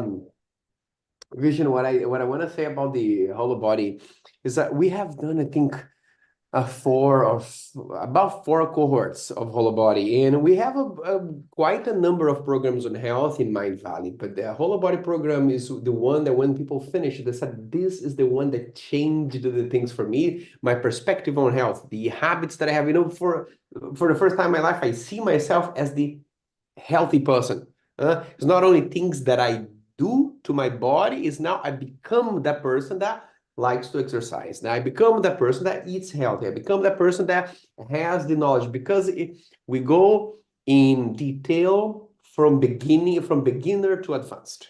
So for everybody who is here, what I wanted to understand is that this program is designed for a certification. And so the content of this program is very rich, is particularly rich, because we are not only preparing you to go through a transformation in your health, we are also preparing you to prepare others. And so we bring all the scientific studies, we bring the whole curriculum from the exercise to the sleep to the nutrition, all the way to fitness programs that you're gonna have made for you, to differences between men and women, hormonal health and hormonal balance and menopause, and then all the biohacks, and then the mind over body, everything's completed.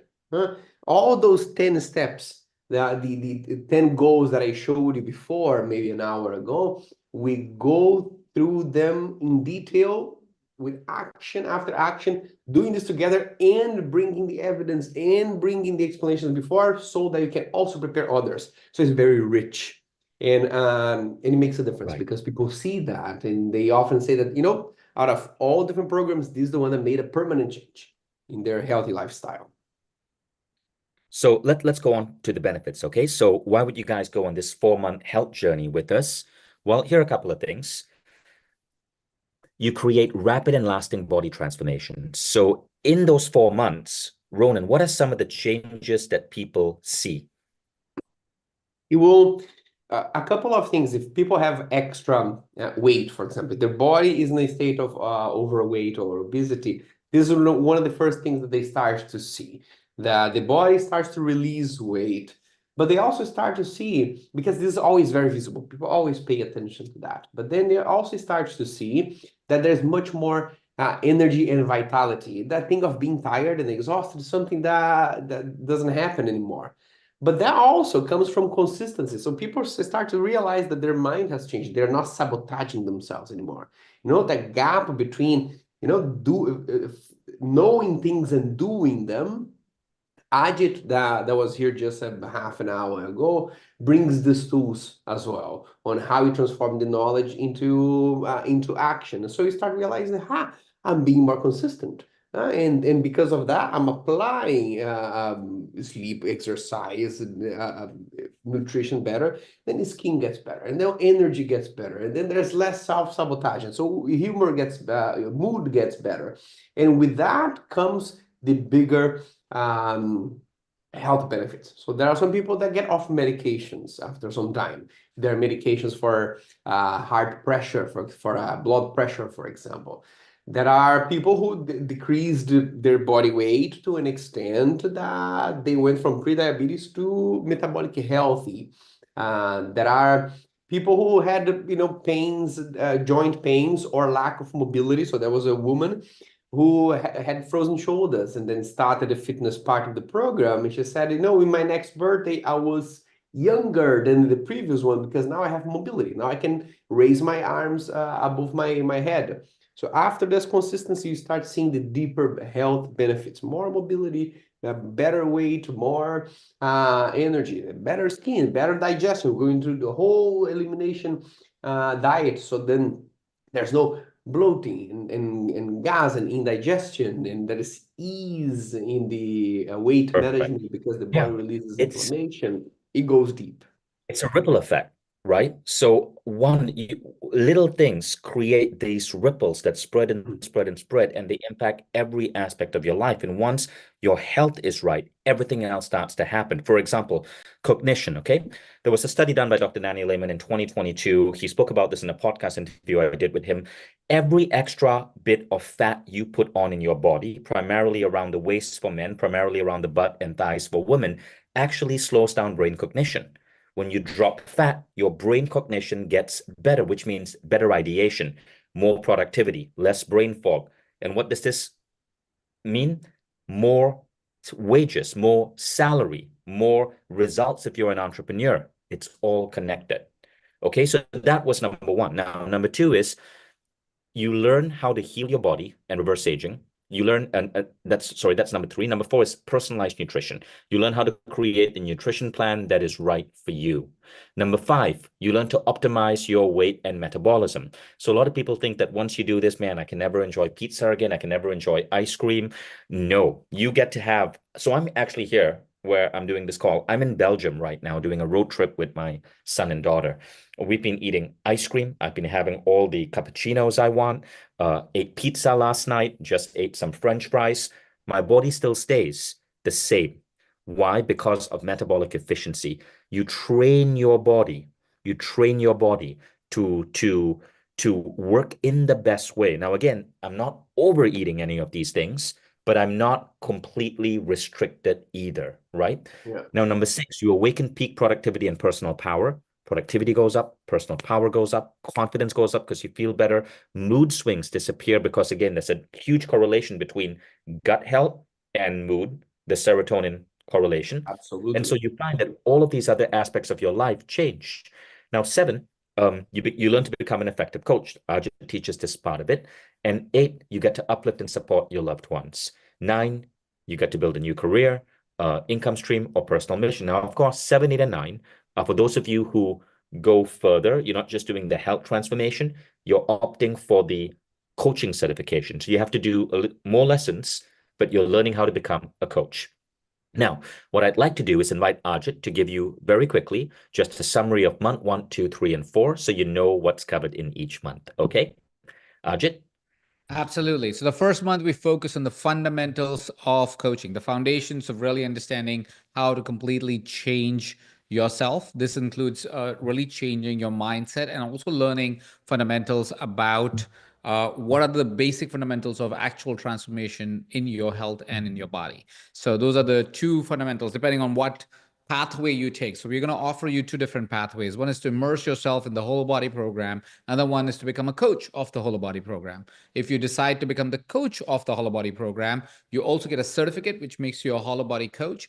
And in that program, you'll learn exactly how to coach somebody else while coaching yourself as well. So it's more coaching centered in the first month or the first few weeks. Yeah. Second, next slide, Vishen.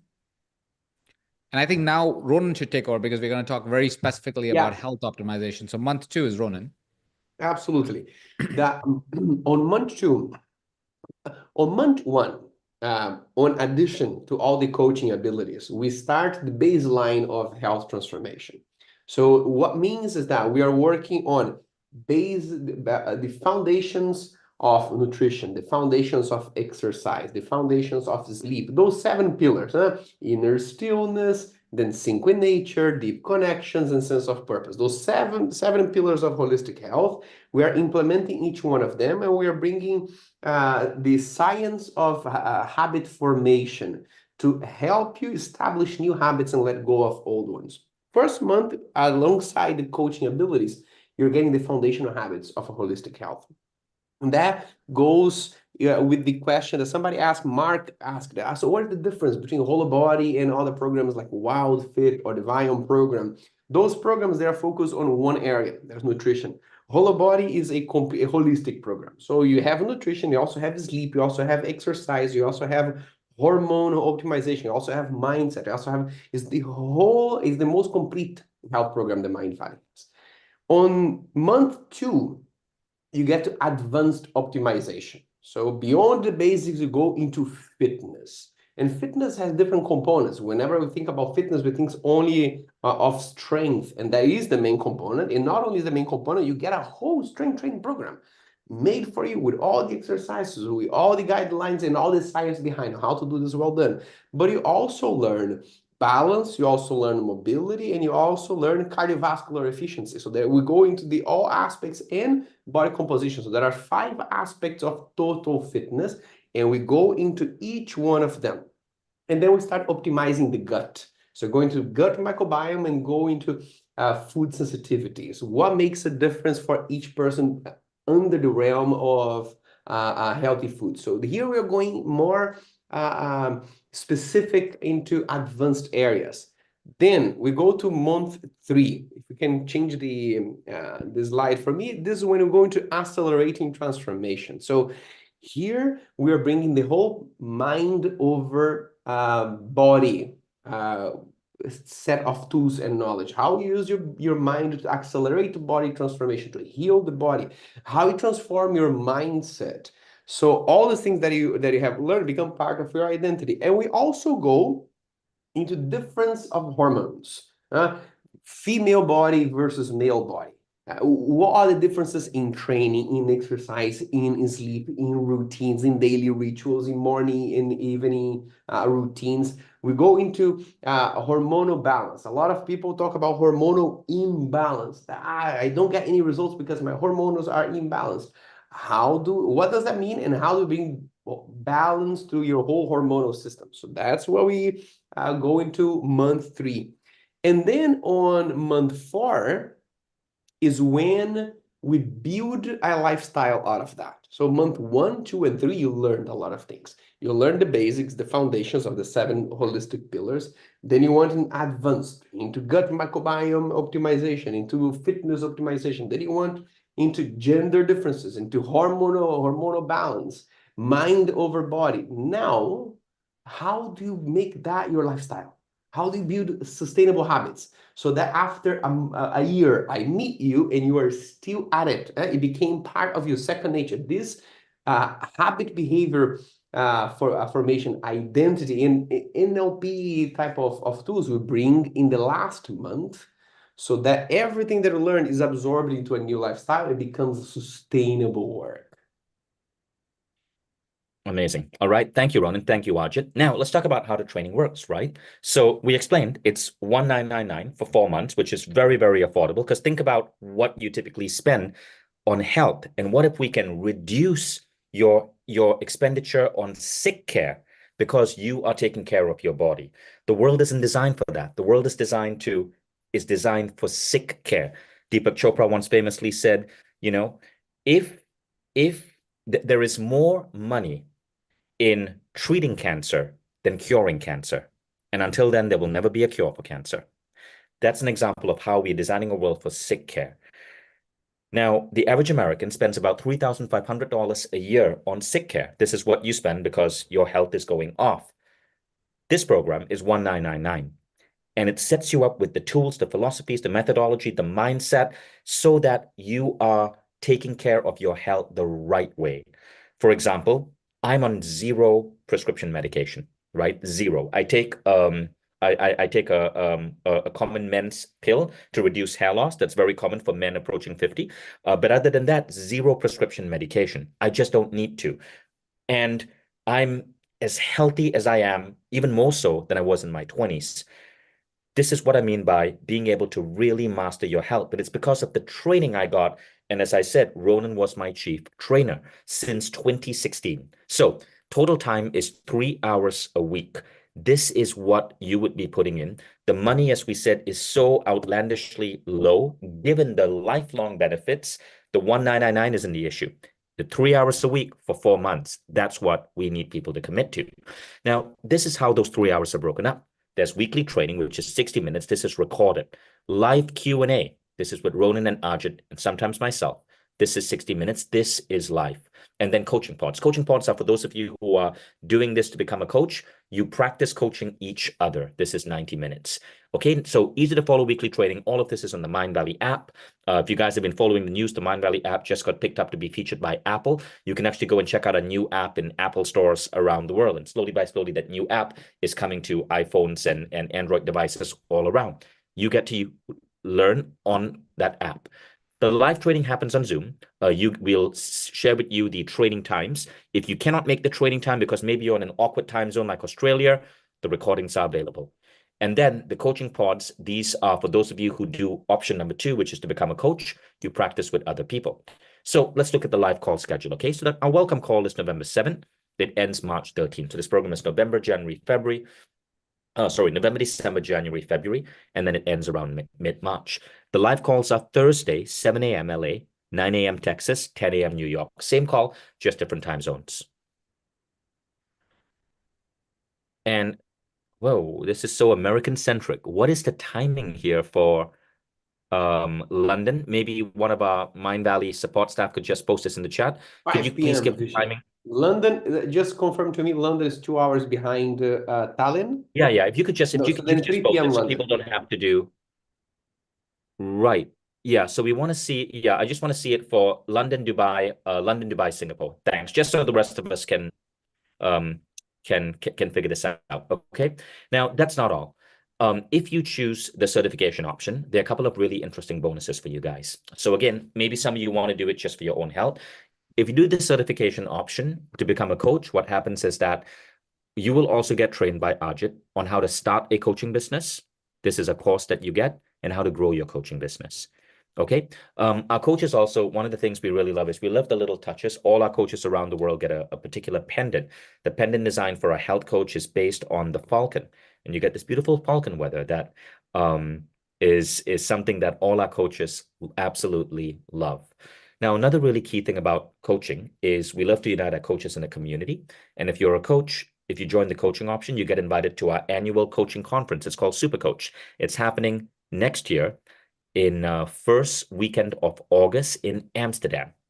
And I'm just going to play a quick little video to give you an idea of what this is like. Where's that video? There we go. I'll just play the first 30 seconds. But these are all our coaches coming together. This happened this past summer, and it'll be happening again here in Amsterdam.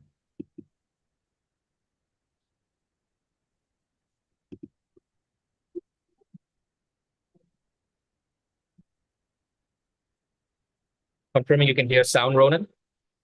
No, I cannot.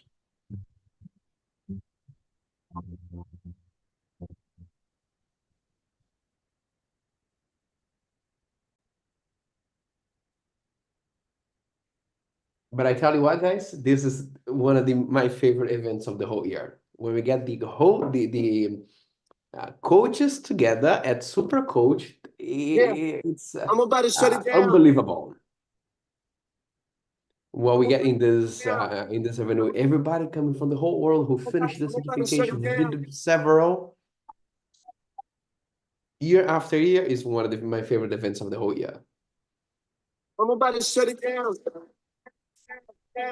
I'm about to shut it down.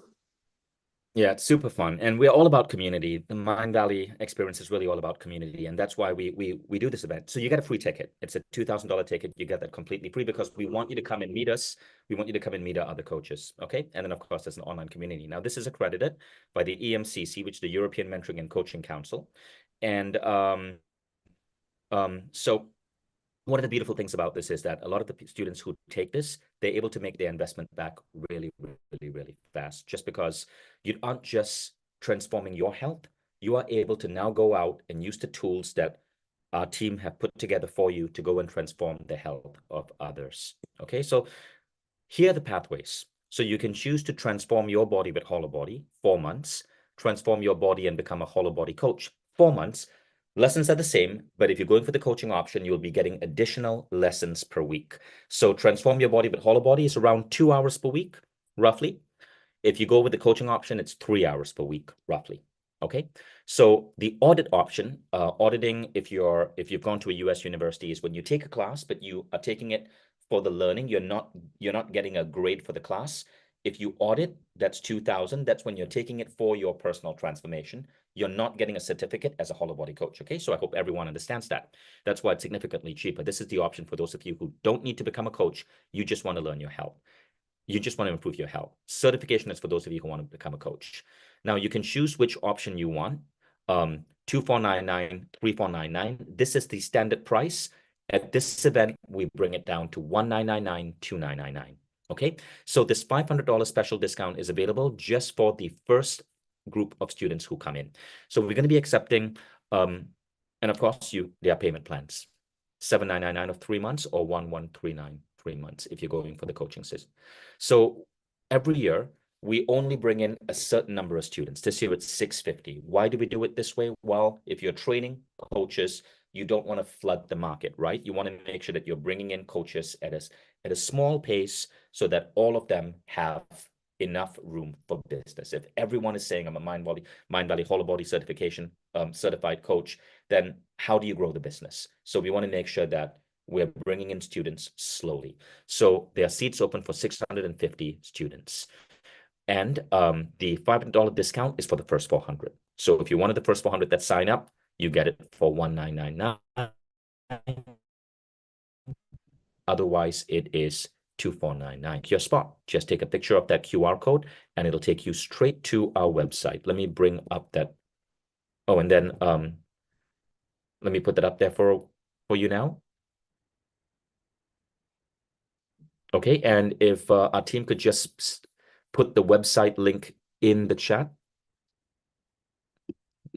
Okay, so on the website, you can see you can take the 1999 option or the 2999 option. Okay, now one of the things that I want to say, guys, is that we don't accept everyone. You have to apply. The application fee is $200. If for any reason we cannot accept you, you get your $200 back. Remember, we're building a community here, and communities work when they are curated. So we don't let just everyone in. So whether you're going to join it just for your own transformation or to become a coach, there's an application. It's a $200 application. Takes maybe 7 to 10 minutes to fill out. And then if you are accepted, we will bill you for the balance, which is $1,799 for option 1, and $2,799 for option 2. Okay. And if you're not accepted, you just get your $200 back. But you want to apply now and lock in these rates. All right, so that's what we had for you today. Thank you so much for staying with us. And what I'll do is, Ajit, Ronan, would you guys be able to stay back to take questions? Absolutely, we'll be here. Absolutely. Okay, great. So I'm gonna go back to my kids. I'm gonna leave you guys with Ajit and Ronan to spend the next 15 minutes answering questions. There's still about 1,100 people live on the call. Thank you, guys. Wonderful. Absolutely. Thank you, Thank you, Vishen. Let's do Ajit, let's do the Q&A box, and for everybody who is here, go to the Q&A box and either post your questions there because the chat gets hectic, you cannot follow, or upvote the questions that are already there and you want to see the answer. So then what we will do is that we get the most upvoted questions. In the next 15 minutes, we're gonna tackle each one of them. Let's see, where do we start? Technical one, Ajit, how many months in the program and for the payment option? I think we have a 6-pay option that we already showed you on screen. So here's how to really deal with this, okay? So what I find is you'll have many sub-nuanced questions like, hey, how many hours did you say on that slide? Or what time zone is this? So first of all, we make everything really, really easy for you. So if you are saying yes to, hey, I do want to commit to the next 4 months to change my body, to live that desired version of myself in the next 4 months, and it feels like the right time, it feels like the right energy, Ronan seems like the right trainer for you, I say go ahead and make a deposit. The reason why I say that is because we limit the number of spots that we have for reasons that Vishen already explained to you. And all you're doing is deciding, do I want to hold my spot, right? So make that decision, say, hey, I want to say yes to myself. If you're saying yes to yourself, I want to say yes to my body. I'm saying yes to my body. I'm saying yes to this change. You're saying yes to this change. I'll make a deposit for $200. And then what will happen is as you fill in the application form, you will see all the options like a payment plan. How many payments can you do? Well, it's a 6-payment plan. You don't have to remember that right now. You don't have to decide that right now. You can see if you rather take a 1-pay or a 6-pay. Right? You don't have to decide, can I make it on a Thursday if I have to go to work? Don't worry about it. We record everything. This all information is available to you. Just decide if you want to say yes to yourself. If you want to say yes to either just saying, I want to personally transform, or I want to not only personally transform, I want to make a career out of it.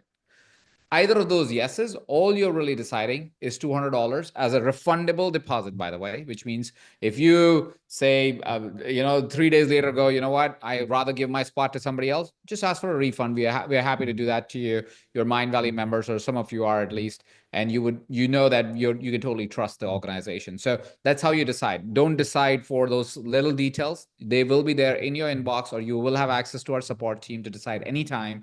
The decision you are making is, am I willing to deposit, hold a spot for me? That's it. That's all you're deciding, okay? So make that decision first, and we'll worry about the other decisions as you go through the journey. Cool? So that's how it works, right? So we'll kind of not really respond to all those nuanced questions because you will have access to all those answers much easier once your application is submitted, okay? We're going to go into more specific questions. Is that okay, Ron? Absolutely. Wonderful. Something that actually helps them make a decision.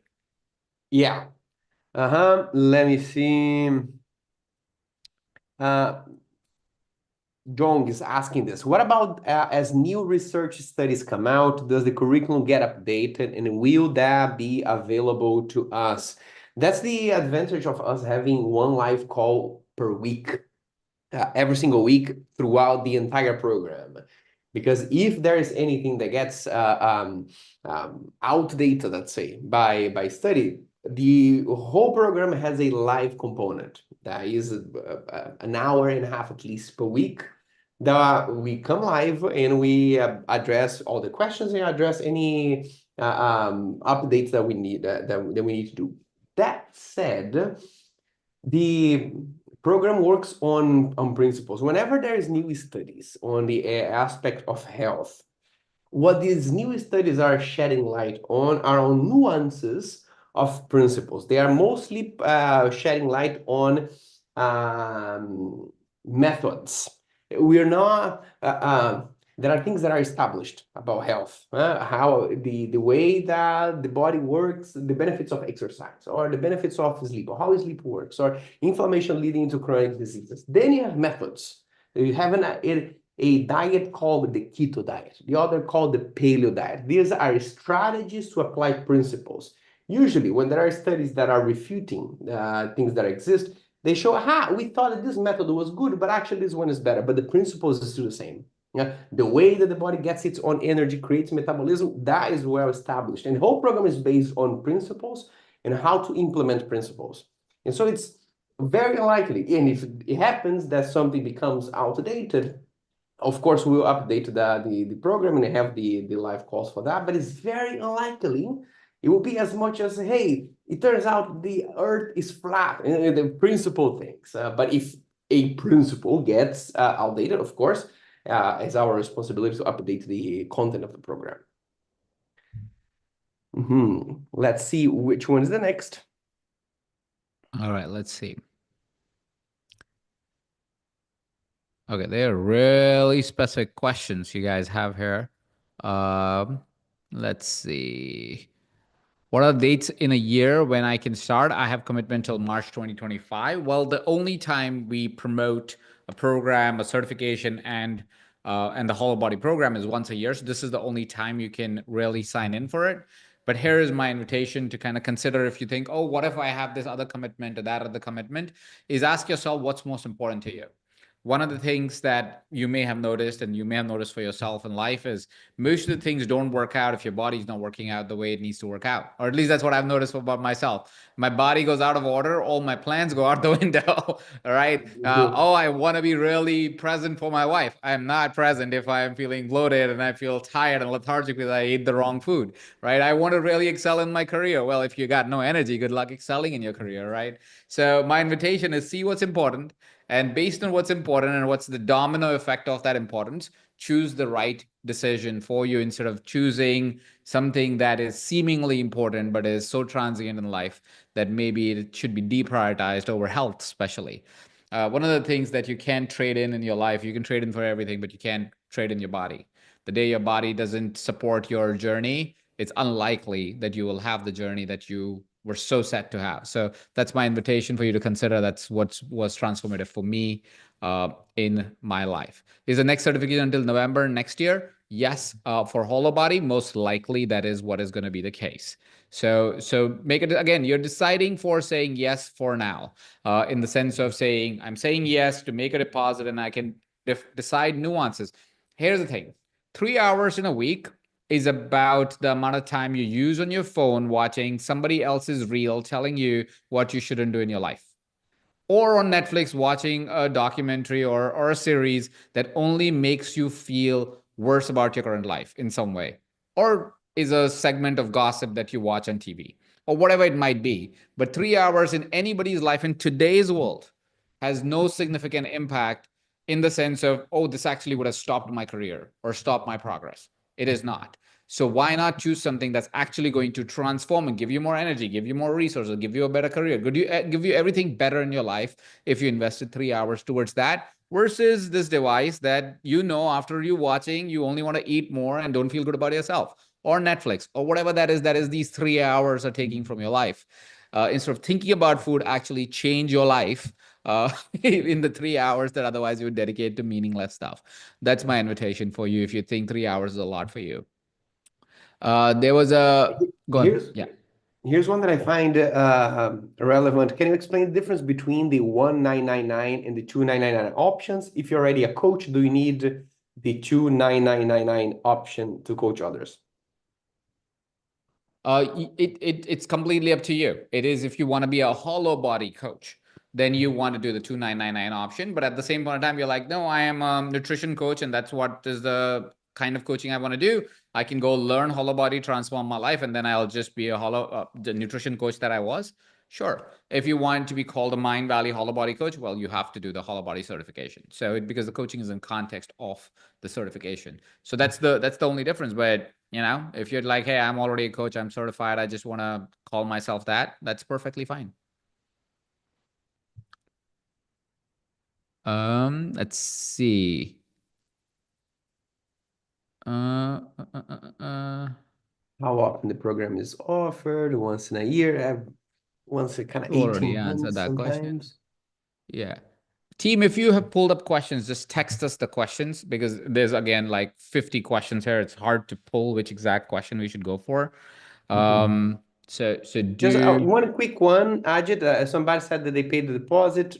They're unclear about the next step.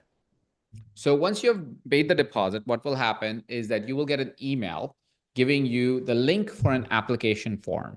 This application form will take you anywhere between 3 to 7 minutes, depending on how quickly you type, really, because it's a very simple application form. This application form is to make sure that you have the right intention to join the program. We don't want people who come in thinking they'll make $1 million tomorrow or any weird expectation like that. We don't want them in the program. We are a very tight community. So, and you will find your next best friend in this community, by the way. But anyway, so you get the application form, you fill in the application form, you submit it. In about 24 to 48 hours, you'll get an email saying your application has been accepted, or unfortunately, your application has not been accepted. If it's not accepted, which is about 10 to 15% of people, your application may not be accepted because of, whatever is the reason that you're joining the program. At that point, you will also get an email, or you'll be able to just go simply refund your $200. If you are somebody like, hey, I'm accepted, what will also happen in that email, it will give you the option of, do you want to take a payment plan? Do you want to take a full pay plan? And it will also have other details that you may be curious about, right? So you'll click on that link. You will decide if you want a payment plan or a full pay plan. You will get to the page in the checkout link. You will pay that amount, and then you'll get an email that will say, you're enrolled into the Holobody certification or Holobody program, and here are the details of the live call, the Zoom link, and all those fun details. Add to your calendar all those fantastic details that you need to have so you can access the program. The class start date, unfortunately, I don't remember, but I'm sure we mentioned it. But the class start date is, Ronan, do you remember the date? 17th of November, or 7th of November. I Yeah, can it's like check in right 2-3 now. weeks from now, basically. So expect in like 2-3 weeks. Assume 3 7th weeks. of November, Ajit. November 7th. Fantastic. So that's when we start the program, November 7th. Irrespective of whichever path you take, it starts on the 7th of November. So that's the entire 7, flow. sorry. 7 is the first live call. So Okay. 4th of November is a Monday. Okay. So 4th is when the technically program 4th of gets November. unlocked for you. You get to see all of the details of the program. This is the first week module. You get 2 weeks to try the program, which effectively means the week of 4th of November and the week of probably 11th of November or something.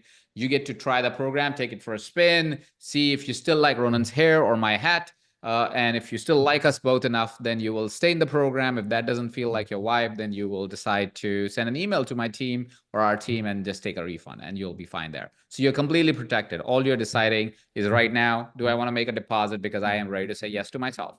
And once you have done that, in the first 2 weeks, you're deciding, am I continuing this journey, or I feel like Ronan's hair needs to be cut, or it just needs to take off his hat. And either of the scenarios, we'll be happy I to give you my refund hair, it. give you my hat, you give the hat. Yeah, maybe I take your hair and you take my hat. All right, let's see what else we got. Can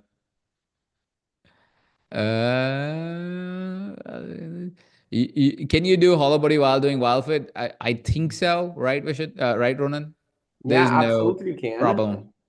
Because what you're learning on Holobody in terms of nutrition is principles, and you will learn how to assess any method. So WildFit is a method. It's getting science of nutrition. Say, hey, week 1 you do this, week 2 you do this. It has a step by step. In a Holobody, you give a step behind and a step beyond.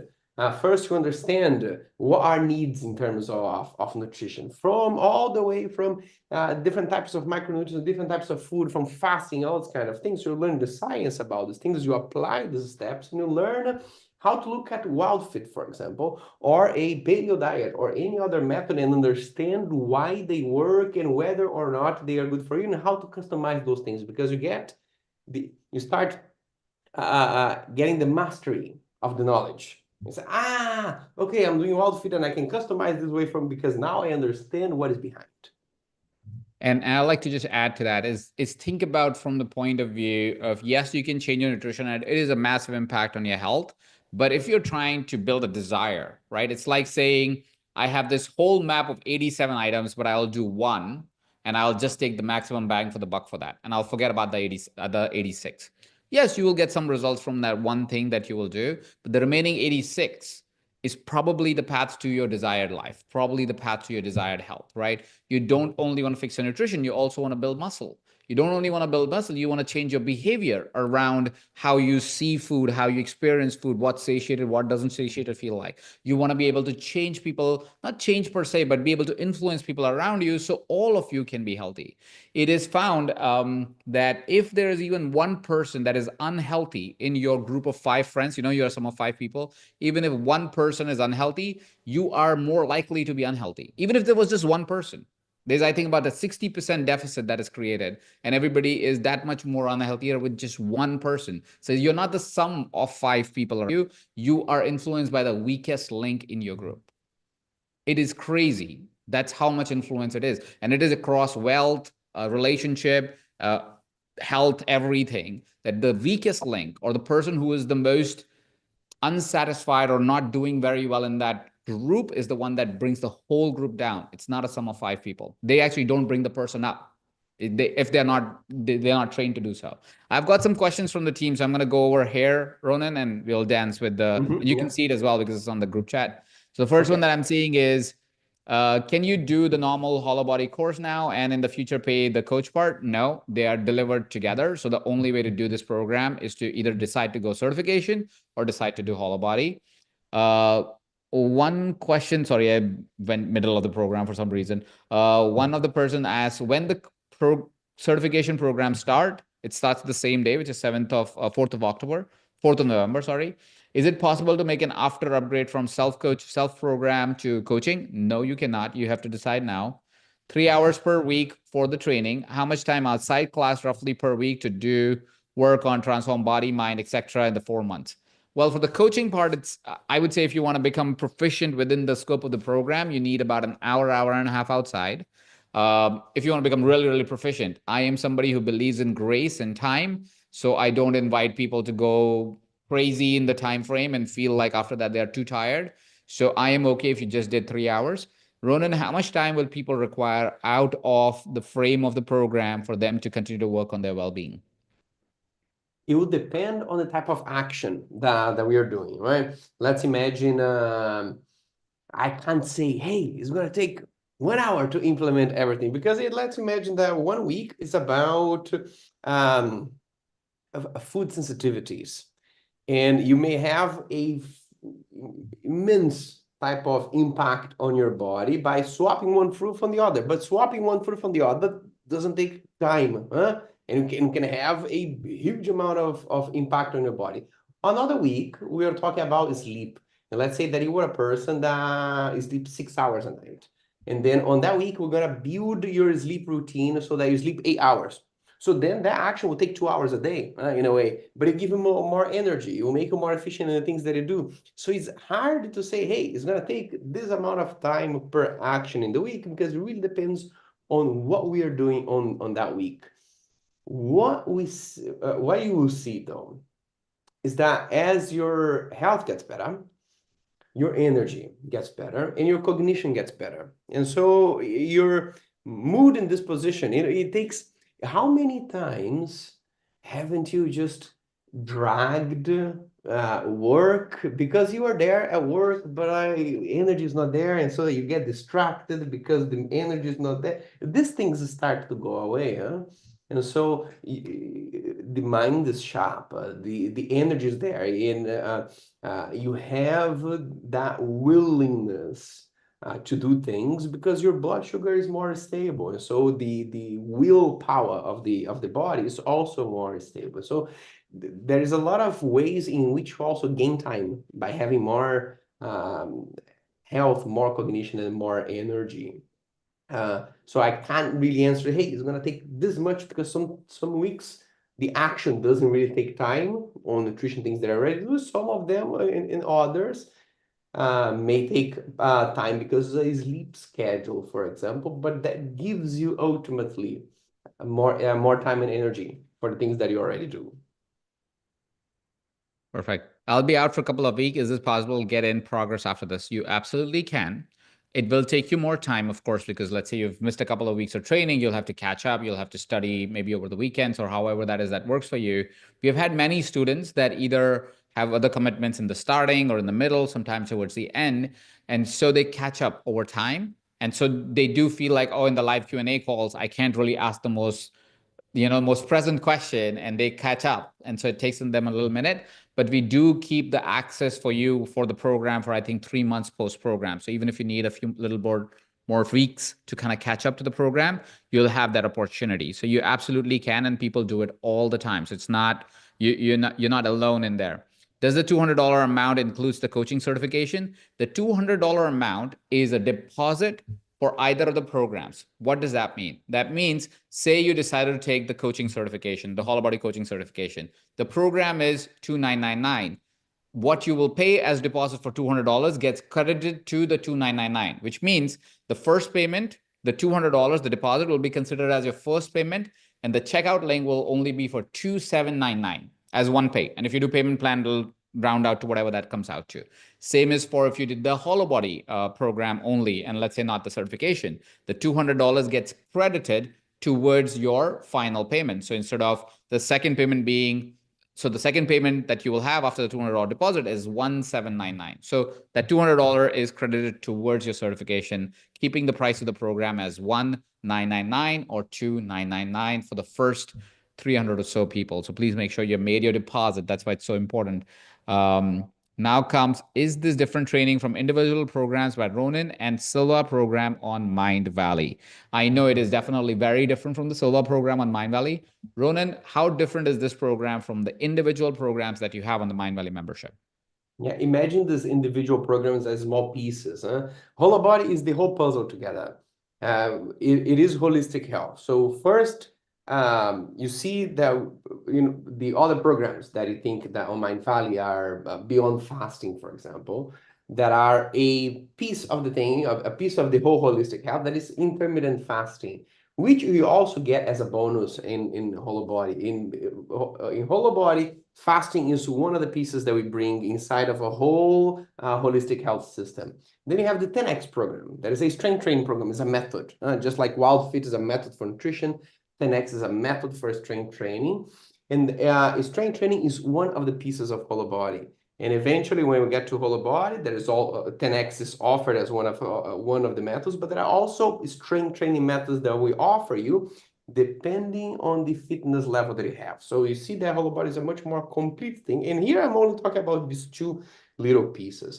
We will talk about emotional eating. We're going to talk about mindset and identity. We're going to talk about sleep. We're going to talk about gut microbiome. We're going to talk about menstruation, menopause, and testosterone. We're going to talk about hormonal balance. So we go into all the pieces of Holobody. Imagine Holobody as if we were a combination of many different programs, many different pieces. Is the holistic health. Each one of the individual programs on Mindvalley is one piece. It's like, okay, I want to, I have a issue with my car and I take it to the mechanic to fix that one thing. The radiator or the tire or the windows. Holobody, you become the car mechanic yourself. You know what to do in the entire car, and you renovate the entire thing instead of taking your car to a specific program to work on a specific part. Amazing. Next question I have is the fitness program tailored to each participant when we learn about fitness? Yes. So we give different options of fitness programs and exercises that are for people who are just starting. If you know fitness is something you've never even thought about in your life, we have the first steps for you. But if you are somebody who is more experienced, then just going through the very, very basics is feels like taking a step backwards for you. So we also have more advanced fitness programs, all their exercises, all their guidelines for people who go to the gym, and even for people who train at home. Although if you really want to push in the fitness aspect, I would suggest you to go to the gym, but we give you all the options. Amazing. Will the lessons be unlocked from the beginning, or it is week by week? How long are they accessible? And there's different ways of the same question that has been asked. So the lessons are unlocked week by week. It is taking you about every week. You have about 45 minutes to an hour of video training, pre-recorded video training, plus Q&A, plus coaching pods if you are practicing to be a coach. So it is not, it's a pretty informative and transformative program because of the consequence of the information and the actions that you'll be given every single week. So if I give you all 4 months at the same time, it will be you taking in about 25 hours of content and then trying to catch up to it. So no, we don't want to do that to you. Here's the thing. Mindvalley is one of the best training platforms in the world when it comes to personal transformation. And I don't say it just because, oh, Ajit, you're related to it. No, we have data to prove it. We have looked at tests. We've looked at what is called a net promoter score. And we've found it that there are only few companies that do a good job with it. And we are absolutely the top end. When it comes to certification, there is nothing that comes close to what a Holobody's net promoter score is. Net promoter score is during the course of the program, a person says, this program is so amazing. I want to tell all my friends about it. I have had so much transformation that I want to tell my friends about it. How many times in your life do you go to a place or experience a product that you want to tell your friends about it? Once in a while, right? You might be eating at a restaurant like 4 times a week. There might be one restaurant that you're like, I got to tell all my friends. Right? Or you might be using a product. Once in a while, you see a product, you go, this is so good. I'm going to text my friends. I'm going to send messages to my friend. We have what is called a net promoter score, is measured by how much do our family, people, our students actually love the program so much they want to tell their friends about it. And the Holobody program has a net promoter score of 80. Now, right now, there is no other product in the world that has a net promoter score that we know of over 80, right? Tesla, when it came out, had a net promoter score of 91. iPhone, when it came out, I think had a net promoter score of 70 or something like that. It is that good a program. And this is rated by students that you have interacted with today, because I could see some of you, like I know Coach Joa is in one of our programs, and I've seen a couple of names. I'm like, I know you. I can't see you, but I know you because I've interacted with you because you are our coaches. And they are here still in this program enjoying the next one, is because that's how good we are at what we do. And that effectively puts us into situations like, no, I cannot give you 16 hours of content in one go. Yes, I will guide you every single week, and I want you to come on the Q&A calls and take the Q&A calls recording if you can make it. Yes, I want you to join coaching pods. It's not because we are trying to create the best case studies in the world. Our measure of success is how successful you get. And because of that, we have such nuances that we do. Do you have access to the program forever? No, you don't. And here's the reason why. Because we have also measured that when we give you access forever of a program, you don't go back to that program and you don't finish it. So no, we have tracked that, and we know we have to give you a time frame to finish the program. And so we will give you a set number of months. You get the program. The program is for 4 months live, but I think you have access to it about 2 or 3 months after that for you to finish it up. And the reason is because we want you to finish it. About 80% or 85% or something like that, somewhere in that range of people who will take this program will finish it. Now close your eyes and think about last time when you finished a program. Most of you didn't, right? But 80 to 85% of people that will take this program will finish it. They will start seeing transformation. Some will start seeing on day 1, some will start in month 4. And that is perfectly okay. We are perfectly okay with it till the time you stay present to the journey and take this experience with us. Cool. With that, Ronan, I am done with all the questions I could see here. I'm going to pass the mic to you to bring a close to the seminar. Wonderful. Ladies and gentlemen, the whole conversation here at the end of the day is we're all human beings with a human body. From the outside, we look very different. We play different roles, we have different jobs, different stories, live in different places. From the inside, it's very similar. We live a human experience because we have a human body to provide that to us. And the better the relationship with the body, the better the mastery of what it needs and how to work with, the better the human experience becomes. Whether you are a mom or a dad or an entrepreneur or a traveler or somebody who is figuring out your life or somebody who is in the last decade of your life, the better that the relationship with the body, the better the expression of life becomes. And to me, this whole thing, and I think to Ajit as well, these things became work as a consequence. It's not like, what am I going to do with my life? I'm going to launch a holistic health program. It started because of the challenges that I faced with my own body. and then the passion that I had to learn about those things and how this improved mine. And then a couple of friends started to ask, and then my family and my parents, their health started to get better, and then my friends too, and then eventually people that I didn't know, and then eventually I started getting my own certifications and then helping other people. And then it has been the root of this is, hey, life is better, huh? When this thing works better, huh?